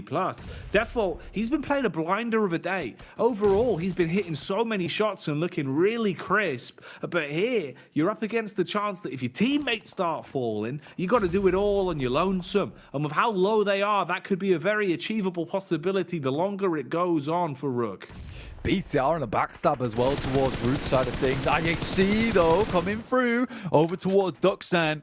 Junie goes down. Not the play you want to fall here, considering the amount of work this lad's been able to do for the rest of the team. Immediately, panic smoke's been displayed here. Zipian still up front with the DBS, but he takes a nade here. Now just two players. Great shots through the window from Hoxie, but is it enough, Jackie? Is it? That's the big question, and right now the proof is in the punishment as the guns are dealing all the damage. Hoxie with a hefty right hook connects through the window. Judy Force back as well. Doors blown off. Looking uncomfortable. Sideline sweep for Alex. Who keeps the pressure applied. What is happening, Blank? This is non-stop warfare. Everyone is swinging into it. An unreal explosion on the vehicle from Duxan, but the blue pushing them in, and IHC looks for an absolute spray down. And with that, Duxan gets obliterated, torn full of holes from IHC, who are up to 5 eliminations. Duxan able to weather the storm, get themselves 2 points, but it won't see them too far ahead of a lot of these teams underneath them. Leaves them in a precarious situation going into our final match of the day. Our 2 Korean squads. Up to 54 and 55. Brute Force still going for a little bit longer, as our Team Queso in 14th and 16th place, right on the line. Only Sem9 and MBE Sports still currently going in the matchup to try and push over those limits. But 40 points and 41 with the history both these teams have had. See what gets done here. We know that Malise had a miracle run yesterday, which didn't quite pan out. Still got to give it your all, though. You'd hate to not give it 100% effort and then notice it was the difference of 1 or 2 points, or even with how far the odds are stacked against them, still trying to give it their absolute all and play the A game. Good show of respect, at least, for the competition overall with how this has been going so far. BTR tucked into position down here, though, and maybe they're next on the list for the onslaught of Sem9. As they've broken off into 2 squads, the duos on either side slowly clearing out the lower ground and pushing up towards the compound. Meanwhile, IHC begin their rotate. They've jumped in the vehicles and set their focus up towards where BTR are playing. So this has changed from a raw one-on-one team fight to a potential third party that can come in for a quick assist on their vehicles. Influence Rage, a side that has surprised us so many times. We haven't seen too much of them into this game. They've been playing smart. They've been playing slow. They know they are only a few points away from breaking that 100 cap, and they don't want to throw that chance away. With 1 elim already in the back pocket, they're looking to just scare other teams. Utility used uphill to force back the contact and make them think twice about fighting versus Influence right now. Absolutely, keeping them held back as far as possible at this point in time. And Influence Rage, like you say, looking to break that 100-point cap here, just 1 point away from it now. Looking to take that first place away from the Mad Bulls. Ended their spree at 104 points. Not too far away for Influence Rage to pick up, but almost feels like the pressure somewhat got to them today in terms of being able to get that many points. No pressure in terms of getting to the last chance. That's already finished. But being the #1 squad coming out from the survival stage, that's the real question. Still, 2 games to do it in. Already won elimination. Closer to that boundary. Sem9 over towards this northeastern edge. Another team that we need to keep talking about here. A team that needs to push themselves further, but their arch nemesis, BTR, over towards the western side, giving them the evils. Eyeing them up. Sizing them up. 3 points. Seeing if they'll be committing to this, man. They just want those extra points, Blank. Want to put them in the back pocket and secure it. IHC. I mean, it's godless that it's been playing such a crazy style over the course of this day. Yeah, the way we've seen him surviving really rough encounters with a sliver of health and still looking for more. Again, here you can see he kind of is the point man. He's the solo dolo, has full confidence in himself to just keep peeking off the back of the chainmail fence and putting bullets down range. Here comes Sem9 though. Again, looking to compound crash in on this one. DBS is ready. Yo. Nice bait on the nade. That is sick. As Lepar will blow them away, Blank. Massive amount of damage from both sides of these players on BTR. 2 nades, 2 successful knocks. One outside, trying to res him up, gets him back into position. Lepar on the edge here, scouting around the side. DBS won't have to do the work too much here as 90 Depth takes down Superboy.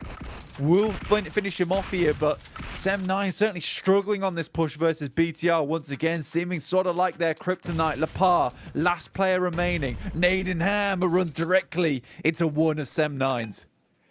That's so rough for BTR. With the way the opening moments went on that crash against Sem9, you were thinking they were probably going to be able to clean house on that one, or at least survive quite heavy-handedly. Instead, the reset is great from Sem9. There was no aggression to shut down the knock players, so they were able to get back into the fight and clean house. Now, they're suffering from success. IHC, they were waiting to finish off BTR. Instead, they'll take Sem9 on. They fancy their chances on this one. Godless loves an engagement where possible, and the nades are ready. Kenny looking to line that one up, had the pin pulled, hoping for the quick detonation, but it goes straight by Godless. He doesn't hard commit though, doesn't want to push in and get taken down by a close range angle, instead trying to play with the distance here and look for a peak that he feels favored in. Realizing that the blue is pushing out of this compound. You got Zol on the side as well. Alex Sorry, who's been able to hold down this position. Smoke's been dropped down, preventing the push coming through from the rest of Sem9. He's in a bad spot, is Godless, completely exposed, and now it's down to Alex, the one-man army himself versus Sem9, the 3 players. Great flashbang over the top side, tries to get a lot done with the DBS, will quickly swing back into cover. This is unbelievable stuff coming through from Alex. The fact that he's able to step up tall, Versity squad, maneuvers the vehicle out the way, looks to go for the crash onto him, won't find it, but you can see the thought process. Dear me, Alex is just something else. Sem9 finally put the beast down. You can't contain him, man. You can't control this guy. So confident in the way that he plays it. Now, though, we switch our attention to Namiga, and that is a beautiful nade. Coops blowing away the first. Looking to finish them off with a quick follow-up as well. That one's going to be on target. That is huge from Coops. Hitting all of the nades blank.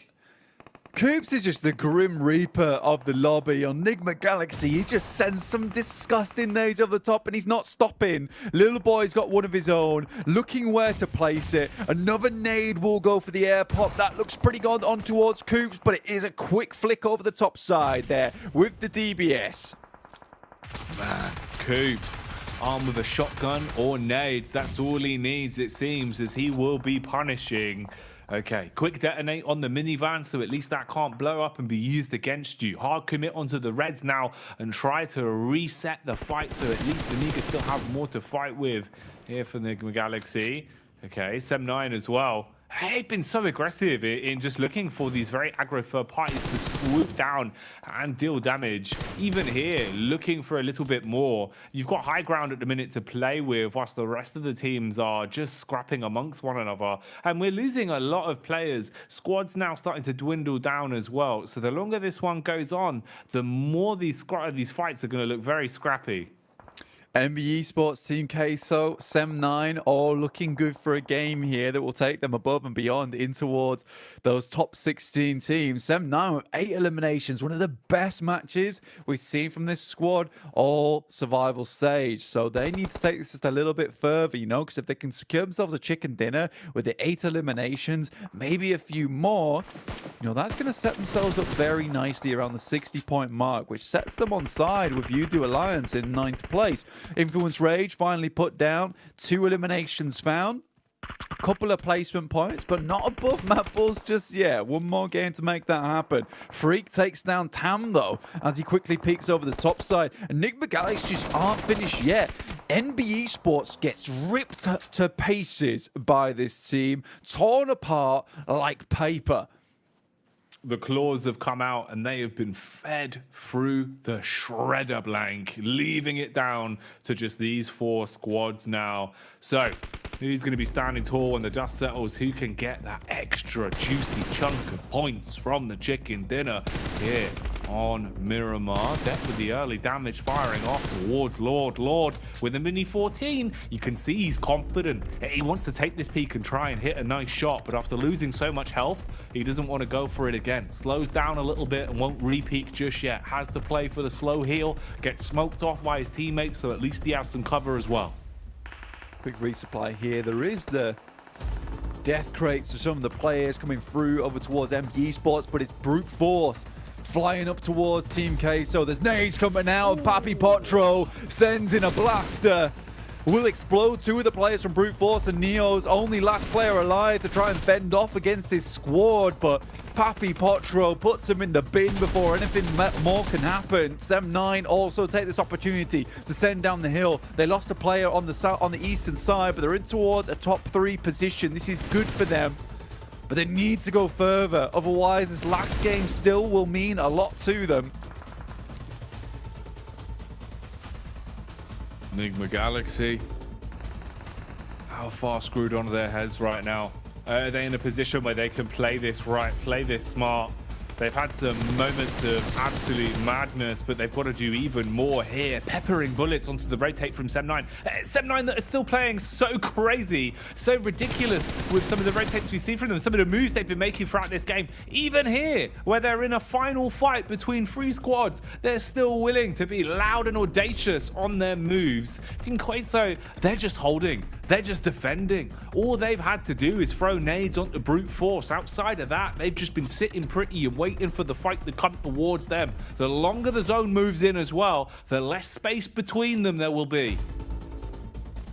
For Enigma Galaxy, they're just sucking up points towards that top side, not allowing anyone an easy breezy path towards that last chance. Tam sends a grenade over. Kenny gets out the vehicle just a little bit too early, will fall and die to that damage. But Enigma Galaxy, what a game from them so far, going up against Influence Rage, touted as one of the best squads in the lobby. Took a while for Enigma Galaxy to come online, but they certainly are now. All systems firing. Activated at just the right time. Sem9 doing what they do best, but unfortunately this time the crash isn't going to work as the speed wasn't there for them. Go down and they lose out. Sequeso with a triple threat, still alive and kicking, still in the fight. Ooh, he thought he had the edge on it, Blank, with a Molotov set up on top of the roof. Instead, they just absolutely blow him to bits. Perfect placement on the nades. We thought Enigma Galaxy's nades were sick. Apparently, both of these teams can drop some big bombs at the minute. Yeah, the dynamite coming through from Team Queso so far. Seriously good stuff. Big Milo up front and personal. Keeping himself in the doorway here, barring all entrances. Enigma Galaxy, Molotovs thrown, denying those sightlines, whilst Coops attempts to get his buddy back up on his feet, but Big Milo's up front with the S12K. Unlikely that Coops will get back in towards position, but the blue is pushing in Team Queso now, and a barrage of flame is in front of them. They'll have to push on through. Lord spots a player, Arta instantly hits the deck. What a timing from him. Oh, this is rough, man. You were in a raw 3-on-3, but they hard committed to the res and left themselves exposed. So now it's up to the individuals. Lord, he's got to have a huge clutch, and it cannot happen. Queso hold on. They will defend the compound. Perfect placement of the nades, and a much-deserved chicken dinner in the final fight there as they overcome the odds and beat out Enigma Galaxy to take that chicken dinner on Miramar. They do not melt under the hot sun, the Team Queso. What a game from them. Big sigh of relief coming through from them as well, because those points they're able to accrue on that game are absolutely massive for them. So Team Queso will be very, very pleased with how this one panned out at the end of the day. Papi Potro with an unbelievable nade that got sent through from that doorway towards Brute Force, also on towards Sem9, who really needed those points too. But Enigma Galaxy tried to get away with some funky moves at the end there, Jackie. This doesn't quite work out.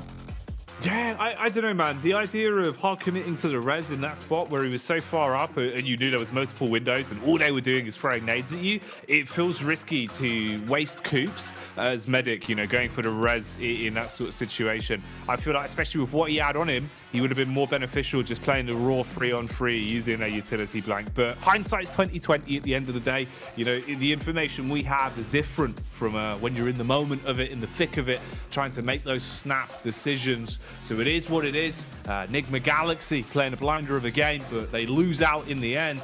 And Queso with a nice pickup. I do wonder as well, with them actually stealing some of the extra points away from Enigma, if that makes any difference in the standing, Blanks. If that will change things up a little bit there with Enigma not being able to hoover up all the points.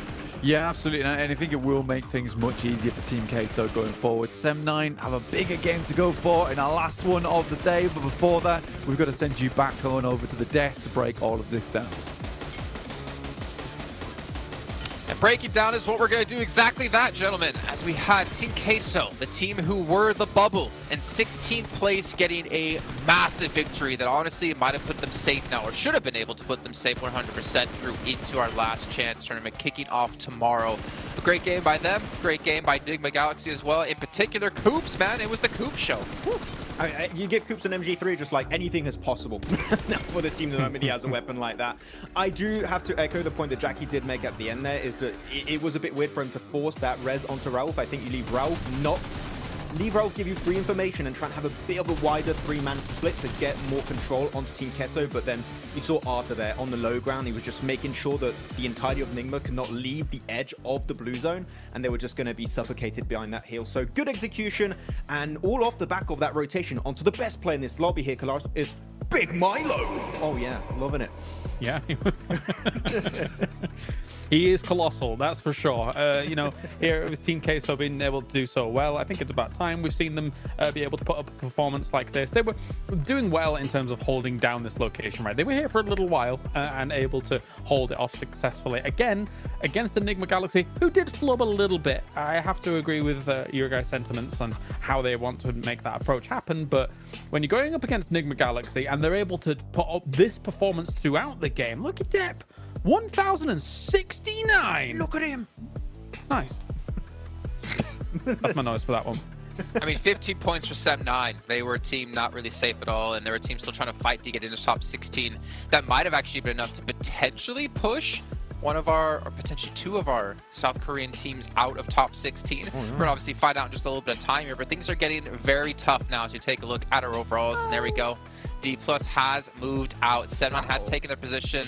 Duxan in 15th, just winning when it comes to the tiebreaker because of the chicken dinner they had. But going to this last game, I mean, obviously with Melise out in 18th place, NB Esports has to pull off a cracker of a match if they want to build a break through the top 16. Look, they sent it to us saying, you know, break down this game or whatever. If both South Korean teams go out, I am going to break down. Okay, Jason? All right? I'm going to put it that way. All right? That's it. I don't want to say it's chance. Yeah. I don't think it's going to be possible, though. I think we're going to see at least one of them. I think Prestige, though, is the team I'm focused on because they're in 60 points in 13th place. If D+ gets 7 points on this match, if Sem9 gets 6 points, if Duxan gets 6 points, Prestige could be knocked out. The stars have to align, right? Yeah. For all of those teams to do well, but it is possible. Yeah, we alluded to it earlier on in the day that 60 points is by no means safe. I mean, look at Brute Force, right? They've been able to jump up to those kind of closer positions with them after starting off almost disastrously in day number 1. So it's possible.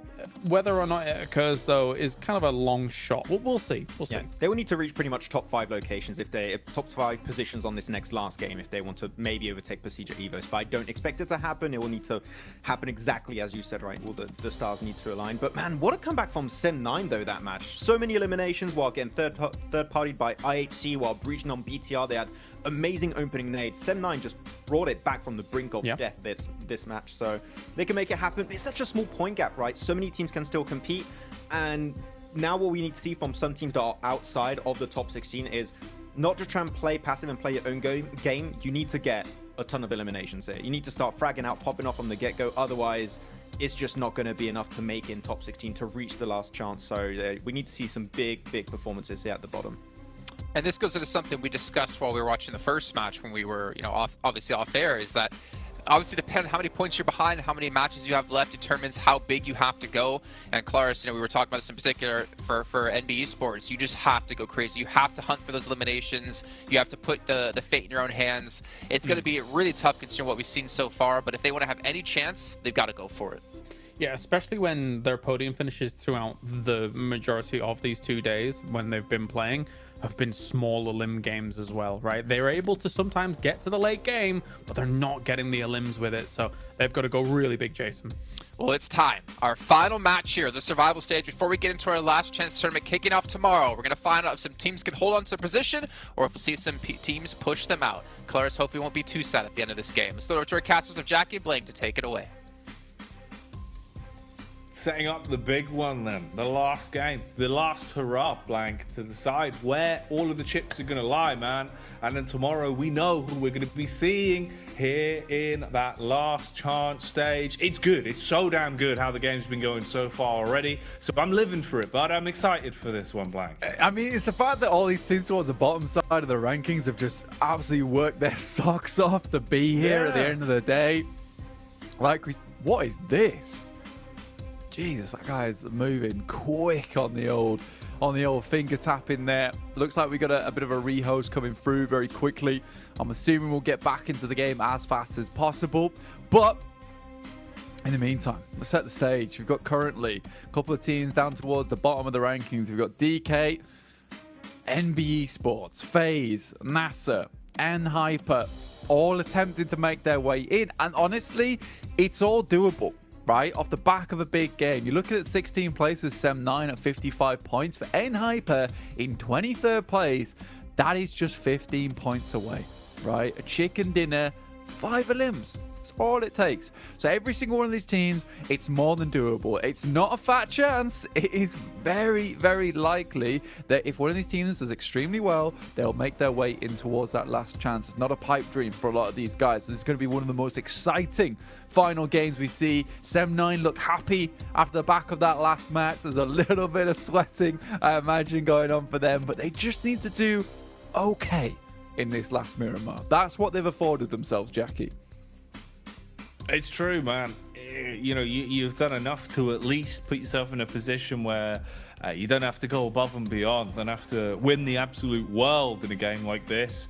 You just got to do the bare minimum, keep yourself afloat and be happy, confirming your spot and knowing you stay alive, knowing you're actually in the runnings going into that last chance and being into a position to close things out. Mixture of emotions here as well, Blank. You know, you can see from that human element of things, the teams that obviously the reality of the situation probably now starting to creep in, knowing that, you know, no matter what, their likelihood of really changing the outcome is slim to non-existent for a good few of them. Some of the sides that know they've got a lot left to give, still enjoying themselves, looking happy here as well. Duxan, oh, that's quite cute. Everyone getting involved for the nice wave. It's tough. It's tough for a lot of these squads, right, at the end of the day. And I mean, for Duxan in particular, it's not just battling against a lot of these other teams. They're also battling directly against their Korean teammates, right? And DK Plus, like the guys that they've played with in their own league stages for such a long time. They probably have intimate relationships as well. So I think for DK, 54 points, very doable to also get in. I think for Kalaris, he's really hoping that we do see both Korean teams are able to make it towards that top 16. I think both deserve to probably go in as well. DK's had a big standout, as has Duxan, but at the end of the day, this survival stage just hasn't looked that amazing for both teams in terms of consistency. However, we have seen great moments out of both of these squads, and it would be great to see them go through to the last chance to give them that one last go of it. Remember, we've all said before that Korean teams on adaptation wise, that's where they shine. So 2 more days, that might just be what it takes. Man, I'd love to see it as well. You know, I think it would be really cool to see that potential because there's so much talent in the region. And I think the resilience that we've seen from both of the squads as well that are still in the runnings here, it goes to show that they do have the talent for it. And that, you know, in a position like this where some of the sides looked a bit deflated, looked like they weren't able to keep up with the pressure after even losing 1 or 2 of their games over the course of the 12. That was enough to shift them off kilter and they weren't delivering. Whereas both of these teams in D+ and Duxan have kept a good, strong mindset the whole way through. And I think that mental is what's been the difference maker for them. Understanding that it's never truly over until it's over. But us setting the stage is about to conclude, and we can instead move into the game itself. Miramar, for one final time today, for one last time in the survival stage. At the end of this, we're going to know where the standings are, who's making it through, who doesn't make the cut and gets removed from the tournament. It'll all be decided at the end of this one. So strap in, make sure you've got yourself some H2O, because you can imagine this game is going to take the wind out of you.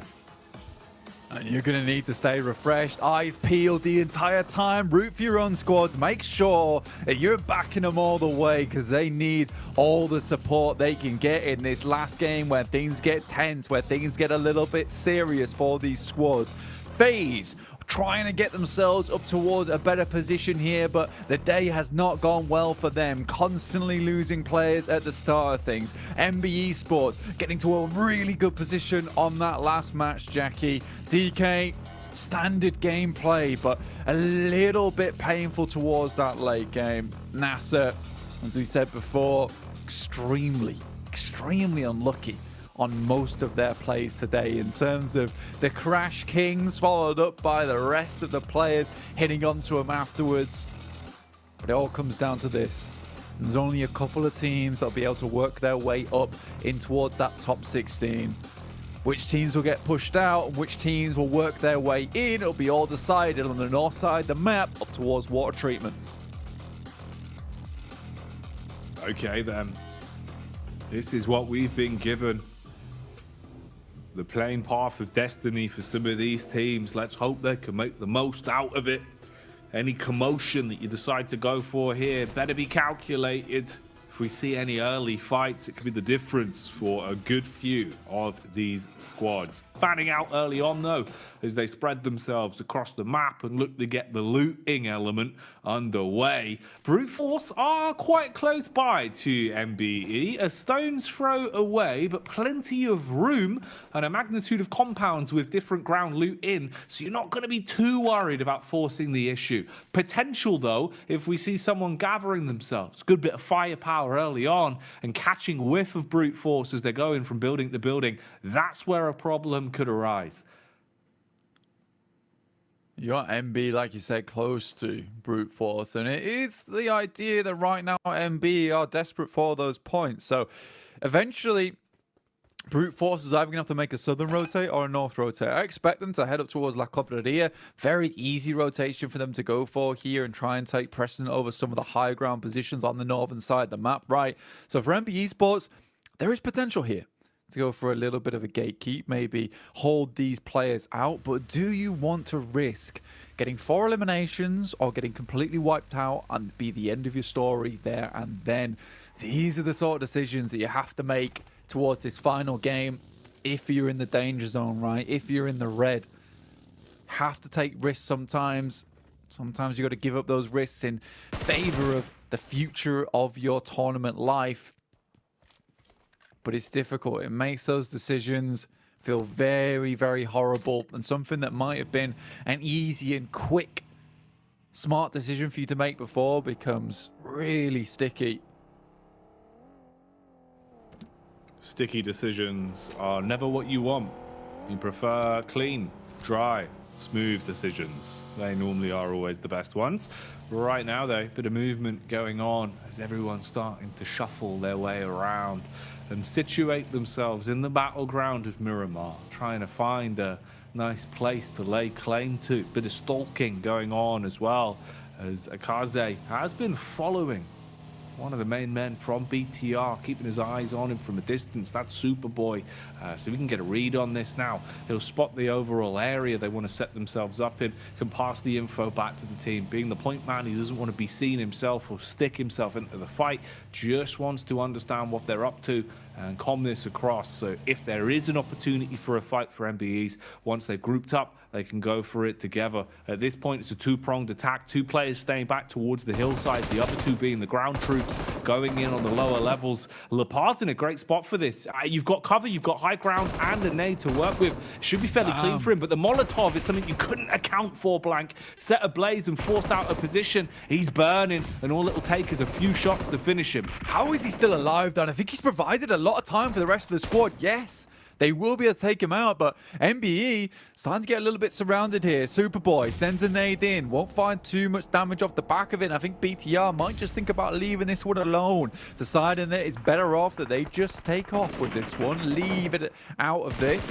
Gem Force off in the distance will take a couple of pot shots over towards Mondo, but he's back in the compound. That's one elimination closer to the top 16 for MBE, and a fairly decent spot over towards the western side. Nice position there from Akaze. Influence Rage. Move up towards N-Hyper. It's GK first with a nade in hand. The rest of the team not too close towards him. Little boy tries to throw one in. GK first will leap away. Doesn't want to risk another nade coming his way. But it's Inko actually taking down Federal there. Finding a nice pickup. That's one of the impact fraggers for Influence Rage as well. He's been playing some big PUBG Mobile over the past couple of days, so shutting him down from what looks to be quite a substantial distance as well. Actually pretty damn nice. Squash is the one they send to go and secure the package. By that, I just mean the points on the elim, which will be quite easy for him there in the final few moments. Make sure that one is 100% theirs, and go back and join the rest of Inco. Yeah, it's an incredible long shot, actually. As soon as I saw it, because you're talking 400 meters plus on that, because it started to be where the render distance just wasn't coming in for the player from Influence Rage. So really, really nice shot indeed from that distance. You're looking at the circle, though, and you are just assuming that teams are going to take the high grounds early, risk coming off them in the late game, push off from the circles, or risk taking them now and potentially having a very, very strong spot coming in towards the later circles where you remain on the top side for a long time. N-Hyper's gone for that.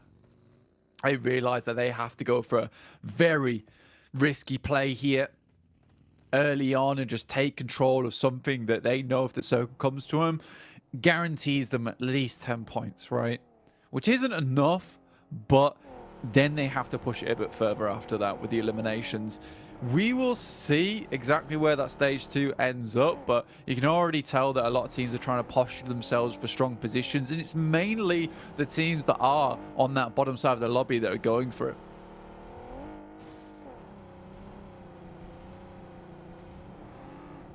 It's the way you got to play it as well. This late into things, a little bit more aggressive, a little bit more quick to the decision-making. FaZe on the move, starting to get themselves back in the zone as they will cruise on by and start to slide on in to a bit of a better position to play around here and have some sort of cover to work with once they find a safe haven. Okay, you do Alliance as well. On screens here, just a single man from the squad as they are close by. You've got a bit of a backup. Again, fragmented into a 2-2 split, so they've got a good lay of the land in terms of how far ahead they are. And they see Team Kaiso going in ahead of them as well, starting to pull up through Graveyard. So read on the overall area. Quick look at the circles to see where teams are right now and just how much this will change when the zone comes in. Pretty damn ideal for an awful lot of our squads here, sizing themselves up dead center towards water treatment and being happy with that. Influence Rage actually right in the middle there. Very nice for them. They're still looking for that first place spot. They want to put their mark on it at the end of the day here, Jackie. N-Hyper remain in a fairly decent position over towards that north side, but doesn't feel likely it's going to end up there. Dropping the circle over towards water treatment is one of the more crueler circles we can see here over on Miramar. With the way that everything dips down and long valleys to play around in this area too, does make things very, very difficult in the long run. Inco lost a fair amount of health over towards two of their players, but I imagine they'll get them back up to speed very quickly. My God, Alex is a good shot on IHC. He's been so crisp, man. Oh, they're Alex just sending it. Giving it today, and that seems to be what the entire team wants to do. They might expose themselves a bit too much, though, on this cleave around the corner. This is bad news for Godless MBE. was a bit late, man. This is all starting to go wrong now in the way they're playing it. This is really bad news for MBE. If IHC can continue to press the issue here, MBE Sports, that's their run done. Oh. holding on to this is only going to get harder. IHC come swinging around the corner, take heavy damage. Godless was instantly knocked, but they've reset from that position. They've got the smokes down. Coops has found the back door. He's third-partied on the sec as well. Uh-oh, this is not what you want, NBE, and I don't think they can really course correct. IHC, though, now Scrap versus them as they try and take the fight back. Enigma Galaxy making their move up the side of the hill as well, Blank. This is carnage. MBE down to just 2 players, and this might just be it for MBE at this point in time. Only one elimination found, and we might have just confirmed another one of those spots to be going home. What a horrible sandwich to be between there for MBE. IHC and Enigma Galaxy, 2 teams that have been on the up and up today. Lord. Good tracking, good tracing, keeping the damage distribution going. Wow, this wasn't the clash I expected to see in Miramar this early between these 2 squads, but it's been a pretty influential one on how they've played it so far, and at least you can still cut your losses, right? It's not an overcommitment in the sense that it's ruined both of their runs, and they can't just back off from it. So Enigma Galaxy now falling back as they cascade down to at least somewhere a bit safer to play around, finding a moment to breathe. IHC as well, relatively split up still on the hillside, but not overcommitting, have somewhat slowed this one down. But Doxan are in the middle of it all, and they're quite fragmented as well. Zone's going to push you further on up, Blank. This fight, it could be an old wound that gets opened up again. Yeah, I mean, for IHC, Enigma Galaxy, both teams that are very safe, and it's just so unfortunate that 2 teams with realistically nothing left to lose on their side just barrel their way into MBE, and they get caught up between it. I mean, this is just a sad state of affairs looking at MBE Sports at the moment right now, because you know that making that 10-point jump is going to be really difficult for them. Duxam, I believe they took a shot backwards there, but not before they were able to knock Coops down. Junie's able to flush him as well. So for Duxan, they are accumulating points, which is great news for their position currently in 15th place behind Brute Force. DK, our other South Korean squad, moving in underneath towards water treatment, trying to get in there early, but Default's already in position. Osal doesn't have the bead over towards him. Fabian is knocked out, and that is DK down to just 3 players. Luckily, Influence Rage is there with the damage, but DK in such a horrible spot now, Jackie. You are trapped between a rock and a hard place. Smokes on either side to at least give them a little bit of a visual barrier, some kind of line of sight break between them and the other teams. But leaving this area doesn't seem like it's a possibility. They run for the riskiest of the maneuvers, jumping into the one vehicle, barreling their way into a wall. Oh no! Eating bullets because of it as well, Blank, and they are being fed into the meat grinder. This is turning into an abattoir quite quickly as Enigma Galaxy are able to at least do a bit of damage before they go down. DK trapped in position now as well. Influence Rage sat on the perch looking at bombard nades down onto him. Oh, this is so many of our top squads in a close position to one another. DK at least are able to find the res onto Forest. DK, 17th place at the moment, 54 points. They get the first res off, yes. And that might just keep them alive. What a risky maneuver from them. You wonder how many nades Influence Rage and Inko is willing to bet towards that position. It's one of the worst places to go to as well, is water treatment. Just in the sense that there's so much high ground that surrounds it. You look down towards, and I mean, DK just cuts the losses early, says that we believe it's going to end towards water treatment. Let's get a pick up there. FaZe up to 2 eliminations. Again, another team that's on the chase right now. They've had hurtful day after hurtful day. Finally get a little bit of retribution for themselves, but on the southwest side, so much space towards the north, with Brute Force currently just littered alongside it.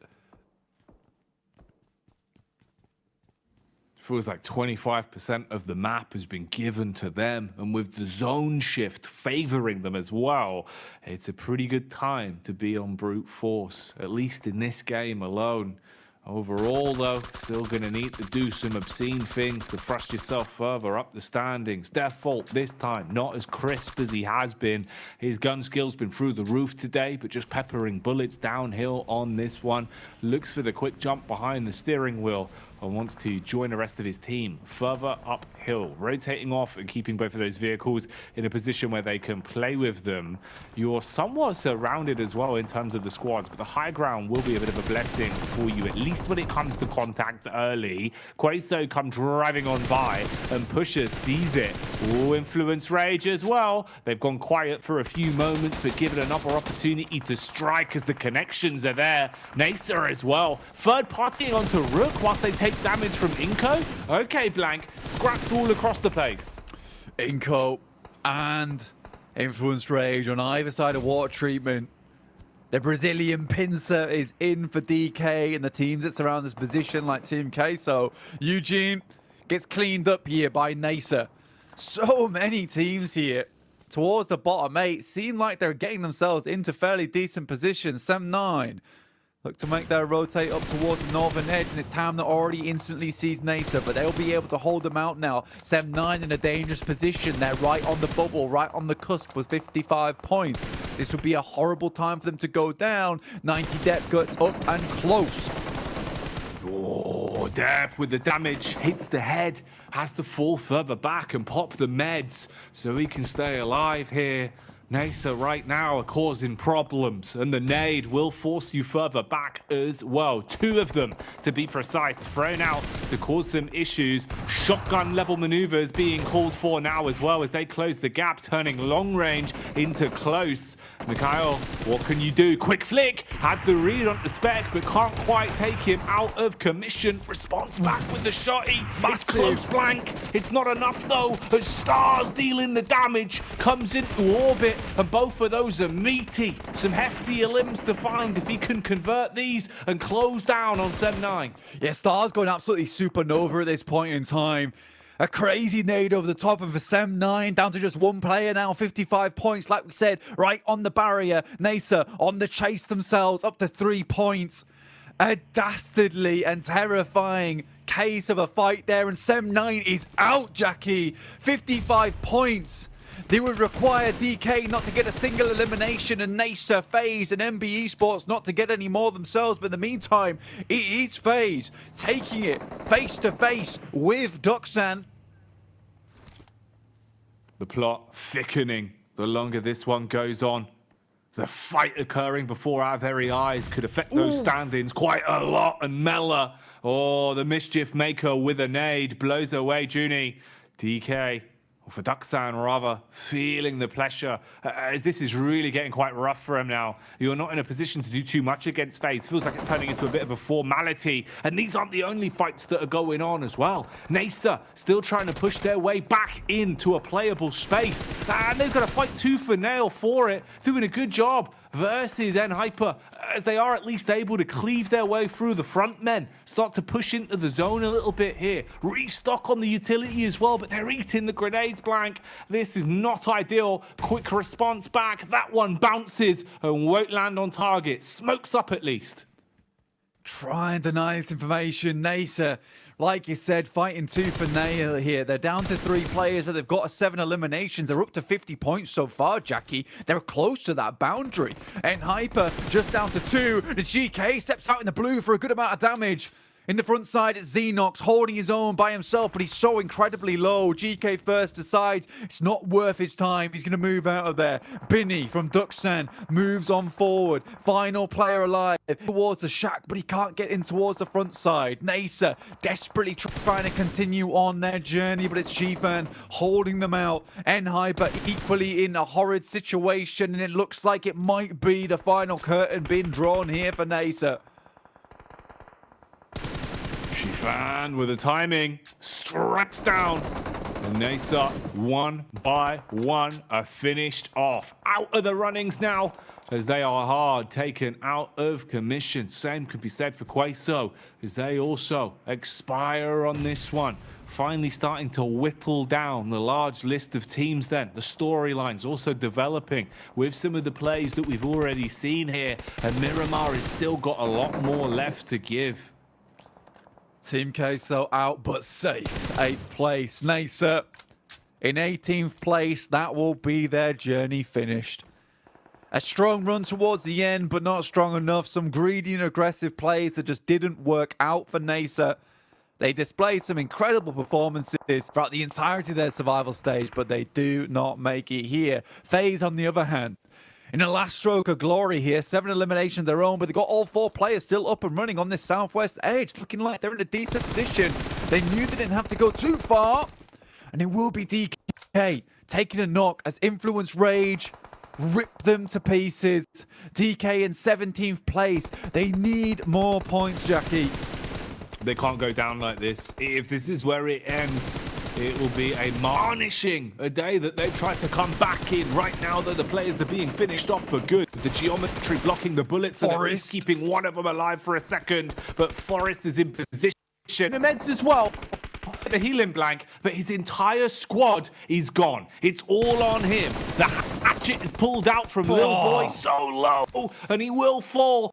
Claim that one and shut him down. 17th place, another team joins the rest in the bottom 8 there. Dukshan will have to go on as the South Korean representative if they can make it further into this game. If DK perhaps maybe had found that last elimination on towards Influence's Rage, his last player, there were 2 eliminations off the back of it and it might have been a very different story. But that will be the end for DK. BTR currently central. Dukshan in a cheeky shack, surrounded by so many teams that we pumping their way. But it's FaZe Clan that interests me the most here, Jackie. On the south side, 4 players alive, 7 eliminations. A lot more points to go. Well, 5 in fact, so it's not even that much of a jump for FaZe Clan at the moment if they want to head up towards 16th place. No, it's doable now. It feels like it's a lot more of an achievable prospect blank, and it's kind of the one team we've been hammering on all day, saying FaZe didn't look the same as they were yesterday. At least at the minute, they're starting to play more like themselves, finding elims, a good bundle of them. Close quarters engagement here, and for Dukshan, it goes up in smoke. Taken out by the Molotov, no more points to be earned for them.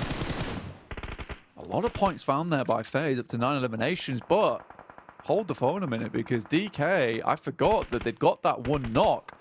So as soon as Influence Rage fell, DK technically got counted in for that 1 elimination, drawing up to 55 points, which means they're on the line.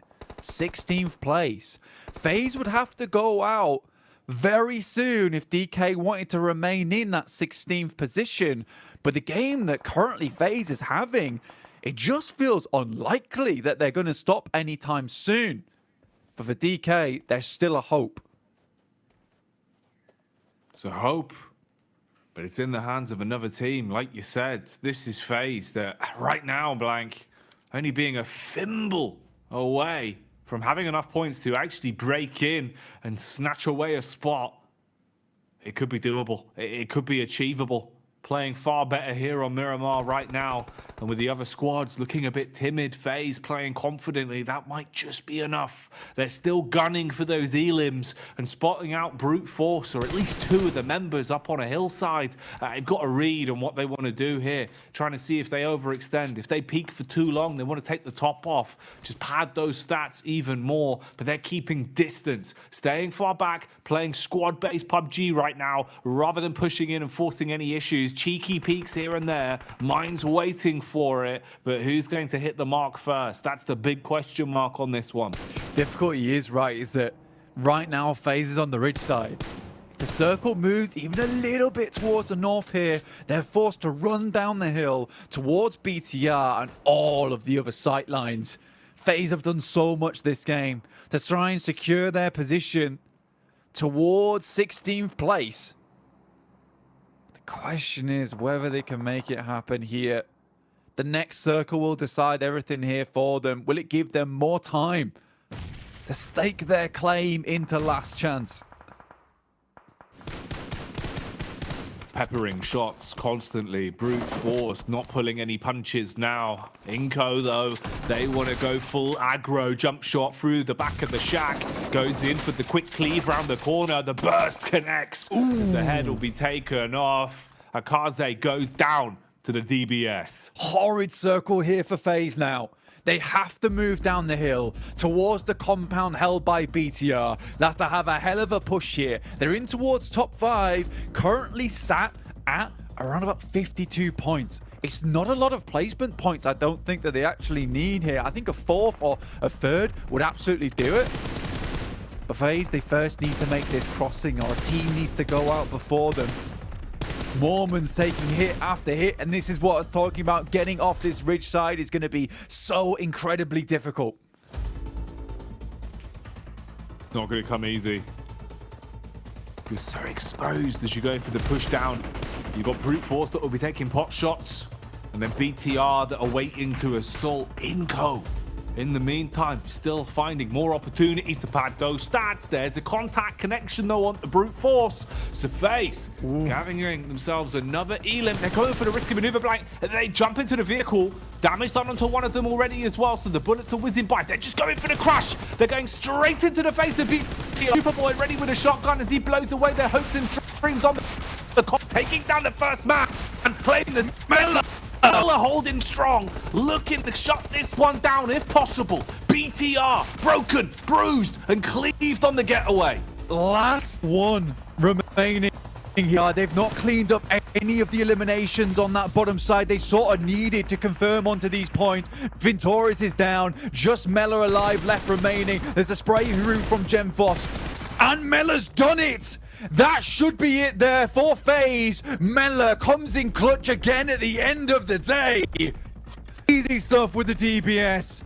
And DK, despite everything, will have been pushed out now. What a game from FaZe. Right at the last minute here, Jackie. Surviving by the skin of their teeth blank. It looked like it had all gone wrong.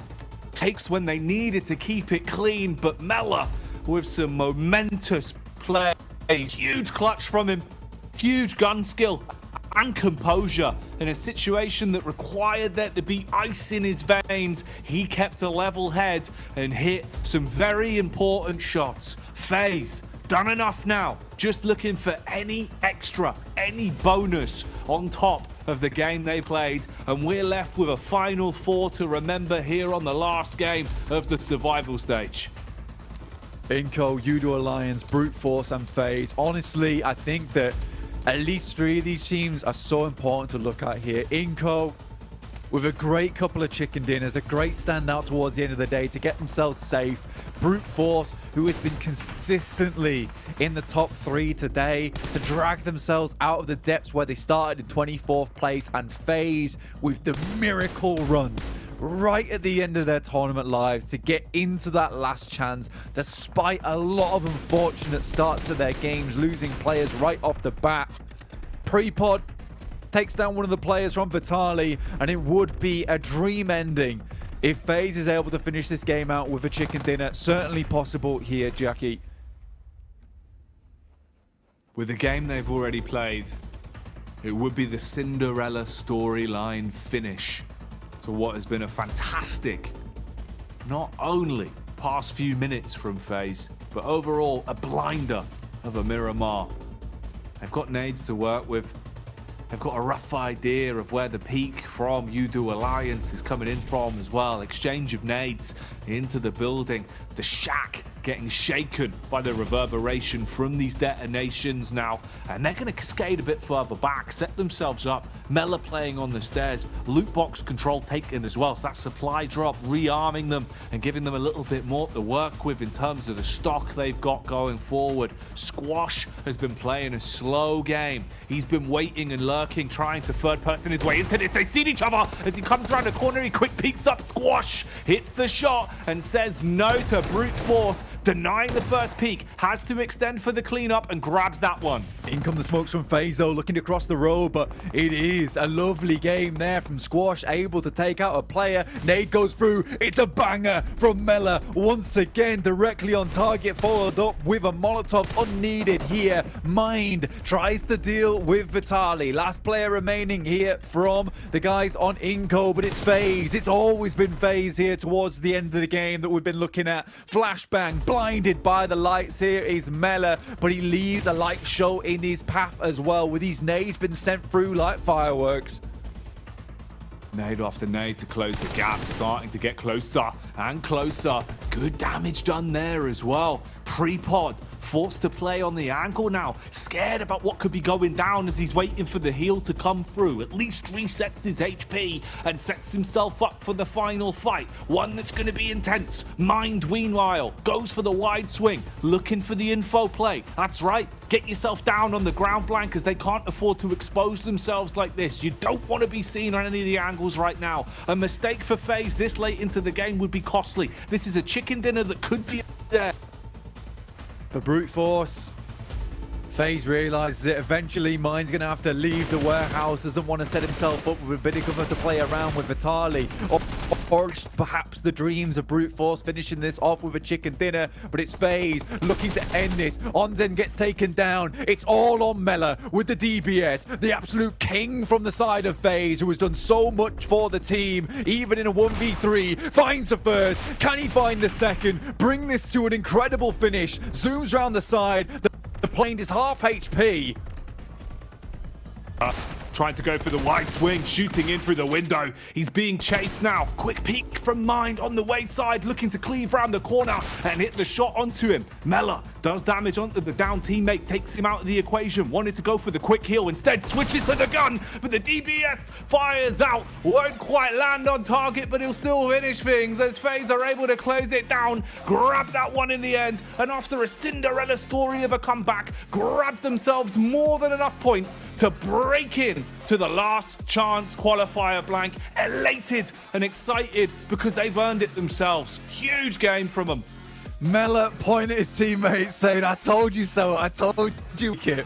At the end of the day, we saw Mela dancing on his first day of survival stage. Now we know why. This guy is confident as anything to win out these games. What an unreal game from him. 9 eliminations, 1,000 damage done, a 1v3 versus BTR, a 1v2 versus Brute Force. And that is how you brute force your way in towards the top 16. What a game from Mela. This was an unreal storyline. His nades, again, like fireworks, celebrating their victory, getting into that top 16. One of the most unlikely teams to see do it as well.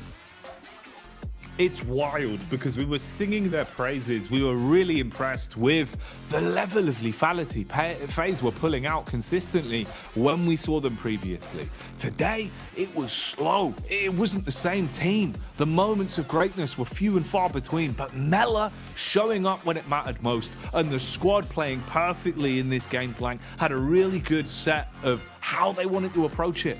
The head on them today was fantastic, and honestly, props to them. You know, well deserved. You can't really fault that. They have fought tooth and nail to make it through to the last chance, and they've earned it. Absolutely earned it, 100%. Let's look at how those overall rankings look back over on the desk. Well, depending on what teams you're a fan of, it could be either good or it could be bad. FaZe Clan, what a way to end things off here, Max. They were able to obviously take the chicken dinner. Mela getting 9 eliminations. And FaZe, I mean, they start off things strong with the chicken dinner and they end things off strong with the chicken dinner. In fact, thinking back to day one. Yeah, I almost want to use the reverb to talk about Mela right there. Like, what an absolute bang of a game here. On his lonesome, if you take his points alone, I'm pretty sure he does qualify his team here for the survival stage. But what an insane breach, especially like BTR, they had a good foothold in that position too, and they just get completely destroyed by Mela here with the DBS that, I mean, of course, if you want to just shred teams, the DBS is like the weapon to do so, but what an amazing transition. And avoiding, right, Kalash, all the fight just happening, all the madness happening in water treatment, because the moment you go there, you're going to die. Avoid the fight, get the chicken, get the dinner, get the 16 eliminations, and make your way over in the survival stage. I'm going to be real, I've been a bit of a naysayer of FaZe, but when the gauntlet was thrown down for them, boy, did they deliver. 26 points in a game here when it was... everything was up against them. When you think about where they are in terms of placement, where they are in terms of the overall rankings, they had to have adrenaline pumping through their veins at every minute of this game, and they thrived in it. They thrived in it. 1,071 damage from Mela. That's an insane performance coming out from just him, never mind the rest of the team. 1,071 damage for 9 elims. That means every single shot he took, Kalash, pretty much resulted in elimination coming on through for his team. He was just absolutely on point from start to finish this match, able to transition into the compound of BTR and now claiming their way up in the rankings, able to make it up there. But man, the limit, the cutoff point, and it will be Duxan able to advance to the next stage. I know who doesn't, Kalaris? Sam 9. Whoa, yeah. Wait a minute. Well, honestly, looking at this too, I mean, Alter Ego finishing off in 22nd place and Hyper 23rd, Melise 21st. It's unfortunate to see these teams, down here at the bottom, but then again, there's got to be 8 teams who don't advance forward. The one thing I will say about FaZe, though, is yes, you can thrive in the pressure, but 11th place finish isn't going to get you into the Grand Finals. They have to push even harder in pretty much the same amount of time coming up in the next 2 days of play here. It's going to be tough for a lot of these teams. I mean, even Gladiators, if they want to be able to get to the Grand Finals yet again, this performance is not going to be what they need, and it's going to be so tough considering where things ended off. They keep squeaking by the skin of their teeth. Look at it. In terms of placements, they're the lowest placements earning team out of the 16 that get to that last chance qualifier again. Gladiators, they were able to have a few pop-off moments in their second day of games, but it was close, man. It is close for this team that is always talking about becoming a world champion, but right now I'm concerned they might not even be top 30 in the world, which is quite a statement, I suppose. And it's rough too, right? Because you're only going to have less than 24 hours really of prep work for the last chance right now to prepare for this new lobby, a mix of like all the groups, group red, yellow, and green, all combined into one lobby of 16 teams. That is going to be tough because it's only top 5. You don't have that much wiggle room. You have to have consistent points coming in every single match. You cannot have any room for mistakes here. Otherwise, top 5 is just not going to cut it for, as you said, Gladiators as an example. We've got so many teams that can make it up there, but I think we have a few favorites in mind here, but otherwise it's going to be tough to predict which top 5 teams will advance. Well, in the meantime, we're going to head down to the stage with a special interview from a certain player from this team. I don't know which way it is on your screen. It's going to be Venturis coming in from FaZe Clan.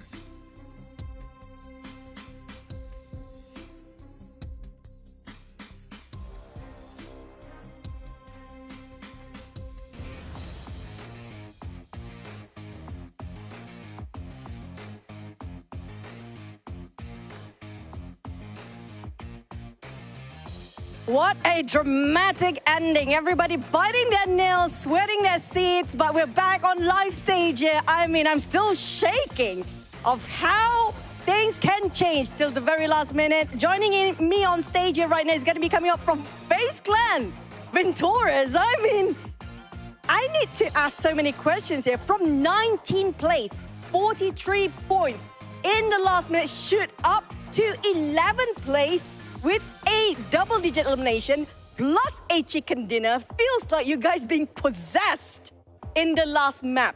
What going through your minds for that last Miramar map? What was the discussion? What happened to you guys?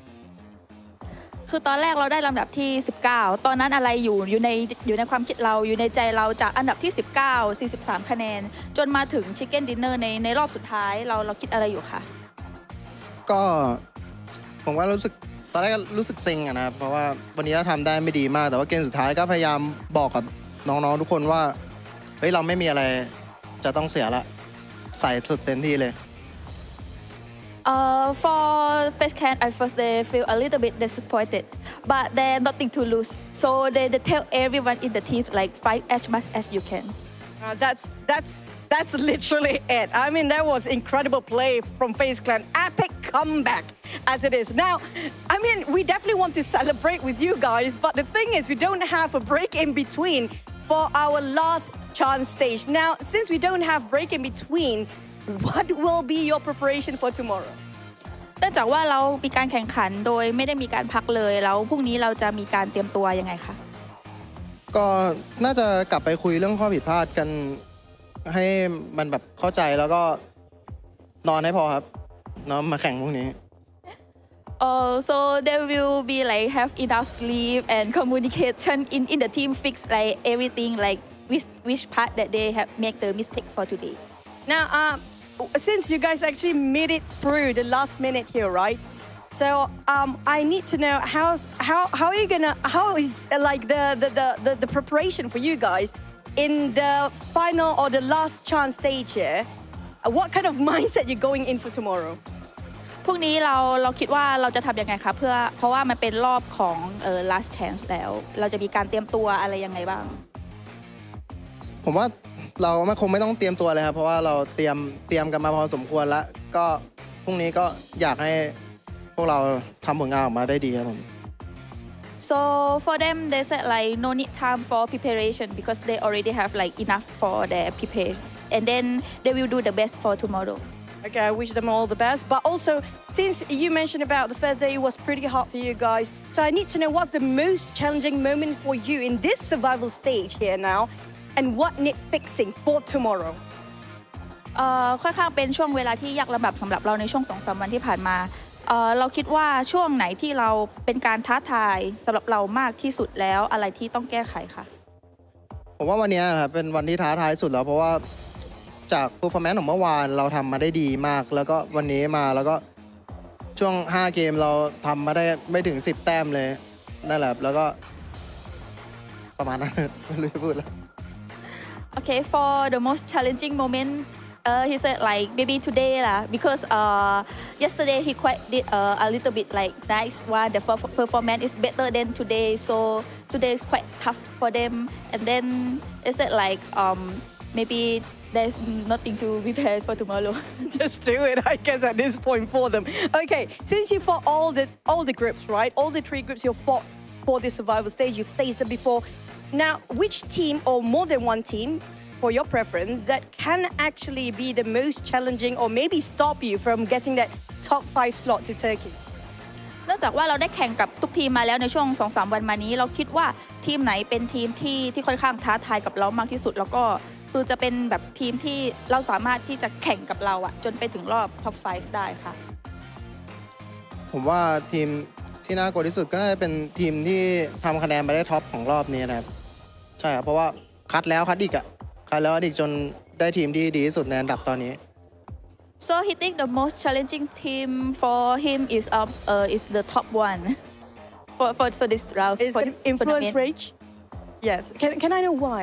Why in particular? อยากรู้ว่าทำไมคะก็ด้วย performance ของเขาครับเขา2วันแต่ว่าเขาทำคะแนนมาได้ที่1ก็นั่นแหละครับคือคำตอบ Because of their performance, they did the best and top one, so the thing is that one.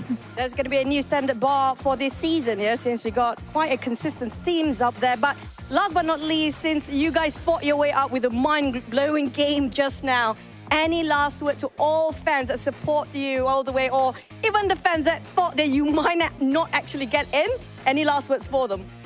อยากจะพูดอะไรถึงแฟนๆไหมคะทั้งแฟนๆที่เชียร์เราอยู่แล้วก็แฟนๆที่คาดไม่ถึงว่าเราจะเข้ามาถึงในรอบ16ทีมได้ค่ะก็อยากจะบอกว่าเกือบจะหลับแต่ว่ากลับมาได้นะครับผมน้องเอาให้ครับน้องเฮงเอาให้น้องแว่นเอาให้ครับครับผมก็ขอบคุณทุกคนที่เชียร์นะครับผมก็อยากให้เชียร์เราต่อไปในอีก2วันข้างหน้าครับหวังว่าพวกเราจะได้ไปไฟนอลครับผม So he said at the first he almost to fall asleep but at the end he can come back and then hope everyone that supporting them for the next 2 days and he hope that he will get into the grand final. Ventorius, you might be sleeping, but I don't think Mela is sleeping. He's sweating with that DBS just now.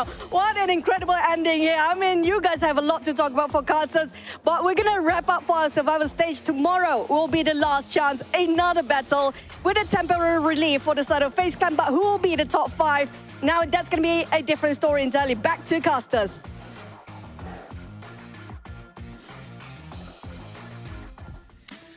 Very right, Choo-Choo. A sense of relief for now, but things are only going to become more difficult tomorrow as we have weeded out our 8 weakest teams. But our MVP, I think we could all agree with this, to be honest, Default. And this is actually a team I wanted to mention. Rook, the only team in top 5 without a chicken dinner, and they were able to hold on to a top 5 position. Across the whole survival stage? I guess so. I mean, he was really good. He had his really massive standout moments. And MVP in PMGC from Africa region, that is a first. That is the first time that's ever happened. So what an achievement for Default. I mean, clearly one of the best players of the team and the region as a whole. And I just hope it's going to continue here, Jason, heading into the last chance, because with these kind of performances we have seen from Rook, now able to secure a top 5 position. If they keep going like this, they could technically reach the Grand Finals for Africa. And that would be honestly amazing. But that follows up with my question to you both and to, I guess, Colors in particular. The teams in top 5, Influence Rage, Mad Bulls, DXaver, Nima Galaxy, and Rook. Are these, in your opinion, the 5 best teams we have in this lobby? Ooh, that's a tough thing to call here. I do think that some of them definitely stand out, right? If you look at Influence Rage, and I would say, even considering what we've seen from Mad Bulls so far, these 2 teams, I'd be extremely surprised if they do not take one of those top 5 spots, or 2 of the top 5 spots, I should say. But from there, looking at even just technically what FaZe just did, right? If they're able to pop off in just 2 games alone, that then really puts them in the contest across those 2 days for that kind of position. So yeah, it's up in the air. It's only 12 matches now. Like, literally, teams also that have been able to do a little bit of a jump back towards the end, like your team Kesso, your FaZe that one of the most insane comebacks today, could technically reach a top 5 position and go to Turkey for the Grand Finals. So it's tough to call. I do echo what you said, though, Kalaris. Influence Rage, Mad Bulls, I expect them to be in top 5, but I think there's 2-3 positions up there that are going to be up for grabs. So it's really hard to predict how it's really going to go, but it's going to be tough competition tomorrow. That's for sure. And that's the thing. So all it takes is a couple of really great games or a couple of really bad games to decide if you make it to the Grand Finals or not. I'm looking towards Prestige if they can really bounce back. Gladiators as well, 2 teams that were almost being knocked out of our top 16 this day today. But again, last thing for Rook, they were one of the 2 teams in top 12 to not have a chicken dinner. For them to hold 5th place, I think, is outstanding. They do have obviously the possibility to do so. But Bigatron, I'd say they've been a little bit quiet, considering what we saw back in Group Yellow, obviously what we saw on the previous day that they played. They have a lot of pressure ahead of them as well, and I don't really know which team's going to come out on top because, as we know, pressure builds diamonds. It does. And also, to steal some verbiage from Max, I think the next 2 days are going to be extreme because looking at how when it comes to 16 come teams, on. Yeah. You gotta scream it. Okay, it's going to be extreme because to get in a 16-team lobby with the caliber of teams that we've got here, it is very difficult. And as you say, for someone like BTR, they were in a position in this last game where they had a great spot, but they did not look warm in that game. They got eviscerated. I'm looking at the leaderboards right now. Of course, we've got Influence Rage that we're doing fantastic. And keep in mind that for the Grand Finals, we already have Loops, we already have Alpha 7, Influence Rage, I believe they're going to qualify. If Inco keep building a bit more momentum in these next 2 days of Last Chance, we could have 4 Brazilian teams in the Grand Finals there, which is an insane ratio of Brazilian teams. There's a high chance they could get like at least one of the 3 trophies available there. So I'm telling you, man, Brazil, there's a high chance they could be the region to bring the trophy home this year. So we'll see how it's going to go. Yeah, and honestly, that would be fantastic to see. I think Brazil have been deserving of a trophy for quite a long time now, but that's still a little bit of ways. That's going to be over in December. We can get to that point. We do have to end off our show, but not before reminding you guys once again about the Infinix GT10 Pro, our official smartphone here at PMGC 2023. And while you're on this device, make sure you guys check out TikTok with the tag PMGC 2023 to find out everything happening behind the scenes, especially now with the Last Chance stage kicking off tomorrow. But gentlemen, thank you again so much for joining me here on the desk. But I cannot wait to see what's going to happen tomorrow. Our 16 teams are fighting for 5 positions to get into the Grand Finals, and to find out who's going to do it, we're going to have to return once again for some more PUBG Mobile action.